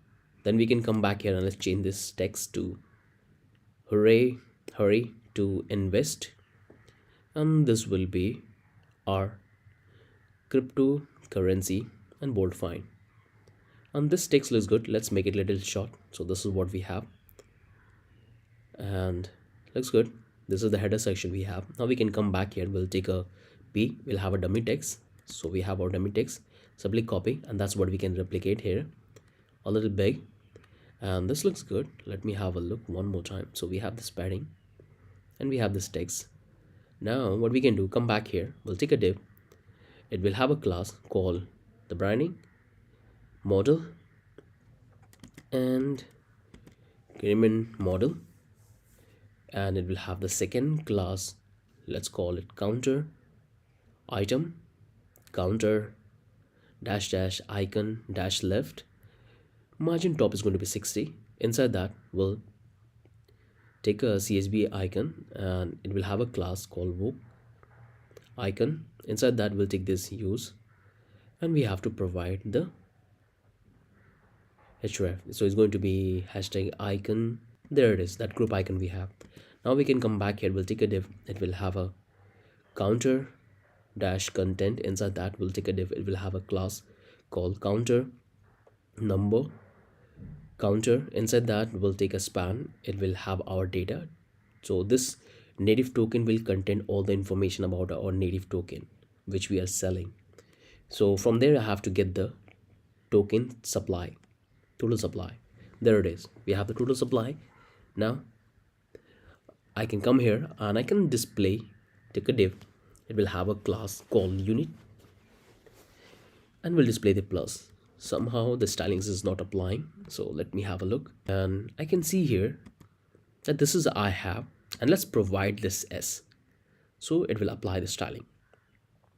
Looks good. This component is ready. Now we can simply come down, we'll take a h4. It will have a class called counter title. Inside that we'll display the native token symbol. There it is, we have the symbol. Once we have the symbol, now we can simply leave 3 div and come back and work on the right hand section. So we'll take a div. It will have a class and let's call this column large 6, medium 12. We have small large offset, column large offset will have 0. We'll have column small 12 and column extra small 12. Inside that div we'll take a div. It will have a class called widget with distribution, and we'll have a countdown background 1. Inside that div we'll take a h5 and we'll have a text title class called title, and inside that we're going to display our token. So Wooks token for sell. There it is, a black box and our text is appearing. Now we can come back here, we'll take a div and we'll take this new center, we'll say dash image. It will have a margin top 30 pixels. Inside that we'll take an image. It will have a image path. We'll display this no pool dot image. In case you can display your token image, but I'm going with this. It will have a class called responsive with 50. There it is. Now we can come back here, we'll take a input component we have built and let's send the prop. So we have to send the token quantity, the placeholder, and we have to also send the handle click function so we can get the information. So we already taken the state variable, so we'll call it handle click, and we have to simply update this data. So set token quantity to be e.target.value. So when the user will provide that, it will update it in our state variable, and that we can pass into our function. So this is the input. Now we have to work on the button, and let's take a on click, and on the on click we have to simply call the buy token function, and we have to pass the token quantity which user wants to buy. And we can define the classes called button, button dash dash large, button dash dash green, light, and there it is. And we have to display our text buy Wooks token. There it is. So it looks fine. Now we have to display the additional information about the token and the progress bar and the market cap. So we can come back here, we'll take a div. It will have a class called agreement model. We'll have a skill dash item. We'll have skills dash item dash bordered. Inside that we'll take a div. It will have a class called skills dash item info. Inside that we'll take a span. We'll take a class called skill item info. Inside that will display the token sold. So we're going to display that how many tokens are sold so far to the user. Then we can simply, so this will fine, come down here, we'll take another span. It will have a class called skill item count c primary. Inside that we have to display another span. It will have a class called counter. Let's say count animate. Inside that we'll take another count animate, then take another span, and in that we'll have this units, and we'll display the balance. So let's call it balance, and we have to display the balance which user have this particular token, that what is the balance he hold in this particular token. So we have this information here. Okay, you can see it's displaying, but somehow the alignment is not perfect, so I have to see what exactly went wrong. But let's work on the architecture first, build the other components. So let's come back here. We'll take a div. It will have a class called skill dash items. Let's call it skill dash item meter. Inside that we'll take a span. It will have a class called skill dash item meter active. We'll have a bg called primary dash color. Inside that it will have a style, and we have to display the width. So we'll say width, and this width going to be a dynamic one. So remember the percentage we have written above, and that's what we're going to provide here. So we have this one, looks fine. Now we can come back here. We'll simply do one thing. We'll take a span. It will have a class called add info. Inside that we'll take a span. Inside that we'll take another span, and we'll have a class called c link color. In that we'll display this market cap, and we have to display the what is the market cap of our token. So we'll come out of the span and we'll display our text. So let's call this token sell, and we have the price, and all we have to do is to simply multiply with the number of token we have as a balance. So that's going to reflect here. Perfect. Now we can come back here, and we'll take another span. It will have a class. Let's call this c link color. Inside that we'll display this Matty, because we are focusing on the Polygon Mumbai. That's why I'm going with Matty, but you can display in which network you are deploying your token. Now we can come back here. We'll take a div. It will have a class called price wrap. Inside that we'll take a div. It will have a class called token price. Inside that we'll display this token price, and we can display, take a div. It will have a class called price dash value, and inside that we can display the token sell and the token price. So what is the price? It's reflecting fine. So this is the price of our token. Now we have to display the number of token is listed for sell by the creator of the token. So let's come back here. We'll take a div. It will have a class called token total. Inside that we'll take this total. We'll display the token symbol, and we'll write this particular text called total symbol name, and let's type this text called like tokens total books tokens, and we can display the token. So we'll take a div. It will have a class called price dash value. Inside that we can display the token tool listed for ICO sell. There it is. Currently it has 0 and looks fine. So that's all we have to do here. Let's me expand this one, and let's make on the big screen. So far things are looking good. So these are the imports we have. Import, and here we have the percentage. Looks fine. And this is the header section. Close this one. This is the paragraph, and this is the third component in the first, and this is the main div. You can simply close this one, and this is the token cell. So this looks fine. No more problem we have here. Looks absolutely great. This is the token price and the token supply. Now if we come back here, if I see things are looking good. Okay, so we have some problem in our progress bar. and our balance is somewhere here. So this is another problem we have. So these are the two fixes we have to do. I have to check my JSX. So come back here in the code and we have to fix few things. So come back here. So come back here in the token sold, and here we have to do the changes. So instead of info, we have to say title. So this is the one change you have to do. Now you have to do one more change. Here you have to assign the percentage symbol. So make sure percent this one. That's the one thing. And here you have to do one more changes, which I have seen. So this is absolutely fine. Don't need to do anything in here. This looks good. All you have to do is to add a small space in the last class. So add the space and that will fix the issue.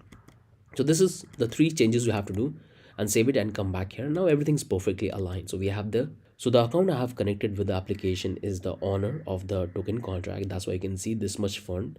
But this is weird that why it's 2000 token less.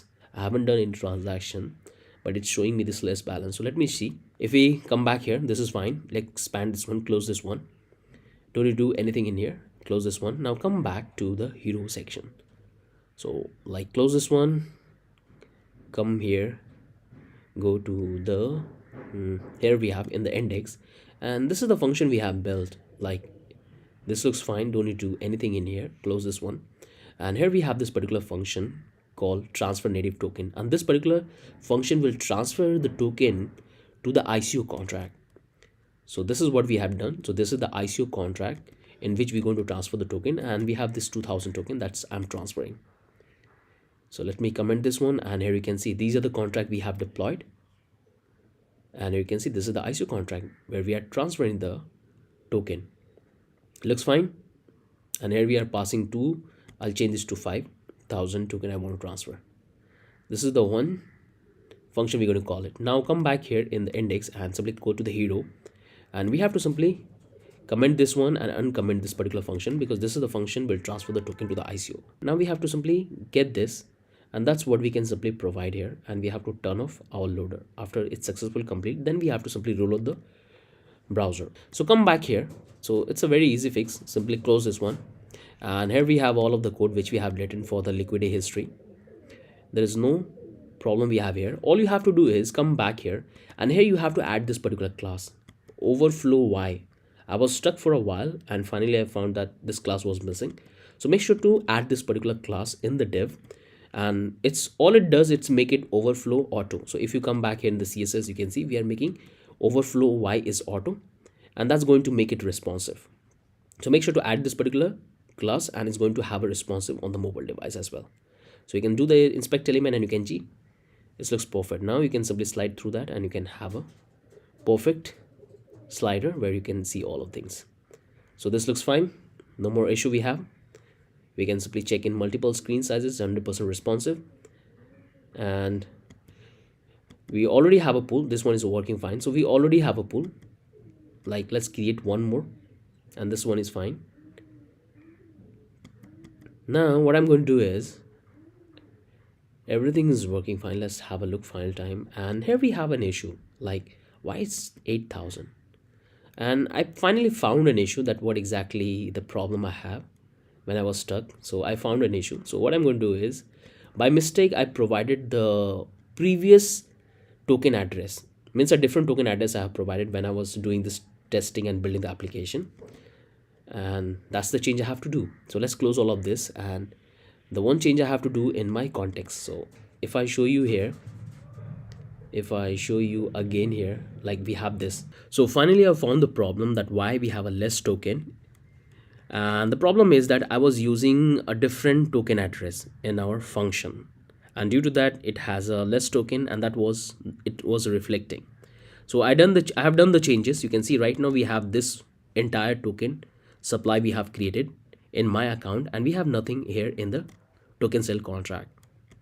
So all I have done, I have simply come here. So this is the token address we have deployed together, and this is what we have got when we deploy during the contract development.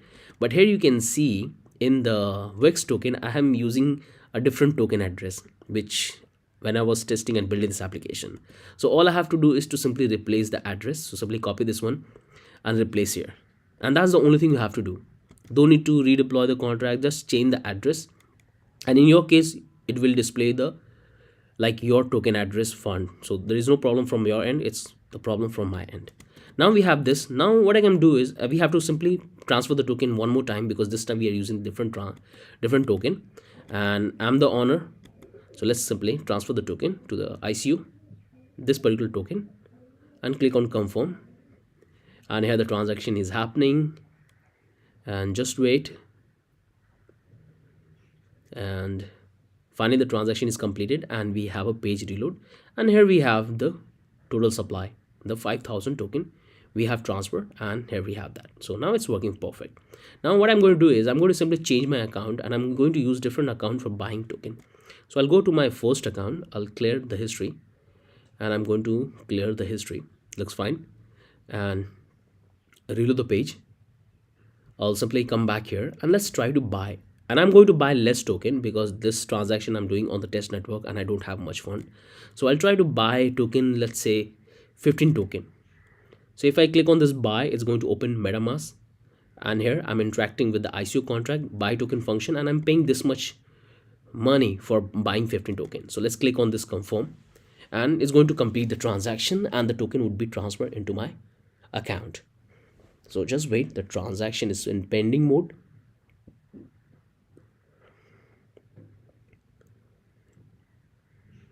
And finally the transaction is completed.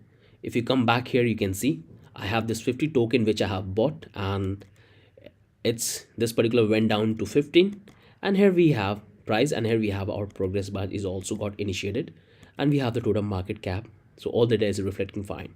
If I want to buy more, like I can buy 10, and I can click on this buy token, and it's going to open the MetaMask, and this time I'm paying 1. Click on confirm, and it's going to make the transaction, and I will have 10 more tokens, so it will altogether 25. So just wait, soon the transaction will complete, and we'll have the token. And finally the transaction is completed, and it's going to reload the page, and here we have the balance. So right now I have this 25 and 25, the progress, everything is working fine. So things looks good. You can see it's very easy to transfer the token, and we are buying the token, looks pretty fine. And here you can see that with this particular account I haven't created any liquidity, so that's why we are not getting any information about the liquidity. But if you want to add, you can add it very easily. This is the 2-fee ratio we have, because this will only reflect to the user who have done any search. It's not a global data, because we are storing this information in the local storage and we are fetching it. So if I go with this particular liquidity, it's not going to work. If I try to create a liquidity, it's going to throw an error, because I don't have the TBC token in my account, the account which I am connected right now. It's in the account number 6, but I'm connected with account number 1, so the transaction will fail. So I don't have any fund in both this token, so I cannot make the transaction. If I make, it's going to fail. Okay, looks fine. Now I can show you this. I don't have that token, so the transaction will fail anyway. But if I go back to account number 6, this is 5, sorry, I have to go back to account number 6, and I can simply come back here, and let's try to create another liquidity. Reload the page, and here we have all the 2 liquidity we have created. Let's create one more, and I'm going to use the same one. So I'll come back to the Uniswap, go to the launch, close this one, and here we have, you can see that here we have this 3 liquidity which we have created earlier. Looks fine. Now I'm going to come here, and I'm going to create the 4th one. So I'll select the same pair, I'll give the price, I'll go with very less, and I want to approve 10 token. Let's click on this, and it's going to make a call. First we have to approve, click on approve, and we have to click on this next, approve, then we have to click on this, and now we're going to have the final call, confirm. And now we have successfully created the liquidity. So just wait and let the transaction complete, and finally the transaction is completed, and here you will find the information, the recent which we have created. So today is 12, and you can see the exact date. This is 10, and this is the new one. You can see the transaction just completed. If you come back to the Uniswap, you will find these details here as well. So it looks absolutely perfect. I hope you guys can appreciate that how powerful this tool is, and you have to bring this kind of features if you really want to promote your ERC20 token, because when you will provide facility, user will use your token and they can use it in their development. So this looks pretty fine. Now we are done with this entire application. I hope you guys have understood. Still have any confusion regarding the project and whatever logic we have built, try to analyze, watch one more time. Try to understand that what logic we have implemented. So once you understand, it would be very easy to modify as per your requirement. So this is the standard smart contract which you will find in most of the token project which are live right now. This is the exact contract you will find. So looks fine. Now if you want to see the project, so come back to the blockchain coder. Here you will find all the resources which you need to become a blockchain developer, and you can come back to the source code section and you can check all the project we have built on our channel. We have more than 25 project. So if you are a complete beginner, make sure to start building. The more project you will build, the better idea you will have, and you can build a strong portfolio. So for this project, you can simply filter it, and here you will find this is the project we have built. Click and simply download the starter file and start building and following this tutorial. Or you can come back to this particular course which I have launched. This will teach you every single thing which you have to know about the blockchain development and all the tools which you have to know, including the smart contract development and entire programming language. You're going to build one of the biggest project ever in Web3 space. And these are the crash course we have included on most of the important technology which you have to know as a blockchain developer, which you're going to use it over and over again. So this looks fine. I want you to come and have a look. This is absolutely great, and here you will find all the materials regarding the project. So make sure to check and try to follow the tutorial and build this particular one. So that's the only thing from my end. I hope you guys have liked this project. If you still have any confusion, any doubt, let me know. And if you have any idea regarding the project, so I'll try to build that and explain you all the things which you have to keep in mind for building that kind of project. So with that, have a wonderful day. Bye-bye.